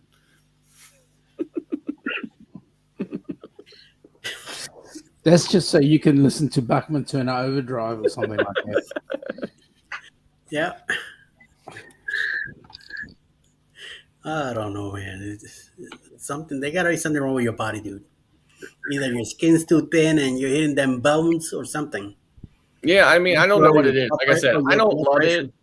I'm not happy about it. I don't love it. I'm not fine with it that I'm this way, but you know, it is the way I am. I have to deal with it. But it certainly makes living with other people difficult because everybody else is always way hot when I'm, you know, like today we took a drive down to Maryland. I only live about 30 minutes from the Maryland border. So we took a drive down into Maryland today and we were driving back and I turned the air up in the car. My wife looked at me and I said, I was comfortable. So I knew that you had to be roasting.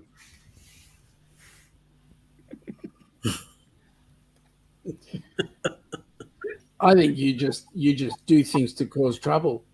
Maybe that's definitely a good possibility. I mean, you do a Sean trick just to stir.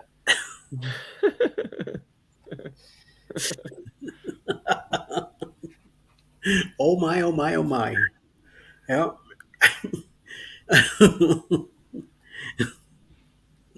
I openly admit I'm a stirrer. It's like we have our AC on since April. I think it's around 7. It's been on 72 this whole time. Yeah, so like I turned mine off around 7:30 tonight because, or not 7:30 tonight, 9:30 because I knew that I'd be getting on this live at 10.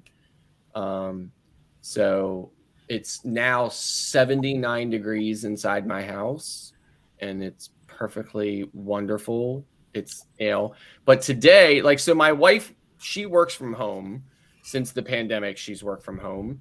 And we set up an office for her in our basement. So she works downstairs in the basement, which is, you know, really cool. So she's fine down there all day. Today, about 3 o'clock, she stops working around 3:30 Eastern. So at around 3:10, I turned the air conditioning on because I turn it off when I go to bed at night. We have a separate unit in the bedroom that runs that keeps that room cooler. So, but we have a central air unit. But anyway, so I turned it off, and then today around 3:10, I thought, okay, I better turn it on because she's going to be, you know, coming upstairs here shortly, and it was 83 degrees inside the house, which was fine with me. It was perfectly fine with me, you know. Like when I first met her and stuff like that, when we first started dating and stuff, which was a very long time ago, but when we first started dating, she said to me, she's like, I used to think that you were like just kind of fibbing about it, faking it, lying about it, or whatever, about being able, being cold and stuff like that. She's like, until I saw you mow the grass when it was 90 degrees and not have any sweat on your skin. She's like, when I saw you mow the grass, the whole yard, when it was 90 degrees outside and you had no sweat on you, she's like, I knew then that you were telling me the truth. And I'm like, so you are abnormal. Yeah. He's an alien. It's the way I am. So, I mean, when it's 83 degrees in the house, I'm comfortable. He's still living Mars. But he got dropped up here, and they forgot to come back and get him. So he's. So you're the man from Mars, and she's the woman from Venus. Yes. Yep. Yes. It's That's crazy. right, yeah. Like I said, I'm not happy about it, but it's just the way I am. I have to deal with it. So, so when I turn the air on when we're sitting here in the evening after dinner watching TV or whatever, I turn the air on, it gets down to 75 degrees in here. I'm sitting over here on the sofa with a blanket on all the way up to my neck, tucked all the way around me, underneath my legs, everything else. Got my feet tucked up underneath it and everything else. I'm sitting there and I'm still not comfortable. Like, I'm still not like, okay, this is cool. You are a worry. Yeah, it's insane, And like I said, I tell my doctor about it. My doctor just says, this is the way you are. I'm like, you would definitely freeze in my house because I keep it at 69, 70. Yeah, I mean, most people do, and that's and that's normal for most people. But for me, nah. If it was up to me, this house would be 68 all day. Yeah, and so the fan is on right now. So it's 72 with a fan on since April. So in my house, you will freeze. Yes. I'm not even fibbing to you. Like, see, that's my Nest thermostat. It's off, and it's 79 degrees. So. And probably upstairs, it's probably 82. Because hotter up there or whatever. It's probably like 82 up there or whatever. Yeah, it rises. Yeah. So my house is not that old. My house is only about 15 years old, but I have one of the last houses with the old ducting system in it, which is these kind of like L-shaped galvanized pieces of metal that fit together like that. And then they tape the seams, and they are not efficient. Like, they stopped doing that in the US about probably a few years after this house was built, and they started putting the units up in the base or up in the attics and just running like 8-inch or 12-inch ducting to the ceilings of every room for a central air unit. But ours, so we just had our central air unit replaced. It's a brand new system, state of the art. It's 2-stage, cost us $10,000, but our ducting system is old. So even though we have this brand new state-of-the-art central unit, we still need individual mini splits in all of the bedrooms, or it won't get cool enough for everybody to exist. It gets cool everywhere else in the house, but it won't get cool enough in the bedrooms for everyone to exist. So we have those separate units. Now, I would have thought they might have invented a universal heating system that would allow you to stay hot and the rest of the family to be normal. Well, a body bag. Yes, exactly. So anyway, so my kids, obviously in their rooms, they're plenty cool and, they're fine or whatever. And then, the bedroom is freezing. I've got, like this 2 big heavy comforters on and stuff at night or whatever, while the wife is like, like, it's still hot in here. Now I've got a question for you, which dates back to an earlier conversation. If your daughter brought Staten Island home and wanted to have him spend the night, Ouch. It wouldn't happen. She would never even bother. She realizes where the lines are, and she pushes the lines pretty well, right? As But a she definitely 24-year-old knows would. where those absolute lines are. She would never even cross that line with me. You sure? I'm pretty sure, because here's the thing, right? I think if she was going to do that, she'd have done it by now. She'd have planned some elaborate scheme like, "Hey, Dad, let's go to like Aruga's for buffalo wings or something like that tonight or whatever," and then we would go there, and we would walk in, and he would be standing there in the lobby or whatever, and then she'd be like, and he would walk up, and then she would be like, "Oh, hey, here's John." His name is John, by the way. So she'd be like, "Oh, here's John." And then I would be like, "Haven, what the fucking," and turn around and probably leave, right? I'd be so mad about it, right? Then she'd probably say, "John, I have to spend a couple nights at your house until he calms his ass down." See, I never had that luxury. She just rocked home, brought him home, and said, "Dad, he's spending the night here tonight." Yeah, I mean, listen, Haven dated him for 6 months without me even noting she was dating. She did a great job. I said, "You know what? Chip off the old block there, boy." Right? Like, she dated him, didn't even know it. And I think I have good sense of things, right? Didn't even know it. Pulled the wool over my eyes on that one. I said the student has surpassed the master, right? But yeah. But then it started getting serious. She was like, "Okay, I better tell him now because it's gonna get serious now." And he's gonna wonder why I don't come home some nights and stuff like that. Whatever, right? And I'm not gonna be able, and she didn't want to lie to me. So I was like, "That's cool, right? I appreciate you not wanting to lie to me about it." But again, I complain to you guys more about it than I do to her, and I guess at the end of the day, I guess I am happy that she's not with a total loser, that, I got to worry about and stuff. I just, wish he wasn't so much older than her.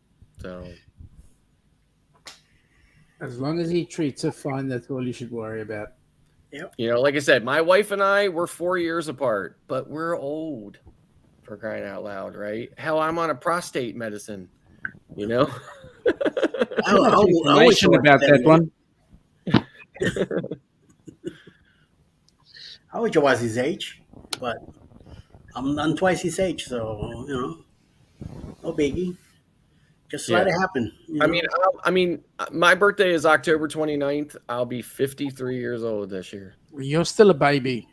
Yeah. I'm surprised your mother let you out.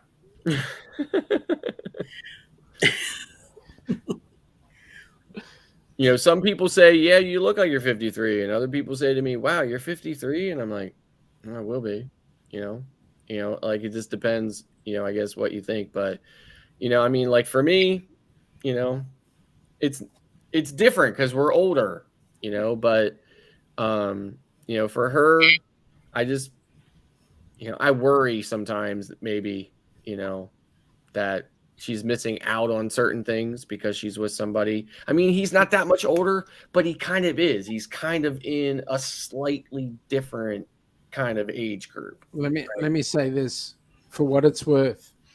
My baby is 28 and my oldest is 38, right? She's the 38-year-old is all guns and no roses. But let me say that as long as they are happy, that is all that should matter. It does matter to me, and I am happy that she's happy. And like I said, I am happy that she's not dating. He's not happy. Him. Yeah, I know he's not happy. It's Staten Island. That's the problem. Yeah, I mean, but like, if he would have said he was from, let's pick a place, Melbourne, would it matter? Pennsylvania. No, and if he was from Baltimore, it wouldn't matter. And if he was from Philadelphia, Chicago, it wouldn't matter. Hell, if he was from Pittsburgh. Omaha, it wouldn't matter to me. But right? it's Staten Island. But it's Staten Island. At least it's not Alcatraz. No. No. He could be from Sing Sing. Hey. But And I'm surprised that Eddie, being from Brooklyn, is not more sympathetic with me on the whole Staten Island thing. I'm letting her, if she was 17, 18, then really be with you, but she's not. Yeah. She's a grown woman, so yeah, she is. She not is. a daddy's girl anymore. Couldn't be more proud of them. You know, they both finished college. They both wiped their own asses. You know, I mean, they, you know, they're, you know, they have great jobs, and they're perfectly well adjusted, and they don't have any, they're not in therapy or anything else and stuff like that. Couldn't be happier. And like I said, I'm glad that she's with somebody who is, not a complete loser, that does, seem to have, a good job, and obviously he's not a complete goon, or he wouldn't, she wouldn't be with him, because, she gets, like, you kind of have, she's kind of like a one strike and you're out kind of person, so he's made it to 3 strikes. He's a lucky guy. So, so all of that said, I'm happy for her in that respect, but yeah, you're gonna be the best of buddies when finally. I mean, like I said, I mean, I don't see it ending tomorrow. At some point, I'm gonna have to meet him. Hopefully, it goes over well. I mean, listen, like I was on Maravilla in March, and she contacted me via Google Hangouts or whatever, Google Duo or whatever it was, video call, and she said to me, she said, "Dad, my wife was not with me. She was at her mom's, and she said, do you mind if I take John over to meet Beth and Grandma?" And I said, no. And I found out later that when John went over there, he took a box of cannolis to Grandma. Ooh. Because cannolis are Grandma's favorite dessert. Yum. Oh, that was pretty damn decent of him, right? So yeah, so he's not a total goon. You're mad you didn't get a cannoli. That's what happened. We say, he's a mensch. He's a man. Yeah. I thought, well, that's kind of, but again, here's the other side of that, right? I would expect that from somebody from New York, right? Not from Buffalo or Schenectady or something like that or whatever. Would you expect it from somebody from Staten Island? Somebody from one of the boroughs, right? Would you expect it from somebody from Staten Island? Well, yes and no. I mean, Staten Island, I think, is kind of a 50-50 thing, right? Like half of them are, Sean, it's coming down to politics. That's all it is. Maybe, and like I said, like from Pennsylvania, we're Ocean City, Maryland people, maybe Ocean City, New Jersey people, which is Southern Jersey, right? Which is way different than Northern Jersey. That's the kind of people we are, but, next week he's taking her to some, North New York kind of beach thing or whatever. And I'm just like, and they're going to have fun. Like, how many Goombas are going to be on that beach, right? They're going to be having fun. They're going to be dining. No doubt. She's going to have a wonderful time. She's going to have a great time. And you're going to be stressing over sweet nothing. No doubt. It's going to be stressing over nothing. Yeah. Now, Scott, what if the first time you ever met him was on a cruise ship? Listen, I've actually said to my daughter, this is what I said to my daughter. Family cruise. I said, listen, so my daughter's been on a ton of cruises. In fact, she's actually on Royal Caribbean. She's Diamond. Okay. So she's been on a ton of cruises. However, and this is the Gen Z thing, right?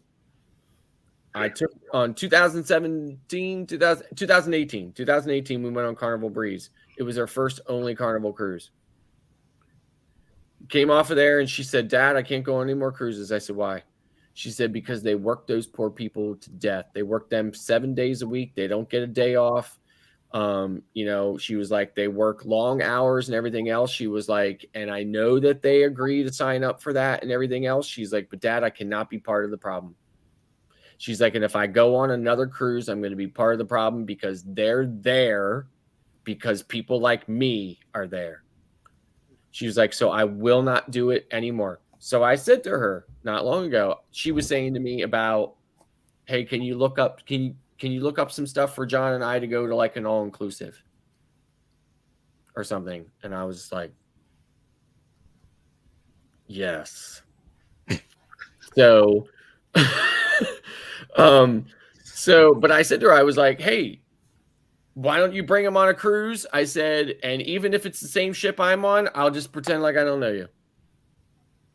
Yeah, and she was like, no. She was like, John keeps asking me if I will go on a cruise with him. She was like, but I keep telling him the same thing I'm telling you. I will not be part of the problem. I won't do it. So I don't think I'm ever going to meet him on a ship unless he goes by himself. And then if he's on a ship that I'm on and she's not there and my wife's not there, I'm going to throw his ass overboard. And then you're going to get a lovely holiday in Sing Sing, I think it is. Yep. Yeah, they're going to be taken to the break. Yep. Sing.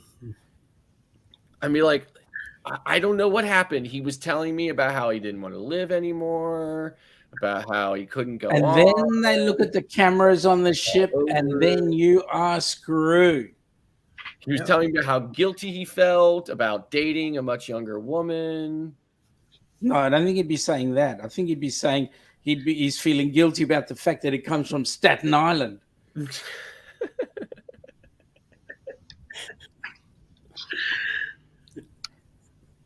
So, yeah. So, like I said, I complain to you guys more about it than I do anybody else just because, I know. I feel like I can express myself. Yeah. Especially at this time of night when hardly anybody is listening and I've had a bunch of beer. Time of night. It's not even 5 o'clock yet. What's your problem? That's right. And we've got a family function to go to that everybody doesn't want to go to.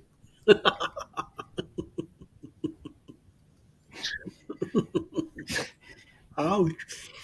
So I'd much rather be sitting here talking to you guys, but I know that you guys look like you're falling asleep. So oh my God. This is definitely a new world record for Eddie's After Dark.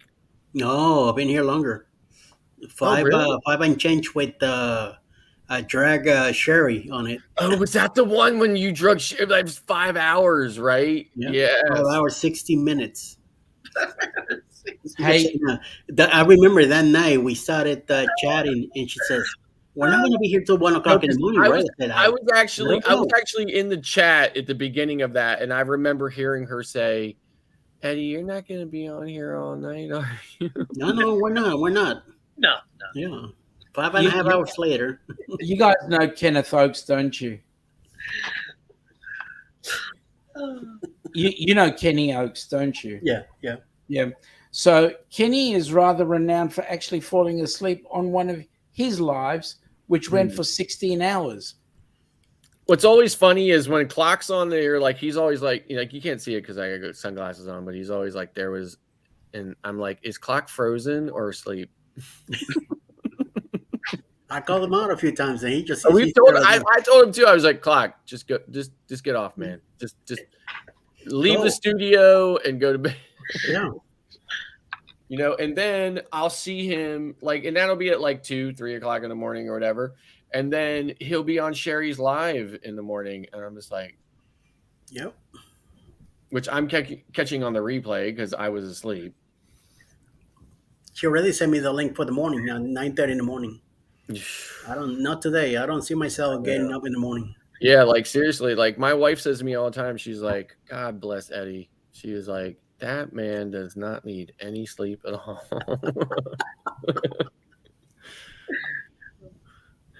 I'll probably be up around 9 o'clock and be up then come over here and talk for an hour or two. Yeah. I mean, like I'll probably be up at 8 something. Yeah. For sure. Like, and I'm not one of these old guys who takes a nap either. No, I know do. that you lay down for naps sometimes, right? Oh, But every I chance I don't. get. Every No, chance I get. for me, I can't nap, right? Like I'll just drag ass tired all day, and then probably around 9 o'clock when I'm exhausted, I'll catch a second wind, and I'll be like, oh, yeah, this is the time I need that second wind, right? Now I won't probably have too much trouble going to sleep that night, but yeah, like I cannot nap. So I don't. 9 o'clock is too early to go to bed. That's why I take a nap in the afternoon sometime. You know, like around. I've been known to get into bed at 8 o'clock. Wow. But then that's because I've had 4 or 5 days of 2 hours sleep a day. Gotcha. Yeah. Yeah, definitely. So that's what I do too. You know, every chance I get, as soon as I feel tired, bed. Now that I'm here all by myself all day, I don't waste no time. I say if I feel tired, I hit it. I look at the cat, and say, "Well, see you girls later." So Right. I hit the sack. Yeah. There's- Sometimes I sleep an hour, sometimes half hour, sometimes I sleep 4 hours. There's no good in trying to live with FOMO. You know what I mean? There's nothing to miss out on. Yeah. You need the sleep, get the sleep. Yep. And I do turn my phone off. I put it on airplane mode. Because that's as soon as I go take a nap, that's when my phone starts going ding, ding, ding. Messenger, hey, messenger, hey, messengers. I just shut it all off. Right. I put my phone. I put my phone on silent. Like, first of all, I have my phone to go into do not disturb every night at 11 p.m. until 7 a.m. So the only person who's getting through is those couple of people who are on my, special list. But so that's automatic for me. But I will also silence the ringer on it throughout the day as well too, just because it's dead right now. Yeah. I killed it. Gotcha. And I won't turn that on until I wake up, Yeah. So my phone's been off the charger since this morning and it still has 66%. I had to charge this one twice today. You can see it there. 66. Yeah, got it. Yeah. Yeah. Twice today. So, but now the battery is really good in that phone. So that's the 23 Ultra.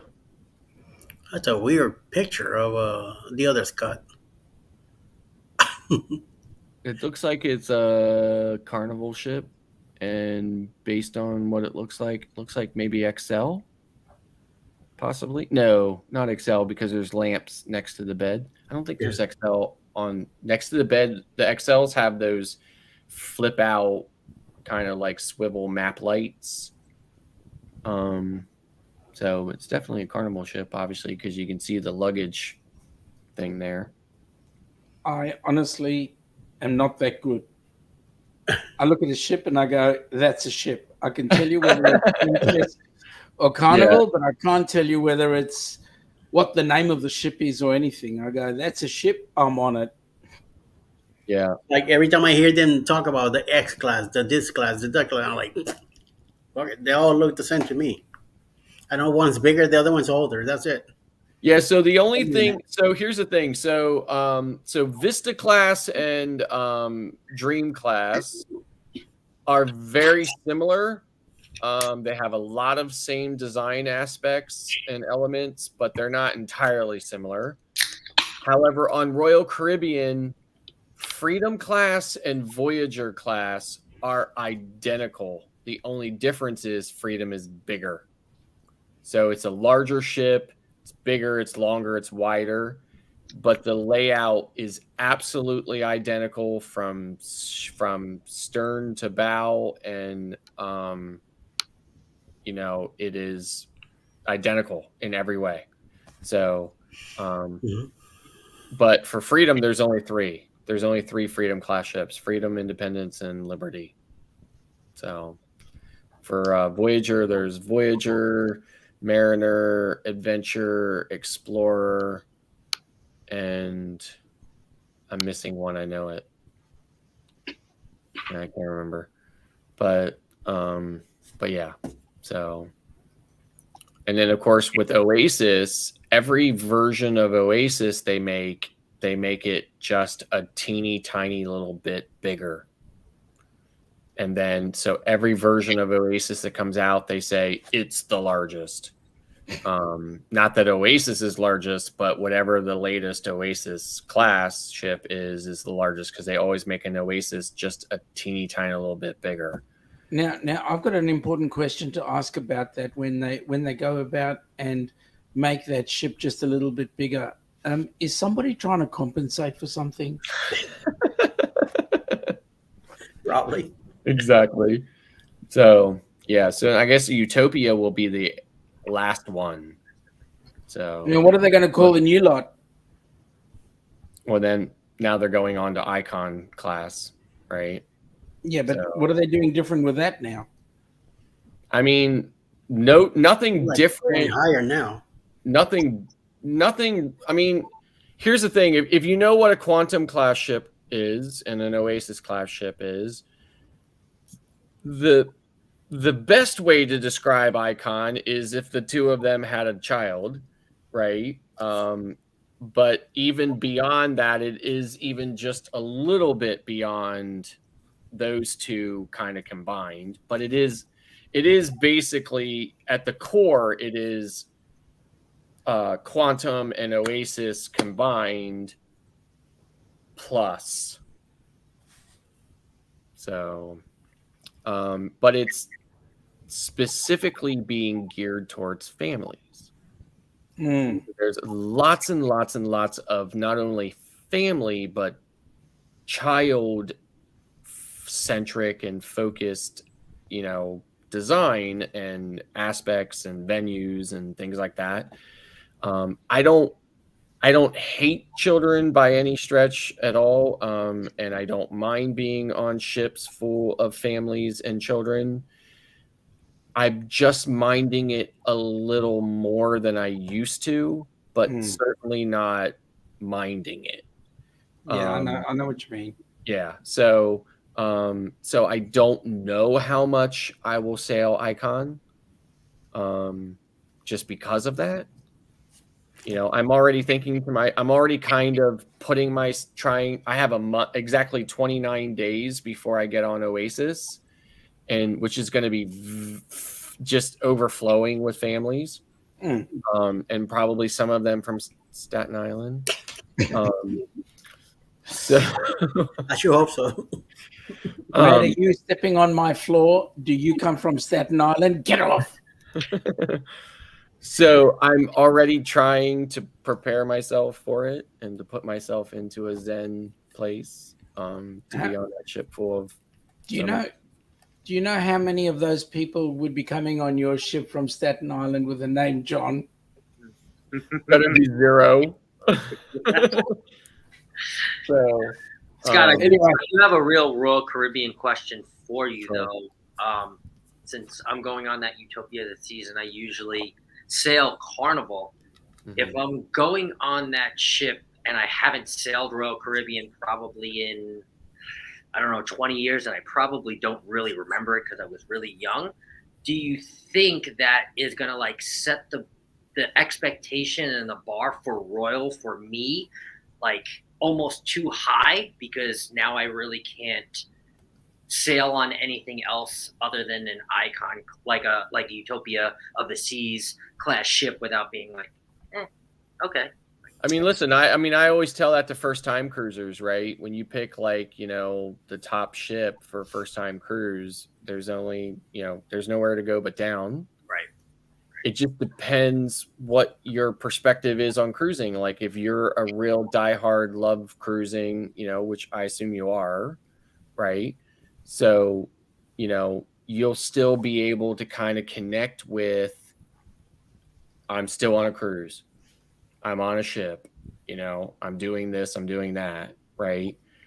But I personally, when I'm on an Oasis class ship, and let's say I go on, I don't know, Carnival Pride or something like that, then, right? I I definitely know that I'm not on, Symphony of the Seas, but I go there with that expectation in my mind that I'm about to get on Carnival Pride. Yeah. But it may be harder for people who are newer to cruising to do that. Right. I think it definitely, runs a big risk of ruining them, for lack of a better way of putting it. Definitely runs that risk. Hopefully it doesn't. Hopefully they're able to embrace the different style or the different experience of a smaller, older ship, but they may not. Right. I kind of figure that Ilana generally likes the smaller ships, and I don't mind what ship we go on so long as it's a ship. Yeah. But we started off going on the Golden Princess, which was not a small ship at the time. Our next cruise was on the Sun Princess, which was a much smaller ship. The next cruise we went on was the Horizon. All right. Now, when we're looking at it from our point of view, it's what are we on the cruise for? Right. And if you're going to go on the cruise to say, I'm going on the ship because it's the biggest, wrong mindset.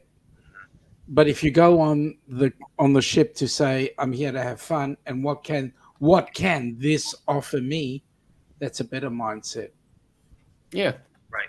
Exactly. I feel like I'm going to come back, to be honest with you, completely honest, because it's a 4-day cruise or 3-day cruise. The inaugural is only a 3-day. Yeah, the 3-day. So the first Mike Clock cruise is the one that I'm going to. I feel like I'm going to go on that cruise, and people are going to be like, "How was the cruise ship?" I'll be like, "I don't know. I was too busy taking a selfie with Eddie Lugo and meeting Scott from the Mustard Drill and meeting J&S Adventures, and I'm just going to be running around trying to meet all the people that I want to meet because that is important to me. Right. I can go back on the ship again if I want to experience the ship, and you guys aren't there. You know, so I don't know. So I'm kind of like at that crossroads for me. So don't get me wrong, but I played a video on our morning show that was from the Beards on Royal Caribbean, and if you know how to read them, like a lot of people will watch a video like that and they'll just get swept up in everything and stuff like that, and they won't hear half of what's being said, and if they do hear it, they won't kind of internalize it for what it really is. So I'm not one of those people, but so what they basically, this is the easiest way to put it. They have so many Oasis class ships now, they can afford to waste one. Mm-hmm. Okay. So this is what they're wasting it on, at least for the first couple of years. They have invested a crap ton of effort and money and, into Coco Key. So, and that whole experience on the private island, it's way different than any other private island you've ever been to. And they wanted it that way. And that's the whole thing. And they want the experience to be contiguous.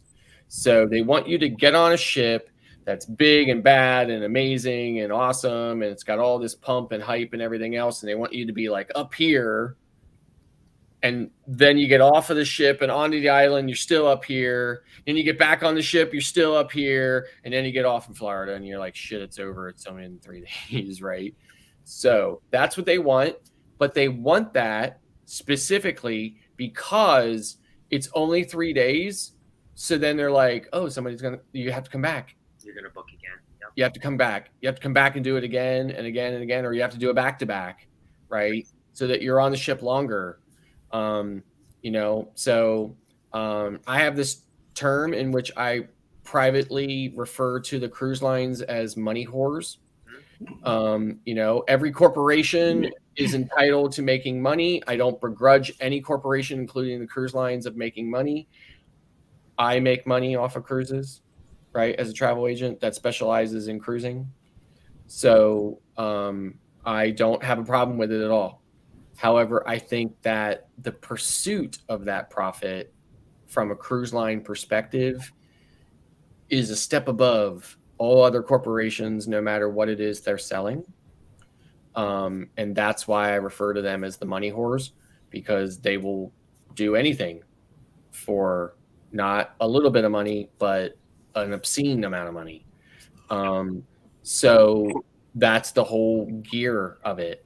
You know, we have so many Oasis class ships now, we can afford to waste one in developing this concept that is deliberately so short that we will almost guarantee that a decent percentage of the people that sail that ship will either book a back-to-back, making us double the money, or will come back very soon afterwards for more because they just didn't get enough in that 3 days. So, yeah, I mean, that's, you know, that's the whole concept of that entire utopia. Here's, I mean, here's the that's thing. wild, right? I mean, he booked the back-to-back too. So, I mean, on that Yeah. same ship. Exactly. Right. Here's the thing, the way I look at it from our point of view, we were on the Carnival Horizon as the inaugural Helping Hands for Cruising group cruise. Okay. Now, from that point of view, don't ask me about the ship. I haven't got a clue. Right. But I'll tell you what, that cruise changed 40 people's lives. And I will say it was the best cruise I ever been on. Okay. I don't know. I'll still get lost on the horizon every time I go and look at it. But I know that what we did, the time we spent with people, the way we spent it with people, and the people we met and we had fun with, yes, we changed lives. Yes. And Right. that is the best cruise I've ever Yes, been on. absolutely. Yes. And if that and if that experience is only 3 days, then so be it. Yes, absolutely. I completely agree with you on that. Like I said, I feel terrible sometimes complaining about some of the things that I do because believe me, I cannot articulate how strongly I am in touch with how much of a first world problem that is. Mm-hmm. And since the moment I found out about your organization, I have been head over heels over the concept of it. Right. Thank you. Because it is truly an amazing thing in a world where so many people are, you know, trying to cure cancer and heart disease and this and that and everything else. For there to be a focus on things like that, it is. I love it. I absolutely love it. You know, and when, like I said, when I'm on a ship, when I'm in a port, I don't want to do touristy kind of things. I want to get far away from all that, and I want to meet the people, and I want to see how they are in their element, right? Yep. Same thing on the ship. I love being on a ship with other vloggers. I love having conversations with other vloggers. I love hearing other vloggers' perspective on the exact same thing that I might be vlogging about. But what I love more is that guy who walks up to me who says, "Are you a vlogger?" And I say yes. And he says, "Can I talk to you about this or that or whatever?" I love those conversations. I love them. You know, I mean, I don't vlog them, but part of me wishes I did. So it's like on the horizon. I'll give you an example. We had the excursion, the chef's table, and in the group there was 10 of us. Of the 10, there was probably one couple that was not part of the group, but one of the guys on the group was actually the recipient. Okay, and for starters, talk to him about avocado. You're like, yuck, you. We started off with the first course was actually in the kitchen, and this guy was served. We were all served a piece of food that was made with avocado, and he didn't have a clue it was avo until he'd eaten it. And everybody looked at him and went, Kenny, thought you don't like avocado. He goes, yeah, I hate it. That had avo in it. Really? And then the rest of the meal progressed as we went into the chef's table on the in the table room, and Kenny had a special request. It was escargot night in the MDR. The chef went to the kitchen, got him an escargot for himself. Right? So here's Kenny eating this escargot. The room is full of vloggers. The chef got involved in the vlogs as well. I mean, it was the most exciting experience I've ever seen. It changed everybody, including the wait staff. So all you got to do is you got to look and say, okay, why am I on the cruise? And then from then on, you make it whatever it is you want to make it. Because the rest of it is all, you know, right. My opinion, Eddie's opinion, Master Drill's opinion, your opinion doesn't matter to anybody else out there unless they're going to look for it and use it as an opportunity to learn from it. I mean, so like, you make of it as you will. I mean, like, so my style of vlogging, even though I haven't produced anything since April, because I've been really lazy. So no, you've been cold. Yeah, You've been really cold. That's it. So in any event, my style of blogging is not ship tours and room tours and this kind of stuff or whatever. I tell people, and I've always had people say to me, you know, I wish I could have seen more of your room, and I tell them very politely, very, diplomatically, there's about 1 million other vloggers on YouTube that have vlogged this ship. Go check them out. That's and done a better job. Yeah. What I do, that's what I say. What I do is say, this is my experience on Coco K. This is my experience in Cozumel. I try to work into that things that I think that a inexperienced cruiser or somebody who's curious about that or whatever, or even somebody who's been there 100 times, but just didn't key in on this thing or that thing or whatever. I try to say, this or that. I try to offer some value in that. But otherwise, I say, listen, this is my experience. And if you've come here to find kind of like a legend in the description that says, if you want to know about this particular thing, go to 3 minutes and 39 seconds, you're not going to find that in my vlog. I'm sorry, guys. Excuse me. I've got to hightail it out of here. We're going to this dumb function. No problem. Thanks for the chat. Yep. Look forward to catching up with you all next time. Yep. And Eddie, keep going. Don't get some sleep. See ya. But just to finish my thought, like, I am like, listen, you watch me from beginning to the end and you'll get the information that maybe you wanted. And if you don't, I'm sorry, you'll find it on somebody else's channel maybe, right? But that's what I try to do. I try to vlog the experience from my point of view, from my experience or whatever. A big influence in my vloggers, I don't know if Eddie knows who this guy is, but I don't know if you know either, Scott, but big influence in my style of vlogging is Casey Neistat.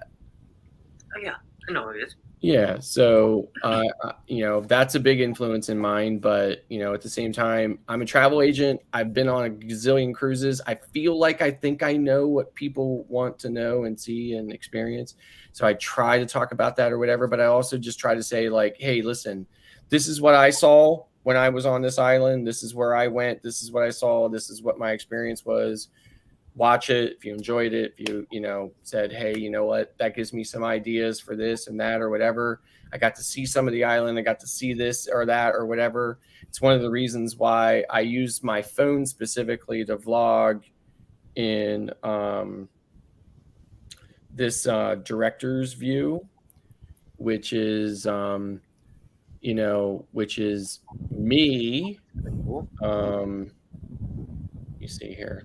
So if you see this, this is, you know, what I'm seeing, and then me up in the corner. And you'll see that in most of my vlogs. So therefore, you know, it's not all me. And then you're just trying to pick out what's behind me a little bit, right? You're seeing what I'm seeing in the bulk of the image or the bulk of the video, and then you're just seeing me in this little thing. Like in this instance, you're seeing, you know, whoever there, Eddie. Eddie, right? Yeah. You're just seeing that, right? And then you're seeing what I'm seeing. Right. And I vlog that way specifically for one reason. I thought it was a cool option in my phone, but I was on a Reddit forum one time doing research about what, you know, my audience wants, right? And I saw this massive Reddit subreddit that had over 200 posts in it, and the majority of the people were chiming into a single poster who said, I want to see more of what you're seeing and less of you. Like more POV, like your eyes, kind of like what it's Yes. capturing. Yeah. That's how he said it. He said, I want to see more of what you're seeing and less of you. And I was astonished that over 200 people said, yep, me too, me too, me too, me too, me too, me too, me. And I was like, okay, that's perfect. Because, you know, that makes for, you know, a unique style of vlogging anyway. You know, very few people vlog that way anyway. I mean, there's B-roll, right? And certainly you'll find plenty of B-roll in my vlogs and stuff like that. But when it's not B-roll, that's what you'll see. Yeah. You'll see what I'm seeing with just me up in the corner, right? So you're still seeing me, and you're still seeing a little bit of what's behind me, and you're still hearing me talk, and you're still all that, but you're seeing what I see. So, you know, and people love it. And I get comments all the time about, you know, especially in my earlier vlogs, people are like, you know, like now people are just kind of like used to, that's how I vlog, right? Right. But in the earlier days, people are like, love it, love it, love it, love it, love it. Keep vlogging that way, you know, because I get to see what you're seeing instead of you deciding what should I see in B-roll. And then the rest of it is just you. And I get to say, oh, I think I see something like that behind him, you know, a little bit like that or whatever. So it's awesome that my phone offers that option. You know, so that's how I choose to vlog. That's my style. But somebody's style is different. It's not any better or worse than mine. It's just different. It's just different. It's almost kind of like putting on like a virtual reality, like, well, not really, but like if you're looking at the screen, just imagine putting on a virtual reality headset, right, of what you're seeing and being like, oh, wow, like, yeah. Whew. He's in Costa Maya. He's in Grand Cayman. Like, yeah. I mean, like I said, you know, people, when I saw that, when somebody said, you know what, I want to see more of what you're seeing and less of you, I'm like, you know, that sounds good to me too. If I was watching vlogs, I'd want to see more of what that person was seeing. I mean, I can't tell you before I was a vlogger how many times I went searching for content about things, and I was like, oh my God, I just wasted like 6 minutes on that friggin' video. I didn't see any of the shit that I wanted to see. You know, like, you know, I was the same way. So, you know, yeah. So that's how I choose to vlog, you know. Like I said, my biggest thing is that people hate that I wear sunglasses. I get comments all the time. People are like, lose the sunglasses. I'm like, I'm going to lose you. Hide user from channel. Right? So, you know, no, this is how I vlog. If you don't like it, Casey Neistat wears sunglasses. Super Saf wears sunglasses. There's over 750 million vloggers on YouTube, okay, vlogging about everything from underwater basket weaving to cruise ships, right? And a huge percentage of them wear sunglasses in their vlogs, right? Sorry you don't like it. There's another one for you to watch. Go watch it. Right. Don't watch me if you don't like my sunglasses. If you're here for the content, which I assume you were, but now you can't get any value out of the content because you hate that I wear sunglasses, then you've got bigger problems than the fact that I'm wearing sunglasses in my vlog. Bingo. You know? Yeah, that's how I feel about it. So, you know, If you cross a line with me, I'll hide you from my channel. If you don't, I'll just politely accept your comment and your opinion about it and not lose any sleep over it. Yeah, for sure. So back with it. But yeah.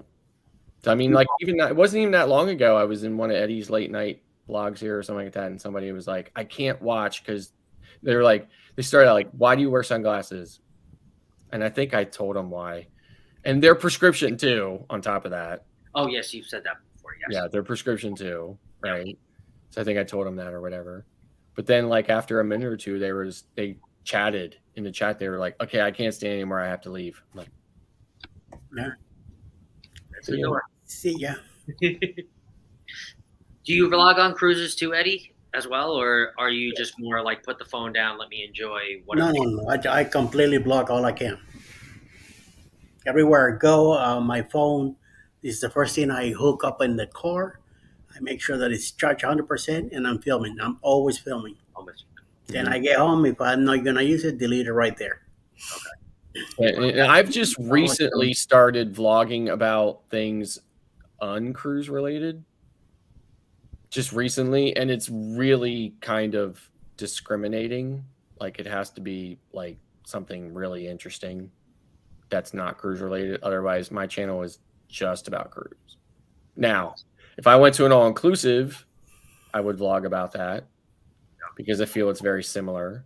It's certainly more similar than spending a week on the mountain. Yeah. You know, so or something like that, or a theme park or something, right? But that's just me. That's just my channel. That's how I feel about my brand, and that's just me, right? But there's certainly nothing wrong with it.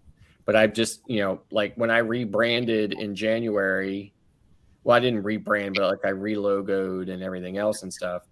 I added adventures. So it says cruise travel and adventures, just to give myself that window or that doorway into things that are uncruise related, but I'm still being very discriminating against those uncruise related things. Yeah. Like even like tonight, I'm streaming this to my channel tonight, but I wouldn't normally. Like ordinarily, when I was in here hanging out with you guys and stuff, even though we're talking about cruising, I wouldn't ordinarily stream it to my channel. Yeah. It's just a decision. It doesn't have anything to do with the content. It's just that I just feel like it's not cruise centric enough. Although it has been, which is why I'm streaming tonight. Tonight was very cruise centric. And there was another night that I streamed when we were talking about Ross's rock and roll. The tribute concert cruise. Yep. So I streamed that. Yeah. But sometimes I wouldn't. Or if I did stream it and I felt at the end of the stream that it wasn't kind of cruise centric enough, I would mark it private on my channel so that, you know, somebody wasn't seeing it. Again, nothing against the content at all. Nothing against the content creators in it. I just would feel like it was not focused enough on your channel, yeah. On what my channel is about. So now the other thing is not cruise related that you do end up posting, or if you do post them, do you put them up and pretty much just post them and not really care because you're kind of trying to introduce your audience to something else, like in I would just put it out there in the normal, you know, the normal normal vlog playlist. You know, the thumbnail would probably clearly show it's not about a cruise. Yeah. You know, people click on it or not. I can tell you of the few I've done of those, they get very, very few views. Okay. My audience is about cruising. You know, like even my live streams in the morning when I'm on Go Live, I get tons of messages from my viewers saying, good luck with the live stream, but it's not interesting enough for me. I'm not watching it. You know, so, and that's how a lot of people feel. A lot of people, like Eddie had made some comment one time or whatever, and I don't know if I caught the context, the total context of it, but he was talking about like a big channel like Lalita Loca, right? Yep. Has over 200,000 subscribers. Yep. But when they do a live stream, they might only have 900 viewers like participating. Now, that's obviously huge, right? But not in comparison to having over 200,000 subscribers. And the reason is that people do not like lives. I would say the majority of our viewer community does not like a live stream. Yep. A lot. They're there to watch our videos for very specific content. And they do not want to have to sit and wade through the live stream to get the one piece of information they're there for. Right. So they don't watch it. So, so that is what it is, and I have that in my mind going into it. So I know, now I'm seeing our live stream growing, our audience growing in the morning. Right. But it's not growing by leaps and bounds, but it's not going to. Right. But it is steadily growing. It is going to steadily grow, right? It's just going to be a more organic process. Right. Yeah. So it's going to be that small audience that sits there and wants to watch that and doesn't care about the information. Exactly. Hang out with you guys in the morning. Right. So, but for me, like I said, I have a crap ton of experience in cruising. I've been on 50 plus cruises. I'm a travel agent. So on and so forth. I have things to share. I have, perspective to offer on this, that, or whatever. And that's one of the reasons why I do it. Right. And you don't know if it's one or two. I mean, you could get one person one day and two persons the next day. They could be organically and exactly end up booking a cruise from that. And, hey, yes, exactly. So it's kind of like, again, but like a lot of my viewers will watch my vlogs, but they will not watch my live streams. So, and it's just because they're just not interested in lives. Like my wife puts the live stream on and about half listens. She tells me all the time. She's like, I half listen because she doesn't like live streams. And then I always say too, like I'm frustrated. Like I'll be like walking around the house here and stuff. Right. I'll be like, what's it going to take to get these people to click that damn like button? Right. Or something. And, and she says to me all the time, she's like, I don't click the like buttons. I'm like,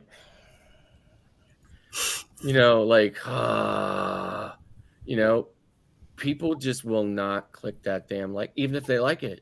Yeah. They won't click that like button. I don't know why. I hate reminding people. I hate it. I hate putting up. I know. I say the same thing. I say, I hate it. I hate it. I hate it. I hate that they will not click that like button. And even, like you don't want to look at them and say, I need you to click the like button. This is why, because it does this to the algorithm. And then the algorithm says, okay, all these people liked it. So more people are going to like it. So I'm going to show it to them. And you can't say that. But that's what it is. But that's what it is. And you want them to know that, but they don't. And I would be even willing to go out on a limb and say even a large percentage of them that did know that, they still wouldn't click that down. They still wouldn't do it. So they just wouldn't do it. Yeah. So, And my hope is if they watch an ad, to watch the whole thing. Yeah. That's why I put non-skippable ads on my videos. And because they're only 30 seconds, I make half the money, half the penny now. But at least it's a guarantee half penny. Right. And hopefully they're watching. Yeah, I mean, listen. 3 or 4 minutes of the video, move on, see what happens. Right. I mean, and I can tell you for absolute certainty, YouTube has lost a lot of its advertiser base. I mean, a lot. So that's why we're seeing all of these 10, 15-second videos, for Grammarly and, whatever. It's why we're seeing all of these really short advertisements, ads on our channels, just because they've lost so many of the big advertisers, the long ones and stuff like that were paying big bucks, right? I mean, so there's nothing we can do about it. We just have to roll with it. Hopefully that it'll change. Hopefully they'll come back to YouTube or whatever. But a lot of them are jumping to other platforms, and stuff like that. And, we just have to deal with it. So I never went into this expecting to make any kind of money off of it. I went into it for one specific reason. For years, I was nervous and too scared to do it. But always wanted to share my experience and perspective on cruising. I finally got the nerve up, went on the Grandeur of the Seas, got off the Grandeur of the Seas, got home, and got the email saying the entire cruise industry was shutting down. Yeah. I looked at my wife and I was like, how the hell am I going to launch a YouTube channel about cruising when it just stopped? What the hell am I going to talk about? What am I going to do? So I didn't. So I sat on it and sat on it and sat on it until about 3 months, 4 months or whatever before the restart. And that's when I started up, and I started doing a video a day, just talking about all the news and stuff that was related to, all the speculation about what was going to happen with cruising. And then I got to go on Mardi Gras' third sailing back from the restart. So, and that was my first on the ship vlog. And were you already a travel agent then? Oh, I've been a travel agent since 2016. Oh, okay. Yeah. So for quite a few years. So, anyway, so I just started vlogging, on the ship and stuff like that. This is what it's like, just getting back to cruising. But then I was going on like 2 cruises a month. Oh, wow. Through that whole year of the restart. Okay. Like 2 cruises a month, every month, like vlogging about it and everything else, right? Channel was exploding, growing, right? And then all more vloggers started coming on, and more vloggers started coming on, stuff like that, and everything just kind of started leveling out and falling off, and and everything else. And then the last cruise I was on was in March of this year. Okay. Yep. Was Maravilla. And I published videos from there, but I haven't, and I have tons of videos in the pipe. But what I had was a problem with my channel in that my channel got visited by bots. Hey. And I got bot attacked. And when I got bot attacked, I got notification from YouTube that they were limiting ads on my videos because of invalid traffic. Yeah. That's what they call it, invalid traffic. And it's from bots. Invalid traffic is also the result of if you get subscribers and then the next day they're all gone. Or you get views and then the next day a whole bunch of the views are gone. Not all of them, but some of them. Some of them, yeah. Maybe a couple of days later, some of them come back, but not all of them. That's invalid traffic. That's the algorithm saying we think that those views or that this or that or whatever, those subscribers aren't real. They're not that they're not real, not that they're not real people, not legitimate accounts. The way they see it is their interaction with your channel was not deemed to be genuinely engaging. Yep. That's the thing, right? Not that they're fake, but that they are not genuinely engaging with your channel, so therefore they take them away. Yep. Right? And it's the algorithm determining that, not a human. And there is deliberately no human manual oversight. So it's very frustrating. I spent countless hours fighting with creator support in chats, which some of those chats could have even been with bots. Like could have been with Google AI, could have been with Bart, right? Who knows? But anyway, got nowhere with it. Finally had to just surrender to it and give it up. But I had my ads severely limited for a long time. Because they deemed they saw that bot traffic as invalid. So literally I went from making $700 a month in ad revenue to $6 a month in rad. No, I'm not even kidding you. I'm not kidding you. I went from making 700, 800. One month I made, I think my best month I made $1,400 in 1 month. Oh, shit. But on average, I was making between 5 something and 7 something a month, every month in ad revenue. And then when I hit October of 21, my revenue was only 148. And then November of 21, my revenue was 0.3 of a cent. And then December, it was like $4. And then it slowly started creeping back.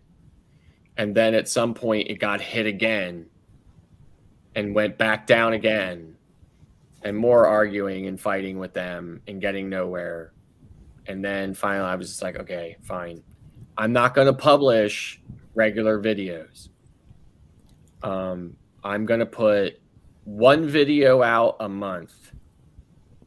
I'm not giving them this content for free, right? I put 1 video out a month, every month from there until this past April. And then that was the last time. And the only reason why I haven't put out a video since April is because I have literally not found the time to finish editing the video that I have to put out next. Yeah. Just between live streams and my life and travel agent stuff and everything else. Traveling yourself.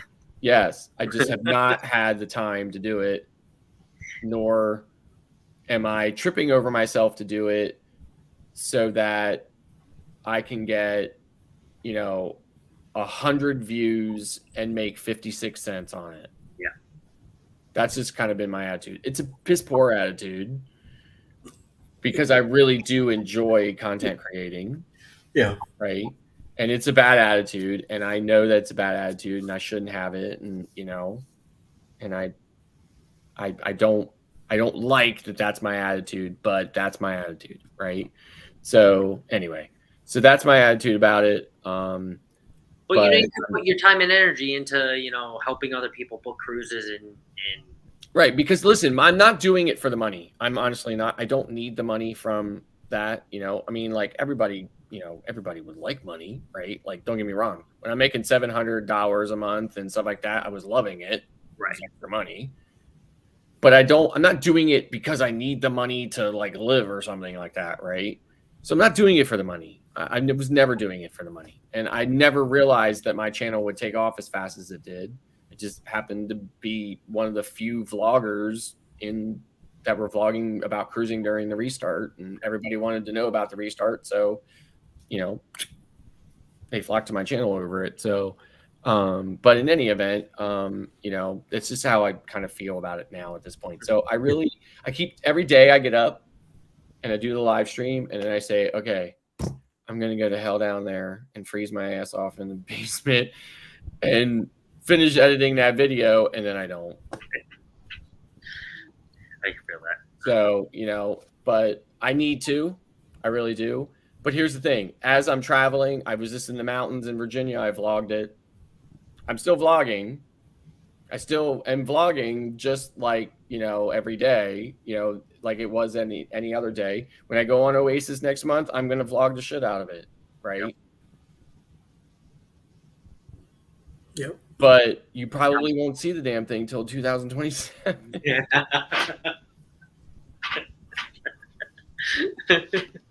So, hopefully not, but maybe. So, yeah. I'm trying to break the cycle, really. I'm trying. I have so much content in the pipe right now. I could release a video a day and still not run out of content. So, but like I said, I'm still traveling. I'm still vlogging. I'm still creating all the vlogs. I'm still, putting all the effort that I always did into it. I'm just not editing and putting it out. You just need to duplicate like a warm version of yourself to stick in the basement and just edit all Exactly. Yes, definitely. Yes. Definitely. I actually thought to myself, why the hell did I move that editing video down to the basement, or the computer down to the basement? Oh, I know why. Because I built the strip club down there. That's why. Chickies. You gotta put some pulse now and bring some girls. No, seriously, I can't tell you how much experimentation I did with different lighting scenarios and stuff down there, and I didn't like any of them and stuff. And then I put those strip lights up, and I was like, okay. And then the first time I came live on there or whatever, and then Eddie was like, strip club. I'm like, okay, well, I'm not doing it anymore. I'm running with it. Strip club. So now there's ones I have in the middle. I just put up recently because I had ones at the top and ones at the bottom and nothing in the middle. And I thought there's just too much nothing in there. Right. So I was like, oh, hey, let's just put another strip down there. Right. So I put another strip down, but I guess that makes it even look more like a strip club. So anyway. All right. Well, I'm just like rambling and ranting on here and stuff like that or whatever. And so I'm sorry, but oh no, I asked the question. So I mean, this is great. This is like a private tech talk. So yeah. Ask when the next tech talk was, but I'm getting my own private tech talk. But like I said, I love cruising. I there's no vacation on the planet that I think is better value or more fulfilling than being on a cruise. I certainly like other types of vacations, but cruising is my love, my passion. I love it. That's why when I decided I was starting a travel agency, that I knew that it was going to specialize in cruising. So I love it, and I love vlogging about it, and it's just where it's all at for me. So yeah, I really liked I see the free gas really compared to what, but to echo on that, I mean, I just kind of always loved cruising just because you can go on a ship and visit various different ports and just be on that one cruise ship and see so many different ports within a week span. Yeah. Right? Get off the ship, adventure, get back on the ship, adventure. So, compared to, I guess, hotels and resorts and all-inclusives, for me, it's just more of the adventure and being, I guess, a day on the sea is better than a day on land to me. It always was, but. Yeah, right. Now I've been to a lot of these islands as well, staying, and I've been out on my balcony watching the cruise ships sailing out in the evening and screaming, "So long, suckers!" I'm heading out tonight, and I've explored the islands at night and stuff, which are way different than when you're there during the day, while the ships are there and stuff. Loved it, but still think that, I've been in that. The flip side of that is like, oh, there goes the ship and I'm not on it, So, because I think to myself, oh, those people are going to dinner, they're going to go to the show tonight, they're going to do all that stuff, and I'm going down the street here to Pepe's Cantina, to have some tacos and some Corona, which is going to be great in itself, but it's not going to be on the ship, So that's what I'm doing here. I have no idea what I was getting myself into. I have no plans to be on YouTube at all. You would ask me even during the pandemic. You would even Alice asked me, you think you want to do this? So like, no, I don't want to get into this mess. To me, this guy's talking about cruising. I'm like, who's cruising where? With the Yeah. pandemic, you can go nowhere. Yeah, right. So I'm down here in Georgia, and one of my great nieces here says to me, "So, what are you planning to do now that you're retired?" So like, I have no idea. So she says to me, "Well, why don't you draw something?" I said, "Okay. And give me your phone. I want to film you while you're doing it." I'm like, "Okay." So I'm drawing a sketch, whatever, something quick. She films it, and then I see her going back and forth with her fingers. I'm like, "What are you doing on the phone?" She's like, "I'm almost done." I'm like, "What are you really doing?" "I'm gonna show you in a minute." She gives me back the phone. Says, "Here, you have a YouTube channel." I'm like, "I have a what?" "You have a YouTube channel." I said, like, "I have no idea what the hell you're talking to me. I know what YouTube is, but I have a channel." Mm-hmm. She explained to me what she did, what she used, and all that. And we kept doing more drawings and more videos. So if you go back in my channel way at the beginning, it's all drawings. So I said, "Wait a minute. You mean to tell me I could do this?" She's like, "Yeah." So, she showed me how she did it. I started playing around with it. Then I started like driving around and filming, going someplace, going to a restaurant, filming what I was eating there. Then I traveled somewhere. I started filming. I wasn't doing any cruising yet, and then our blogger showed up. So I got some practice there, and now I said, well, I could do, So I do a lot of travel entertainment. Not just specific cruising. That's why I named it Hidalgo Studios. So it'd be I could bring a whole different ideas. I could go to different venues. I could different scenery and stuff like that. So I do have videos with my cats here in the house. I have videos of me driving around the Atlanta, and when I go to a different state, when I drove up back to New York, I started filming from the Verrazano Bridge all the way into Brooklyn, and that was about 25 minutes long, and they gave me a bunch of views. And I recorded the Verrazano first bottom lanes going into Jersey and all that, and little by little, it's been picking up. So, and I said, well, I think I could do this. Then I got like more involved, and I started talking to more people, and more people hooked me up with this. And this group that I was in kind of started bringing me in. So finally, in the bloggers, when I went down to New Orleans, I got to meet a lot of these people that I've been seeing on the screen here, and I'm like, okay, this is doable. I could do this. At the time I was I don't know, 500 subscribers, and then when I went to the bloggers, I was around 720. During the whole thing on the bloggers cruise, I only picked up one subscriber. So Brian from Howie Cruise says, tells Alice, "Oh, I feel bad for Eddie. He only picked up one subscriber and stuff like that." I worked that out during the cruise ship. I gave out pens, I gave out my card and stuff like that, and I talked. I played the game too. And then after that, 4 months later, I kept working on it.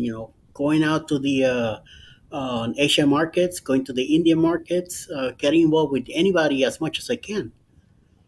I'm this close to 2K.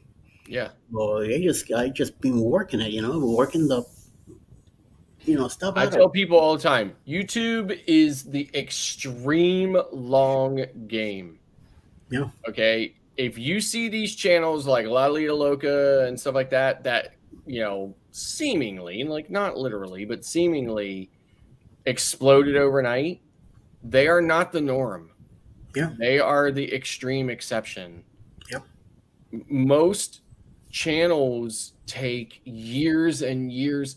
Most channels take 18 to 25 months even to get 1,000 subscribers. Okay. And let alone your watch hours and stuff like that for monetization. And then, it is the extreme long game.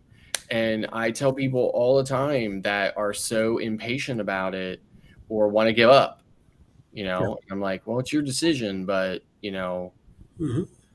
I think it's unrealistic for you to expect that your channel is going to explode. It's a long, and while you're while that long time is going by, you have to be working on the quality of your content.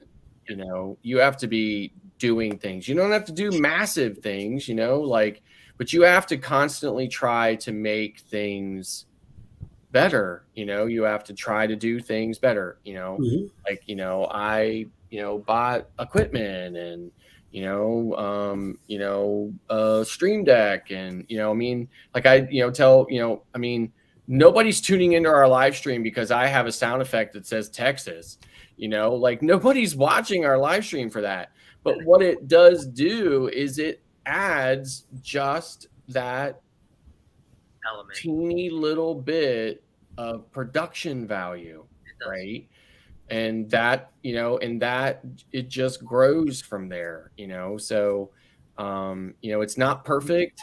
I'm not by any means saying that any of that is perfect or if it's even appropriate for the long term, but it's what you do. So I tell people that all the time. You just have to have that expectation that it's going to take you a very long time. And on top of that, you have to remember, if every single YouTuber was going to be the super successful YouTuber with 1 million subscribers and 32,000 views in the first 5 minutes that you post a video, if every YouTuber was going to be that, then every YouTuber would be that, and everybody would do YouTube. Yeah, everybody would. Right? Yep. Like, I always refer to it as, growing up, I always heard the term, the world needs ditch diggers too. Right. Not everybody's going to be the CEO. There's there's going to be a place for everybody. Right. Not everybody's going to be a super successful channel. So there's going to be channels that are less successful than others. Maybe it sucks if you're that person, but that's the way it works, and that's the way it is. And, you either have to be okay with it or don't.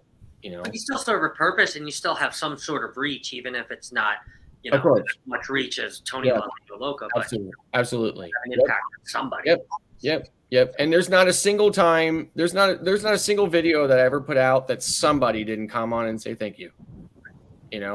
So, that's what makes it for me. That's what makes it worth it for me. So, like when I first started doing videos, right, I did not have prescription sunglasses. I had standard sunglasses. I can't tell you how many times I would look at footage afterwards and think, I can't even use that because there was this thing or that thing wrong with it. And I didn't know because I couldn't see, because I can't see close up. Far away, I could, read tiny little print. I can tell you whatever's happening down the street. But if it's right here in front of me, I can't see it.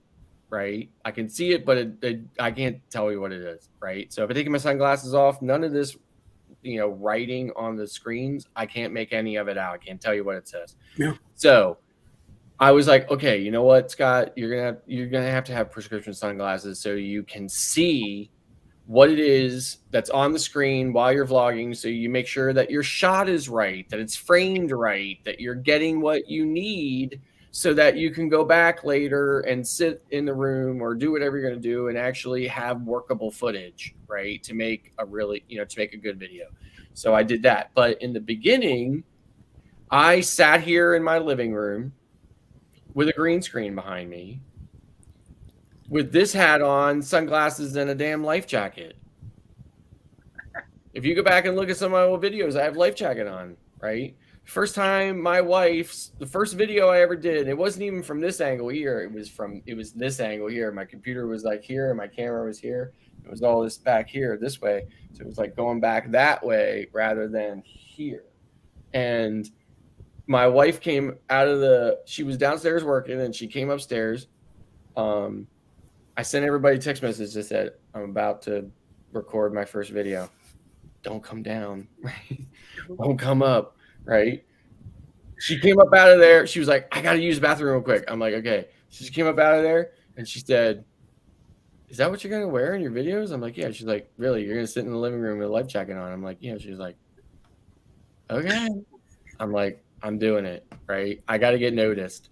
People are going to notice the dude with the fedora and the sunglasses and the damn life jacket on. People are going to notice that. Right? So, you know, that's how I started it. But then after a while, I was like, okay, no more life jacket. Yeah. You know, so, and then I need prescription sunglasses now so I can see what the hell it is that I'm actually vlogging, you know. Like even on here, when I was on when I was on some early live streams and stuff like that, the chat would be going here. And somebody had said something in the chat one time, like, oh, I asked you a question. They sent me a message, like posted on one of my videos. I sent you a message in the chat you were on earlier today or whatever with JNS Adventures. And I think it was rude that you didn't answer me or something like that. I was like, I didn't see it. I couldn't see it. I can't read close up. I had like Oakley's on, right? Like I can't see it. I'm sorry. I apologize. Ask me your question. I'll answer it. So, so then finally I was like, okay, prescription sunglasses it is, so that's what I did, so that's a double-edged sword for me, because if I'm trying to look through these far out, I'll get a headache. Yeah. Right. So it's kind of a double-edged sword. So now I'm like constantly, now. So, is what it is. But anyway, so yeah. So, wait, somebody said wife and no ring. No, because let me tell you why I didn't have a ring on. Okay. I'm going to give you the real quick, super abridged story of it. Right. I used to weigh over 200 pounds. Okay. But when I met my wife, I was as thin as I am now. So I got too fat for my wedding ring. So I took it off. My wife was perfectly fine with it. Then I just recently got thin again. So I got thin and I haven't worn a wedding ring in years. So I said to my wife, do you really want me to put it on? And she was like, I don't care. It's not like our marriage is different because you don't have a ring on, So I'm like, fine. So I just didn't put it back on. That's why. So, but I didn't wear it because I was too fat for it. I'm still wearing mine for a while because they're the metal stuff. And then I didn't have one with me. So in Timo, I see these silicone rings. So, well, let me try one out, because they're soft and they're bendable and stuff like that. Right. I went ahead and ordered a pack of, I think, 6 or 7 different colors, 98 cents. Yeah, I mean, listen, if Beth said to me, hey, I want you to put a ring, I want you to start wearing a ring again, done. I wouldn't have a problem with it. I've been wearing them, depending on the shirt that I have on, that's the ring I wear. So my wife, for our wedding anniversary, she gets me this one from the Lords of the Rings in silicone. Right. She wants me to make sure that I wear a ring. No matter what. Now I have no excuse. Because the matter with my fingers being so swollen, they keep getting swollen and not. So the metal wasn't like in place, and it hurt. It hurt these 2 fingers. Right. I have arthritis on my hands too. Yeah. Now with a silicone ring, nothing, no pain. Yeah, right. So now I have no excuse. Yeah, I mean, I've seen those silicone rings, and they say too, like one of the reasons why they developed them was that literally people have lost fingers because, whatever their jobs are, whatever, something has caught, some type of machinery has caught the metal ring, and because the metal ring was so strong, it literally ripped their finger off.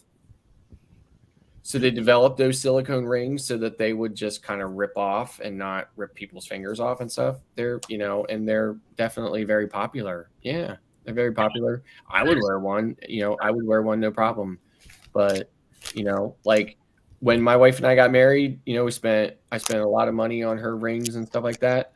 But I spent almost nothing on mine because I was, didn't care about it. It's the same thing, but this one's silicon, this one's metal. Yeah. With the stuff from the movie on it. Hard to tell the difference, really. Yeah, but it's metal. Yeah. This right. one over here is just plastic. Yeah, right. Silicon. It's hard to tell the difference, really. So, but yeah. So anyway, so.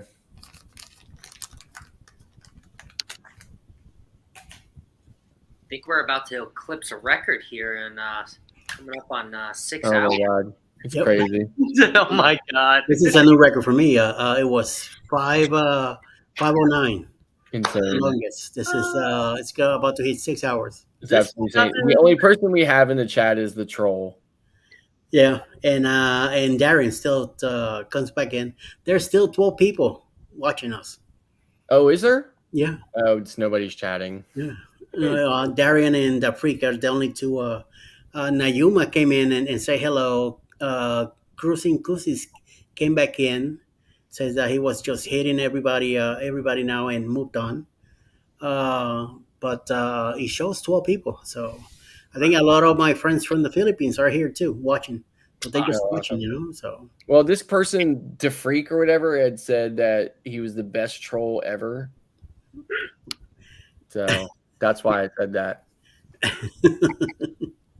See, Darren's here. No troll here. LOL. Mm-hmm. Oh, the drill will sell too.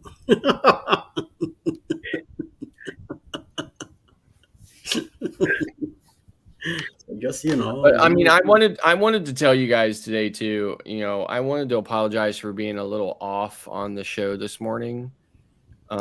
This morning? Yeah, I didn't say anything about it, but when that kind of stuff happens, that happened in our show this morning. Oh, okay. When that kind of stuff happens, it rattles me, Eddie. Yeah. Like it really rattles me, and I have a real hard time getting over that because people are people, and people are going to do, like even when I was driving today, right, back from Maryland, some guy came up alongside me and hollered out to me, learn how to drive or something like that or whatever, because I wasn't going fast enough for him or something, right? I mean, people are people, right? I don't have a problem with those people. They don't bother me. But the kind of stuff that happened today, that really bothers me to a point because I cannot get my mind around how somebody says to themselves, I'm going to go do something like that. Like, oh, hey, it's 9:00 on, Friday or Tuesday or whatever. Let me go into this particular, venue and behave that way. Yep. And I just have such a hard time with it. And it really, I couldn't let it go. Like, so Scott, to let you know, it's Scott, Jeremy. Of course, they're white. I'm a Latino. And this person comes in picking on a black person. There was no reason for it. In the coffee to with the coffee. No. In the together with coffee and tea. Yeah. Oh, yeah. Right at the beginning. Right off the bat. In the chat, they were, putting out the N-word. Yeah. Yeah. But so House the of way X, they were doing it was look them out. They were doing it one letter at a time per chat so that it would spell it out vertically. Yeah. And then when that got busted, then they put in hashtag N-word.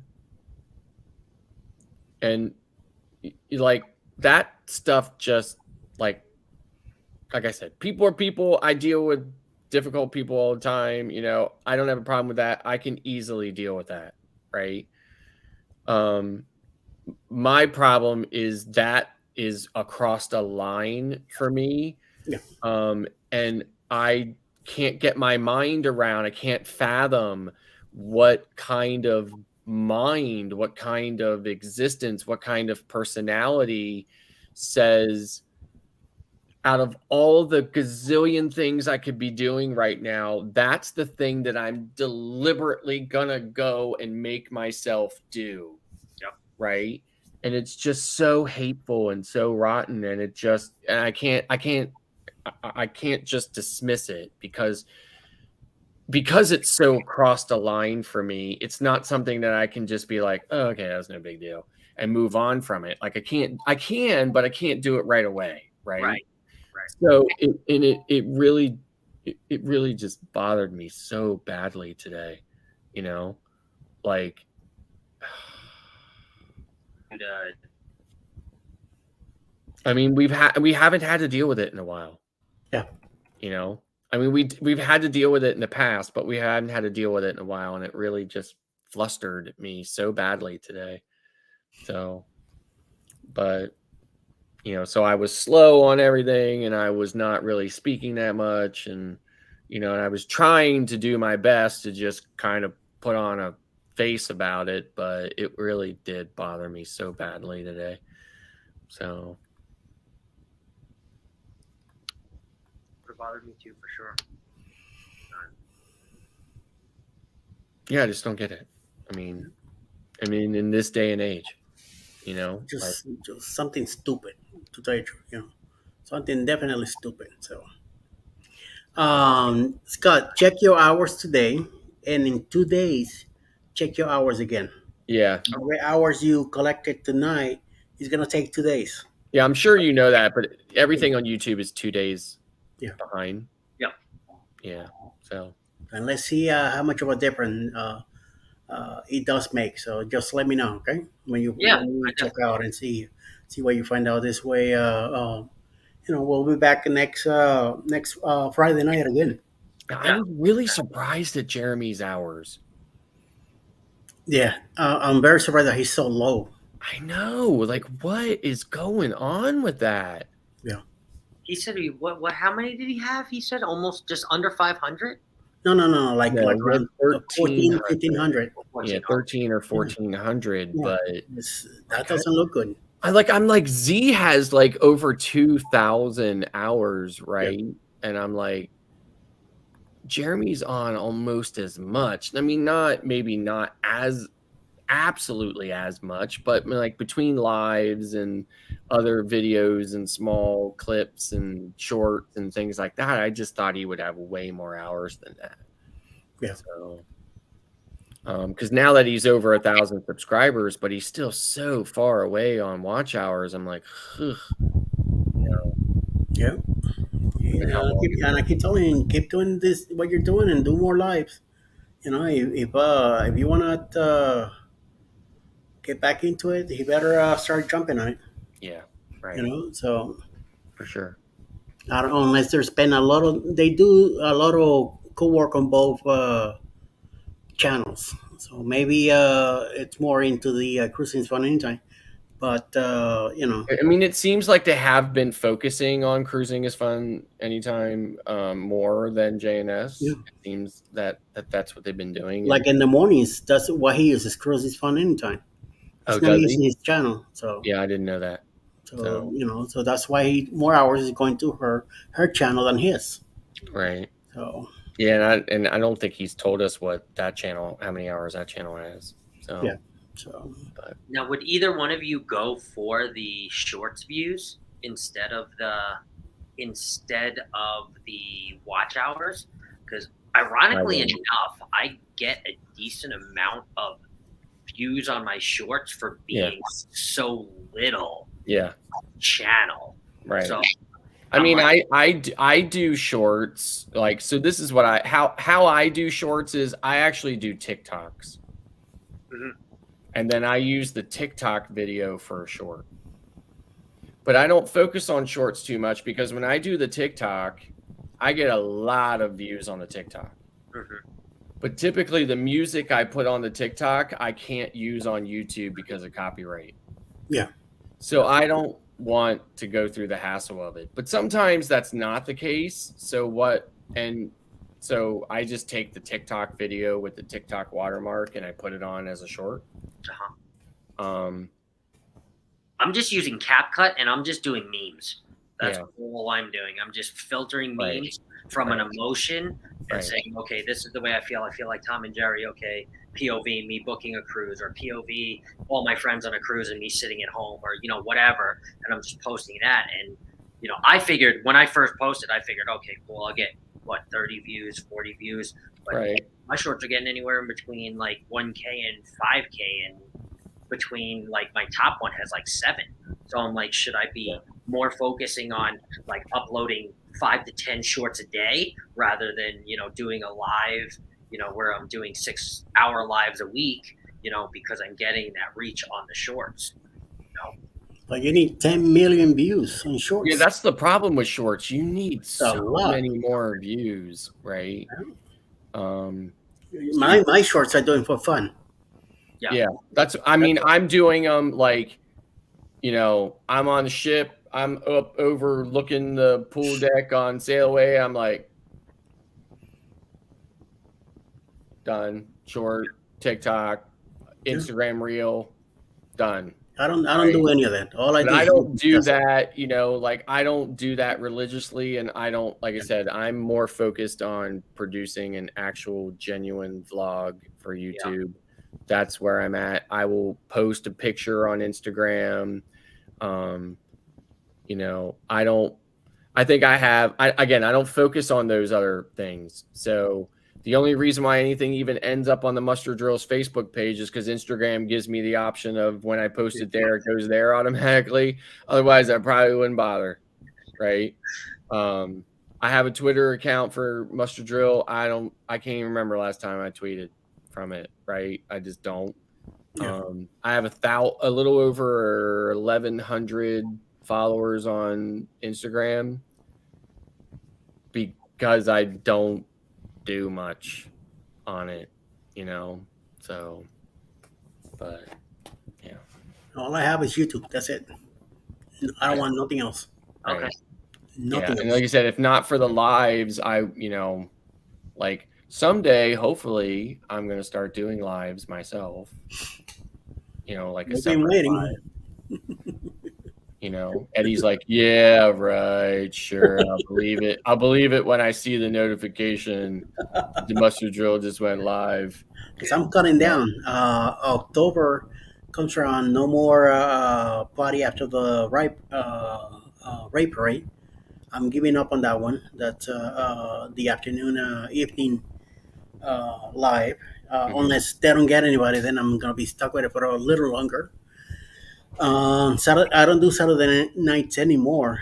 Only I've been doing it lately because Clark wants it. So I help him out so he could get hours. He's not upgraded in StreamYard or anything like that. He's too cheap to pay for it. I noticed the duck up there all the time. So yeah, that's why he comes in, so he could get the times, like the watch hours. Once he gets the 3,000 hours, I know he's gonna blow me up and tell me go mess with somebody else. I'm already I'm part of the YouTube program, so I don't have to deal with hours, but I'm still doing the lives, Right. So I got so used to it that I keep doing it. But eventually, on the weekends, I've been trying to cut up a lot of stuff because I want to spend time with that woman in there. Yeah. About a month ago, she sat me down and told me, "What about me?" Yeah. And we need her, so right. I gotta cut this out. Yeah. Right. Happy life. So yeah. Yes. Yeah. I used to be in a lot of chats before. Yeah. Helping out, giving support to a lot of people.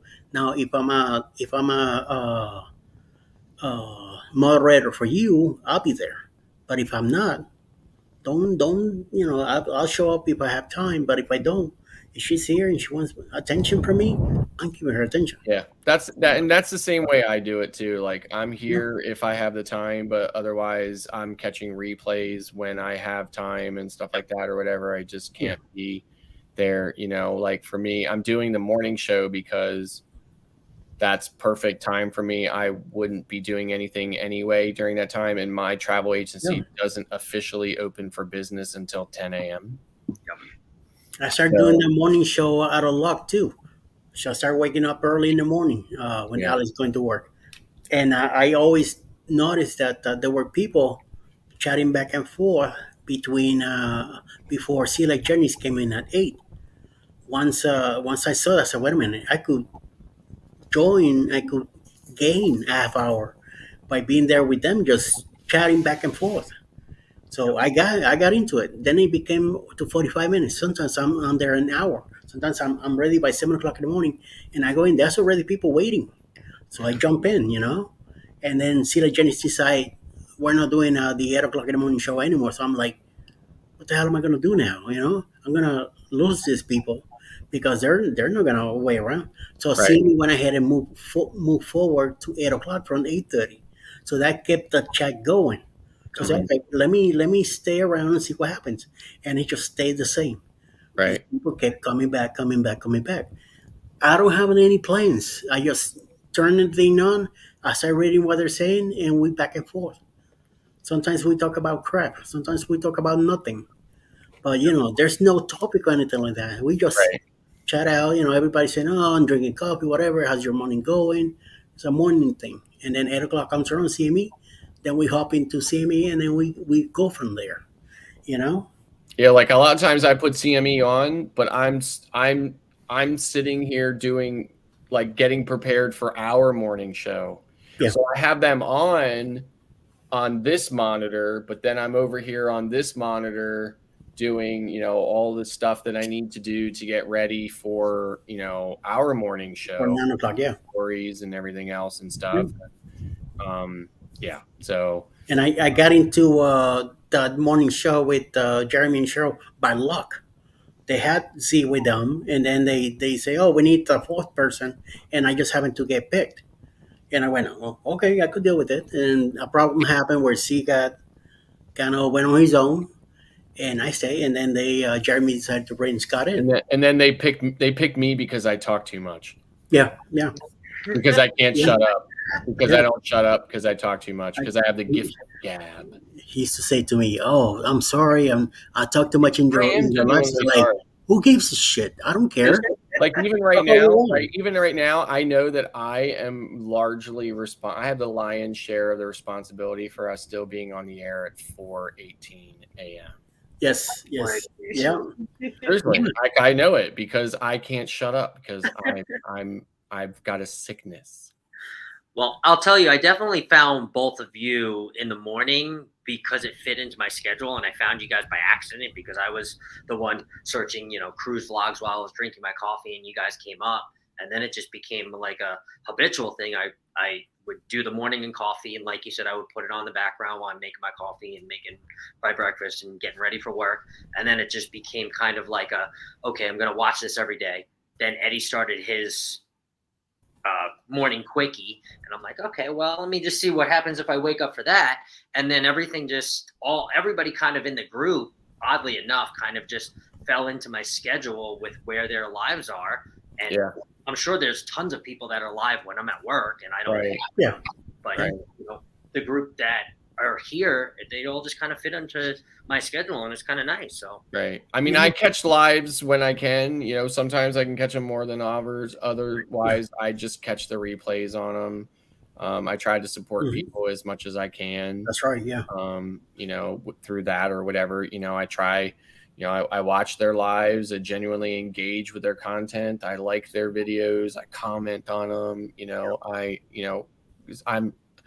I'm genuinely invested in this community. Yes. Right. Like I was part of this community, but not really because I didn't know a lot of the people and stuff. I didn't know Eddie. I didn't know Jeremy. I didn't know everybody. I fell into it, found them, fell into it. And now, I'm part of it. So now you're part of it, so, so yeah. Yeah, and can't wait to meet you guys too on the cruise, whether it's the booze cruise or clocks first. I know, like even these people that even Eddie and Jeremy and stuff like that or whatever, I only get to spend like about an hour a day with them or so, or whatever. But I mean, they're amazing humans. Yeah. Right. They're amazing people. Like I can't, like if I died tomorrow or something like that or whatever, it's an honor to have known them and met them and spent time with them and stuff like that or whatever, even though we're kind of like in this capacity, I mean, everybody is just such decent people. Yep. Really, honestly. So. Yeah, little by little, man, And then you popped out of nowhere and then look at where you're at today. So, hey. Just keep trying and kind of just emulating what I'm seeing, you guys do. And obviously I stepped into the game a lot later. I'm just kind of just watching and kind of trying to recreate and and learn. Yeah, I mean, like, listen, that's how, like, I'm telling, like I was telling Jeremy and all them in the beginning, I was like, listen, I'm not an expert on it. I've done a lot of research on it. I know a lot about it. I don't know everything about it or whatever, right? But I've done a lot of research on it and stuff. There are some fundamental things that are universal to all YouTube channels, no matter what you're vlogging about. Yep. And then there is whoever and whatever you are as your individual self and a unique vlogger. And in the beginning, until you figure all that out, there's absolutely nothing wrong with you copying or emulating other vloggers. That's kind of like the normal thing to do. And, then from there you find your own self or your own footing and you go off on it, and in this day and age in crowded spaces, you're going to find similarities in a lot of different channels. It doesn't necessarily mean that you're copying each other. It just means that, there's only so many perspectives. There's so much perspective on a particular thing. And naturally people are going to see it similarly. Yep. I mean, I started with just the basic cruise news, and that, I mean, sure, I was getting views from it and I was having fun and I was recreating and in a way that I'm still doing that. But then I found the people that are following me really like the reaction videos and the reaction posts that I do on what John Heels is reporting, because obviously he's reporting the most controversial. I like your thumbnails. So I think you do. I think you make some really great, compelling, and clickable thumbnails. I appreciate that. Yeah, I do. I really put a lot of time into the thumbnails too. Sure. I mean, that's part of it. I mean, that's part of the thing, right? You've got to appeal to people to make them want to click, right? Then you've got to keep them watching, right? So,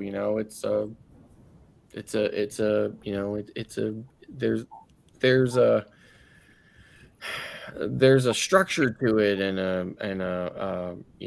there's more to it than just winging it, I guess is what I'm trying to say. Definitely. And I mean, for a while you are winging it, because for a while, I was just reporting that cruise news and it was kind of, floating me and I was seeing it. But then once I kind of, took that turn and I did that one video and I was just like, wow, like I got that many views from like a reaction video from John. Let me do another one.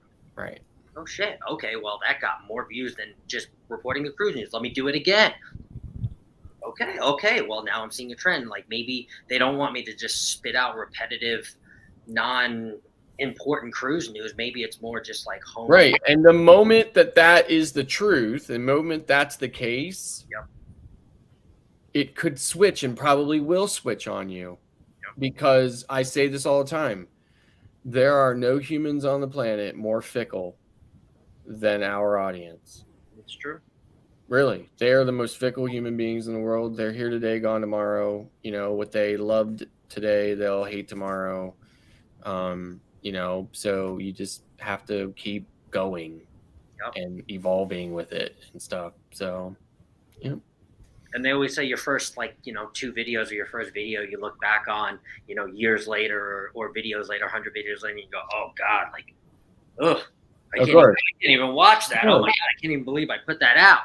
And then now you look at, your 75th video, 175th video, and you go, okay, well. Of course, like I sometimes watch my videos when I was in the life jacket and I just crack up laughing over it. My wife will come in, she's like, what are you laughing about? At myself.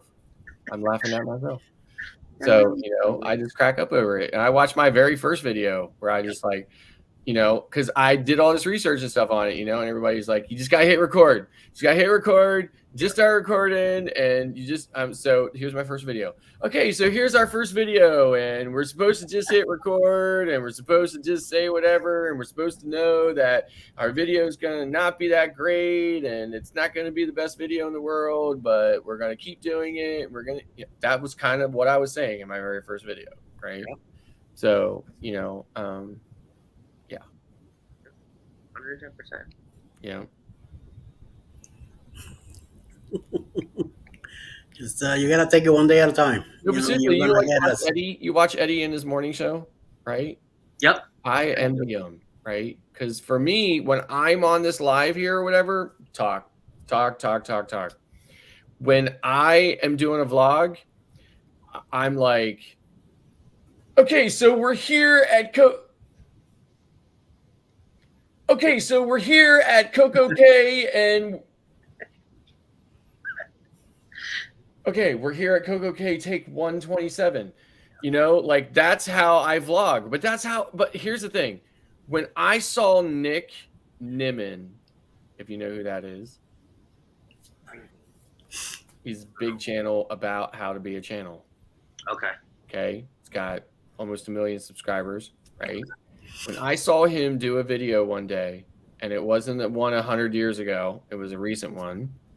When I saw him do a video one day about how many takes it takes for him to produce a single video and for him to say, this is every video, folks, knowing that his channel is huge and he gets, you know, hundreds of thousands of views per video and this and that and everything else, and he's taking 127 takes for a single segment or a single scene in his video, I was like, okay, I don't care about that anymore. Like I was really busted up about that, not being able to just kind of flow and talk.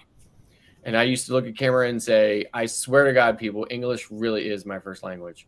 You know, like, you know, I mean, like I can't talk, right? On the lives I can talk. In fact, I can't shut the hell up on the lives, but on the vlogs I can't, right? But when I saw him and I saw that he has the same problem, and then I saw other vloggers saying they had the same problem, I was like, okay, I'm not alone. I'm in the same boat. So I'm not going to be hung up over that anymore, and I'm going to do whatever it takes to produce the best segments that I can then put together into a whole coherent 8 to 10 minute video.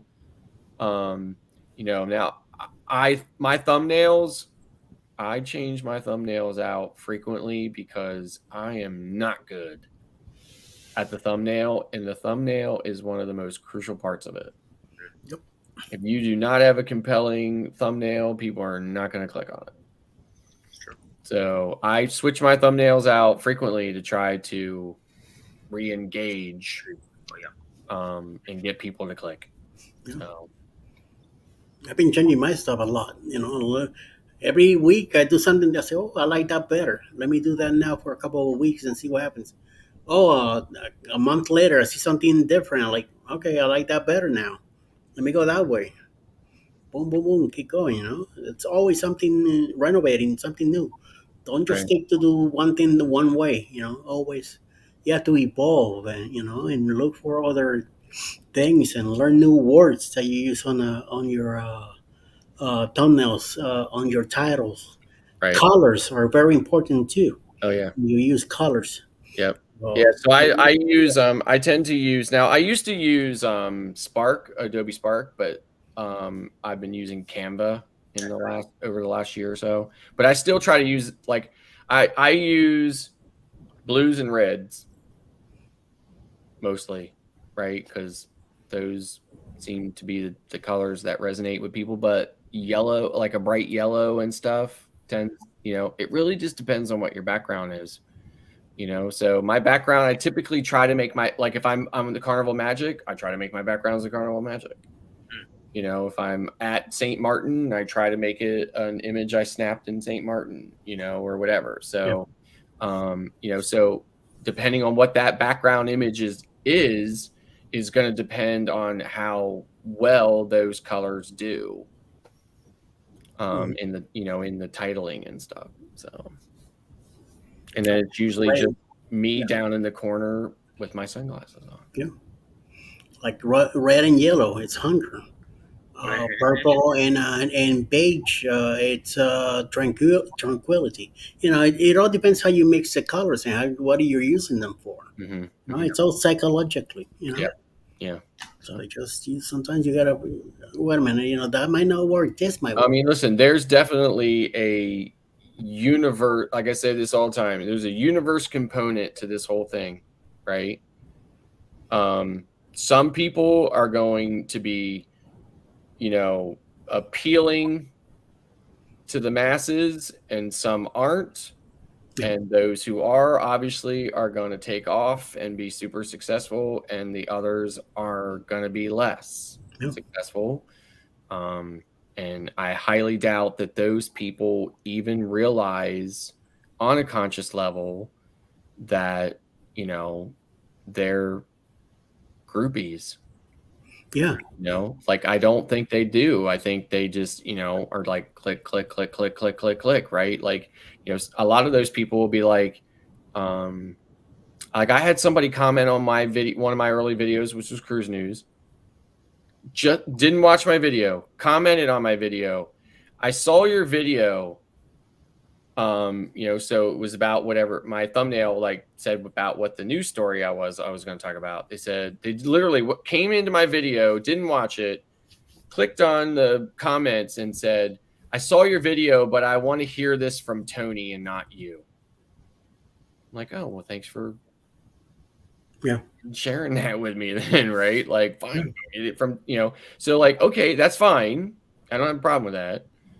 I could have maybe did without you telling me that, but I mean, okay. Go see what Tony has to say. I watched Tony's video on the damn thing. He said the same damn shit I said, but he got 68,000 views and I got 4, or something like that, right? Go on his channel. Look for videos back 5-6 years ago. You'll see how boring he was back then. Listen, it's really like blah blah blah blah blah blah blah blah. I hate to say this, right? I'm surprised how many people who don't like him even today. Yeah. You go on to Reddit and you go into the cruise vlogs, like cruise vlog subreddits, and you will see comment after comment saying, "I cannot stand Tony. I cannot stand Don. I cannot stand this person. I cannot stand that person." There's a couple of cruise vloggers that I don't particularly like very much either. Yeah. But I'm never going to comment about it. But these people really loathe.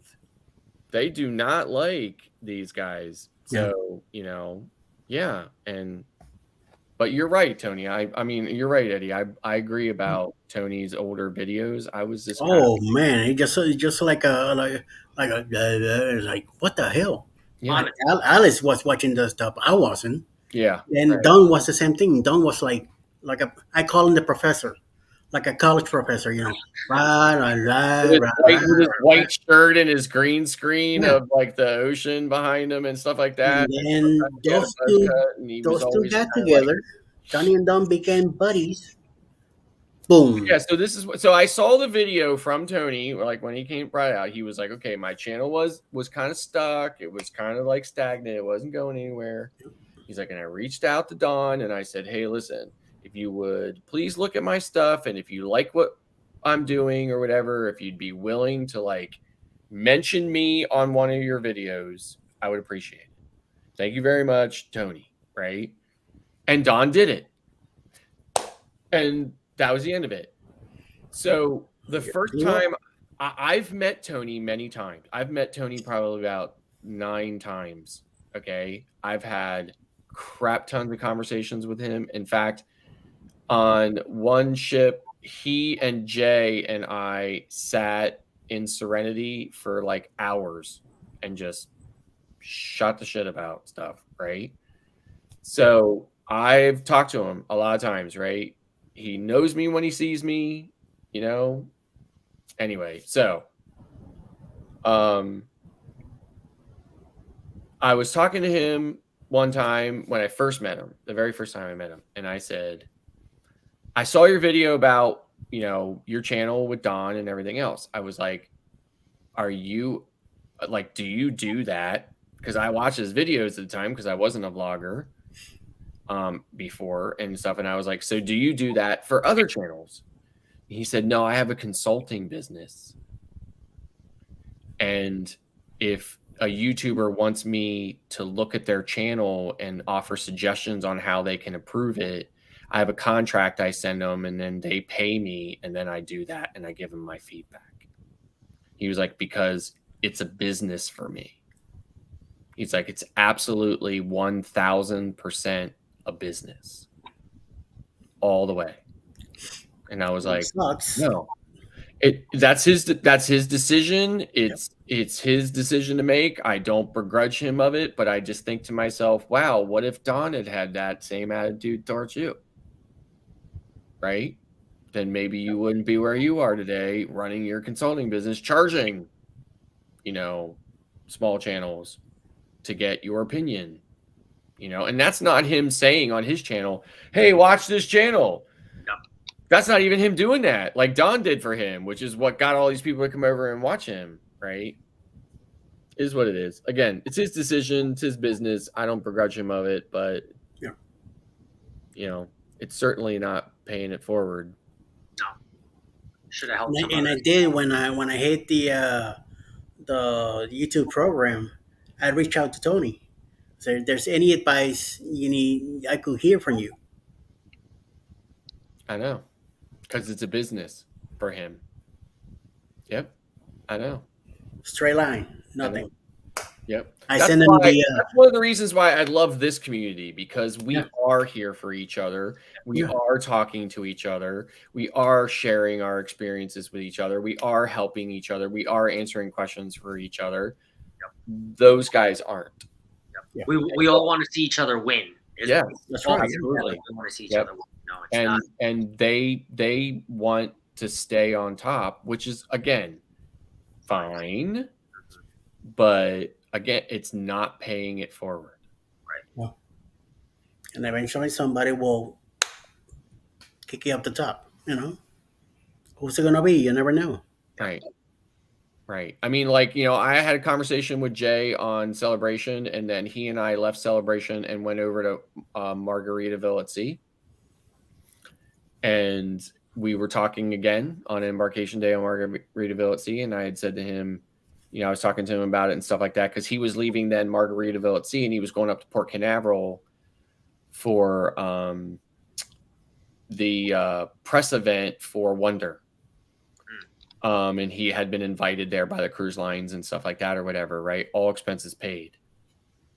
So, and I was talking to him about his channel and stuff like that or whatever. And I was telling him about certain things and stuff. And I was talking to him about some of the conversations I had with Tony on Celebration that we had all just come off of.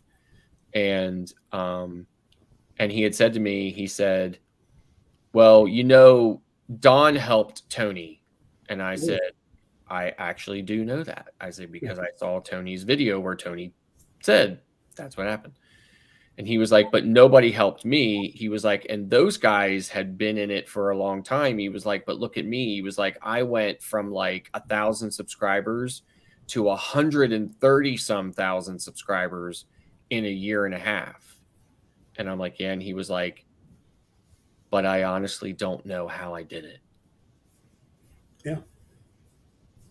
And I'm like, okay. It's one of those luck cases that just ends up blowing up, like you were saying before. Something hit for him that we don't. Exactly. Yeah, exactly. you Some people just have there's just something that clicks with people. You can't reproduce it. You can't duplicate it. You can't pinpoint it. You can't say what it is or what it isn't. It just happens, and that's what happens, and that's the end of it. And so I try not. I mean, I understand it, and I believe it as a reality, but I try not to think about it. I try not to focus on it. I just try to think and focus on me and my content, you know, and see where my channel goes. But I have always known that my channel, that for the masses, YouTube is a slow, long, drawn out grind that takes years and years and years and years and years and years and years. And at some point in those years, you have to make a decision as to whether or not you should keep going or not. Right. But you aren't there for years and years and years. So in the meantime, you have to just keep going with it and figuring, you know, and just seeing where it all ends up. And you cannot say to yourself, you know, what are they doing that I'm not, that they're this and I'm not, right? They're not going to tell you, so. Yeah, I saw T-Dub, you know, T-Dub said one time in one of the morning lives, he said, you know, I'm doing the same thing everybody else is doing, but they're like taking off and I'm not. I'm like, I know, like, because it's not in the cards for you. You know, it was in the cards for them, not in for you. So you can keep doing what you're doing. You're just not going to be as big as they are at it, or you can do something different. But either way, you know, it has nothing to do with the fact that you are this and they aren't, right? You know, and again, it has a lot to do with, you know, like I said, Tony got propelled because Don was already, you know, so big and he put him out there, right? Casey Neistat, you know, huge vlogger, huge YouTuber, massive, you know, like massive, over 1 million subscribers and stuff like that. Now he has over 10 million. He was a big, huge subscriber. And there was this girl named Sarah. She was from Memphis, Tennessee. She did this vlog where she was a nobody. She had like 400 subscribers or something like that or whatever. Videos sucked. She did this video and it wasn't even a very good reproduction, but it was a video of a collection of recent videos that Casey had done where he was on his skateboard. It was literally scenes that he had done where like the camera was just pointing down at the front of the skateboard for a moment or two. And he had gotten some Amazon packages and opened it. And some of the things that he said in his vlog, and she just did the same things, right? And she put it out there, and a whole bunch of some of his subscribers found it and said something to him about it. And he went and looked at it, and he talked about it. And he showed some of her vlog on his vlog, and then he talked about it. And the next thing you know, she was huge. She moved from Memphis to New York. She was making $200,000 a year. She had endorsements and this and that and everything else. She got a studio in the same building that Casey's studio is in, the whole 9 yards, right? Done. A bunch of other people came along and tried to do the same thing. They went nowhere. And the reason why they went nowhere is because Casey didn't talk about it. So, you know, so there's that component too, you know, where if somebody's willing to pick you up, that's why I was telling Jeremy and Eddie one morning in our after show, I was like, I am posting, you know, like IG things and stuff that I've made, you know, like posters, like promotional stuff about our morning show all over social media, because it's only going to take one bigger channel to share it to do that. Yeah. So they haven't done it yet, but I keep doing it because it's only a matter of time before some big channel picks it up and shares it, and then it goes, you know. So all right, I'm really gonna shut up now. I'm not saying another word, honestly. I know. I know this will be the Oh, first. damn. This will be the first Saturday morning that Beth beats me up. Like she'll wake up before I do, because normally she doesn't wake up for hours after I'm up. So So you get yourself ready for whooping. yeah. So, Scott W. Yes. We've been hearing the drill, both of us, and let's get a little bit about you. What's going on? How you got involved in this? So, What got you into the craving of doing this? So honestly, I guess what got me into the craving of doing it was putting it off for so long. You know, I've been cruising for, since I was really, really young with my parents. It was always kind of like an every year cruise. It was either a cruise or Ocean City, Maryland. So we always flipped a coin, and most of the time it fell on. Are you the only child? Yes. Lucky. Yep. And so you must have lived around here if you were going to Ocean City, Maryland. Yeah, I lived in Long Island, New York. New York. And then when I branched off and I moved to Arizona, well, before I moved to Arizona, but when I was in New York, my parents moved to North Carolina. I started cruising by myself, and hey, found a couple best friends to come with me. I met my other best friend who now works on Carnival ships. And we had always joked about me being a cruise director or me being in the entertainment staff. Hey, yeah. And I should have started that, to be honest with you guys. I should have started that 10 years ago. Not to say that I'm too old now, but looking monetary wise and looking at what they get paid versus looking at what I get paid and the pay cut and all of that at the age that I'm at, it just wouldn't make sense. Yeah. However, I said, okay, well, what can I do to kind of spill this passion over, right? And I said, okay, well, I can start a YouTube, right? And if it fails, cool, I'll shut the computer and I'll never upload another video. Right? Are you in your late 20s? I'm 35. I was going to say early 30s. Yeah, to me, like 29, you look to me. So. Yeah. You still got plenty of time. I was the only reason why I was going to say that is because of the hairline. Yeah. Yeah, that's why I say, or late 20s. Yeah. This guy here, 50-something, 53, whatever. 52. He's the old guy, so. I was going to guess 43 before when you said 53. Yeah, I'm 52. Okay. So I call him the old man, but I'll be 59 in January, so. 1970. 65 myself, so. Yeah. Sorry, Alan. Go ahead and continue. No, and it was. I mean, honestly, to tell you the truth, I never really thought I'd hit upload, and I knew one of my superpowers was connecting with people.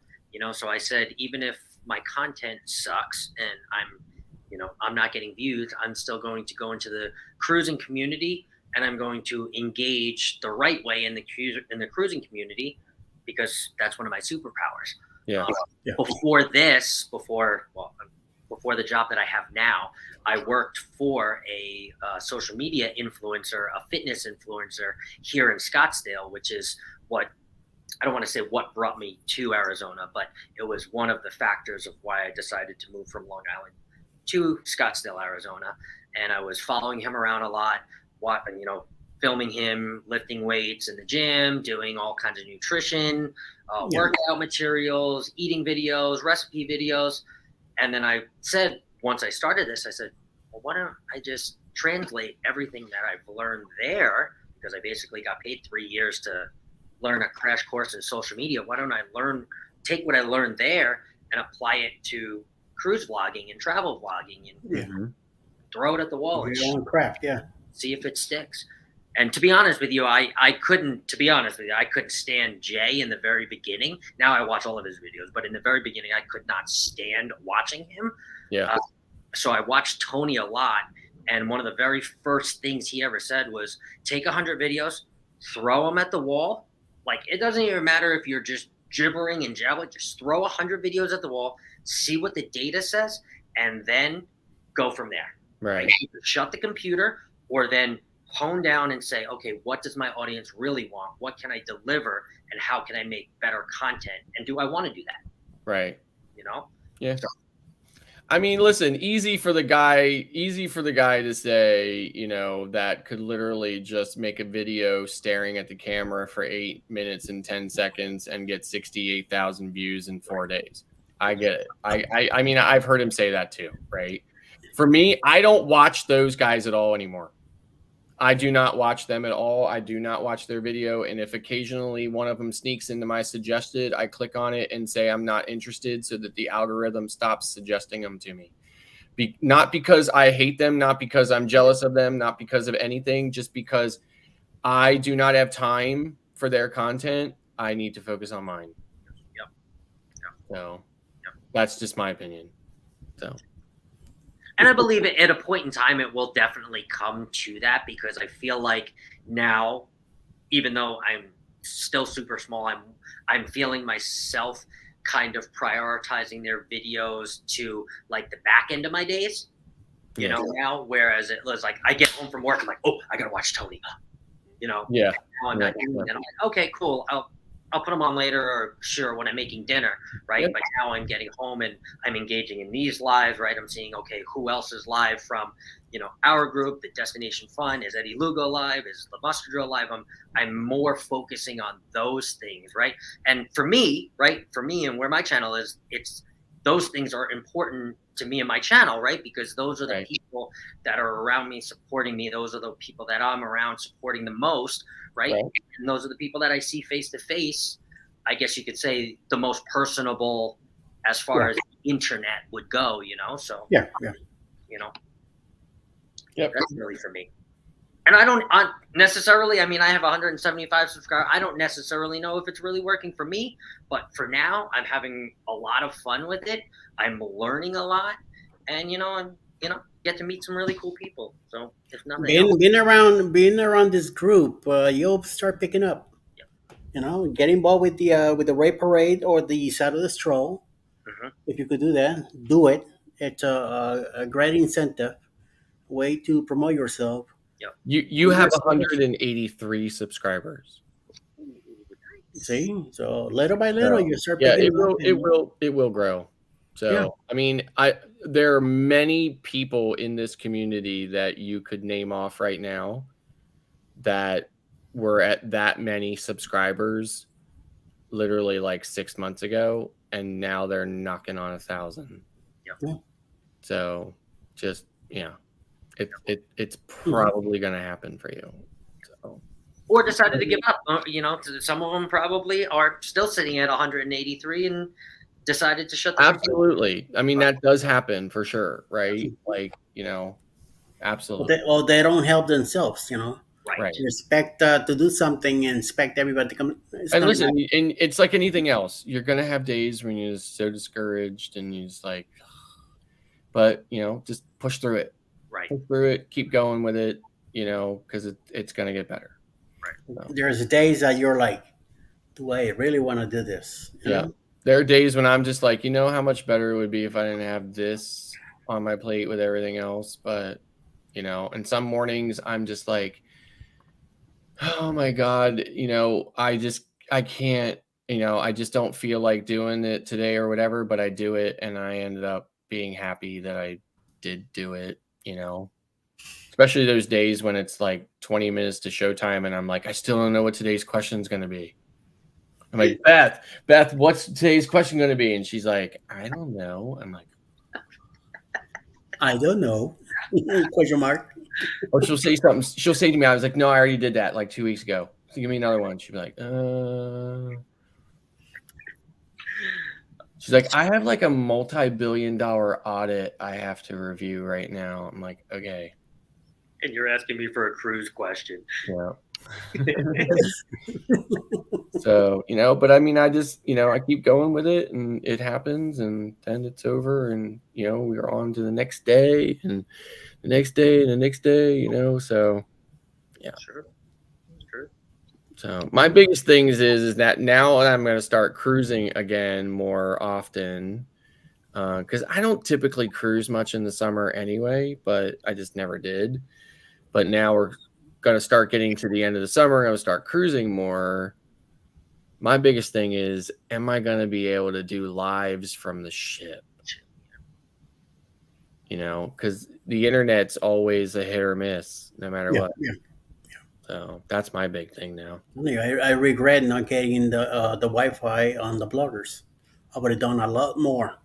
Yeah. And I wasn't doing too many lives back then. And Josh from Moonlight Adventures sent to me, start doing lives. He said it to me a few times. I wasn't listening. Mm-hmm. I'll wait till the bloggers, then I'll do lives from there. And then in December last year, I decided to let me hop into this live business. And then I realized that I was getting a lot faster watch hours by going live than videos. Right. Yeah. Like I noticed for me that I was starting, like I really liked the lives. I really liked being able to engage in kind of like, in different, like I didn't have to think it and plan it out like I was with vlogs and stuff. I could just kind of get in and talk about my experience and knowledge and stuff like that or whatever. And then I started seeing like it was a little bit, things were flowing a little bit more better for me on lives and stuff like that or whatever, even though I tend to ramble on about nothing. So, but anyway, so that's what I do.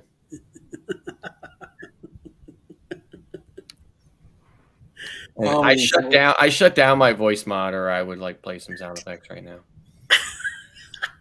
You're picking on yourself too. So, Scott, you any plans to stay in Arizona for now? Yeah, I mean, honestly, I love Arizona, to tell you the truth. It's I never really imagined moving out here until I did. And even though it's 111, 119 degrees now, the other 9 months out of the year is it's absolutely gorgeous. It's warm in the summer, or I mean, it's warm in the winter, right? Yeah, it's like 75, 75 in the winter. So it's perfect. And I also play baseball too. So it gives me more chance to play baseball, 9 months out of the year rather than in New York. It was What position? Maybe. Yeah. What position you play? Pitcher and outfield. I'm a lefty. So. Oh, okay. I used to be catcher. Oh, okay. There you Until, go. I did play AAA, University of Miami. But then in '88, I got into a major automobile accident, and that was it. Done. So I got into 2 years later. I got into almost professional bowling, but unfortunately, my niece decided to finally start showing the damage that I had from before, and I had to retire from that too. So then I got into softball and started catching again and all that. And I did that for about 3 years, and then I have to quit that too. So my body's been I put my body through a hell. So, but got very close to those major leaguers, but didn't make it. So, Which team were you affiliated with? down in Miami with Miami University of Miami. Oh wow. Yeah. That's crazy. So, but I never made it. '88. I had a major automobile accident, and that was it. Done. Done. Yep. So listen, I know that we're still here because of me, and I really apologize, but I am about to click this leave studio button down here and go. Hold on. Let's. We got 3 minutes. Let's hit the 7 hour straight. And okay. No worries. I still got everybody above the chat. I got 1, 2, 3, 4, 5, 6, 7 people up there. So those are the people who are waking up and saying, "Wow, look, Eddie's still on." Oh, it's the morning quickie with Eddie. Oh wait, no, it's Saturday. No. It's 8 people watching. The 8 people are still on the in the chat, but from you guys that are streaming to your channels, I still got 7 people here. So whoever is streaming to their channel still here. Let me look here. I only have one person watching my channel, and it's probably controversial cruising. It could be. They can't be for me. Yeah. So hey, who knows? It says that we have 7 people watching. So Jan just came in. John came in. There's a few people here from the Philippines, also. So They might be a couple of people lurking, or they just forgot about that they're on the computer and fell Well, asleep. what I thought was interesting is when I went in here, it looks like in my list, it looks like Orange Clone, or according to my YouTube stats, Yeah. Orange Cone Vlog, JNS, Mike and Rihanna, Clock are all still showing as being live. Yeah. That's why I'm telling you that all these things that I got on top, that means that they're still here. Yeah. They're still collecting time. Even though they're not here, they are collecting hours. It's very interesting. Yeah. Maybe they just put us on in the background or something. No. I think until I'm the host, until I end broadcast, nobody goes anywhere. So that's it's saying that they're still on live on the panel. yes. Oh, No, they're still. When I look at time them, still because going. I'm subscribed to all them, so when I go into my YouTube and I look down along the side here to all, I see they're all still have the live symbols next to their channels. Gotcha. Because I mean, they show up in various orders, but if you're live, you always show up at the top. So That's right. So 30 seconds. So hopefully we might be on tonight at 10 o'clock tonight if Clock wants to. I'm not sure if I'm gonna be in it. I'll still be sleeping. That's like 10 hours from now. Yeah. Yeah, you got that right. And then I'm gonna be on the South Shore tonight at sometime at between 7 and 8. But you're not going to be on Sherry's morning show, right? I doubt it. I doubt it. I'll be up in the morning at in about 4 hours. I really doubt it. That I'll You be what up. Randacita said. Good morning. Oh my God! Good morning, night. Good night. Hey, Eddie. We never went to bed. And she just came in, and we're about to go. Yeah. Hi. Good morning.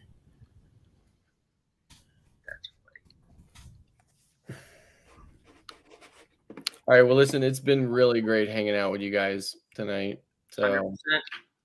Definitely next week for sure. I'll be here, and I'll see you Next guys. Friday, 10 o'clock Friday. So, and we'll be on during the week in the morning, 7:15 till 8, and then we're all together at 9 o'clock Eastern till 10-ish time, and then who knows what happens to do that?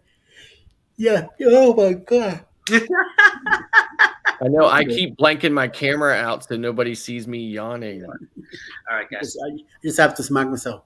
Everybody have a great now. Randacita, Awesome thank you for talk. coming in. Love you for coming in at this time. But we're about to go. We've been here 7 hours. So it's time to hit the hay. Sherry from Destination Fun will be on at 9:30 in the morning. If you want to check him out, please do so. And we'll see you later. I'll be on the Saturday Stroll later tonight. So, Randacita, I hope to see you then. 7 p.m. Eastern time tonight. So, guys, good night, fellas. Good night. Stay out of trouble, right? Good night. I got no money for bail, so I know what I'm talking about. Good night, Randacita, John, and Nancy, and whoever else is still in the chat. Good night. Good night. We'll see you later. Stay out of trouble.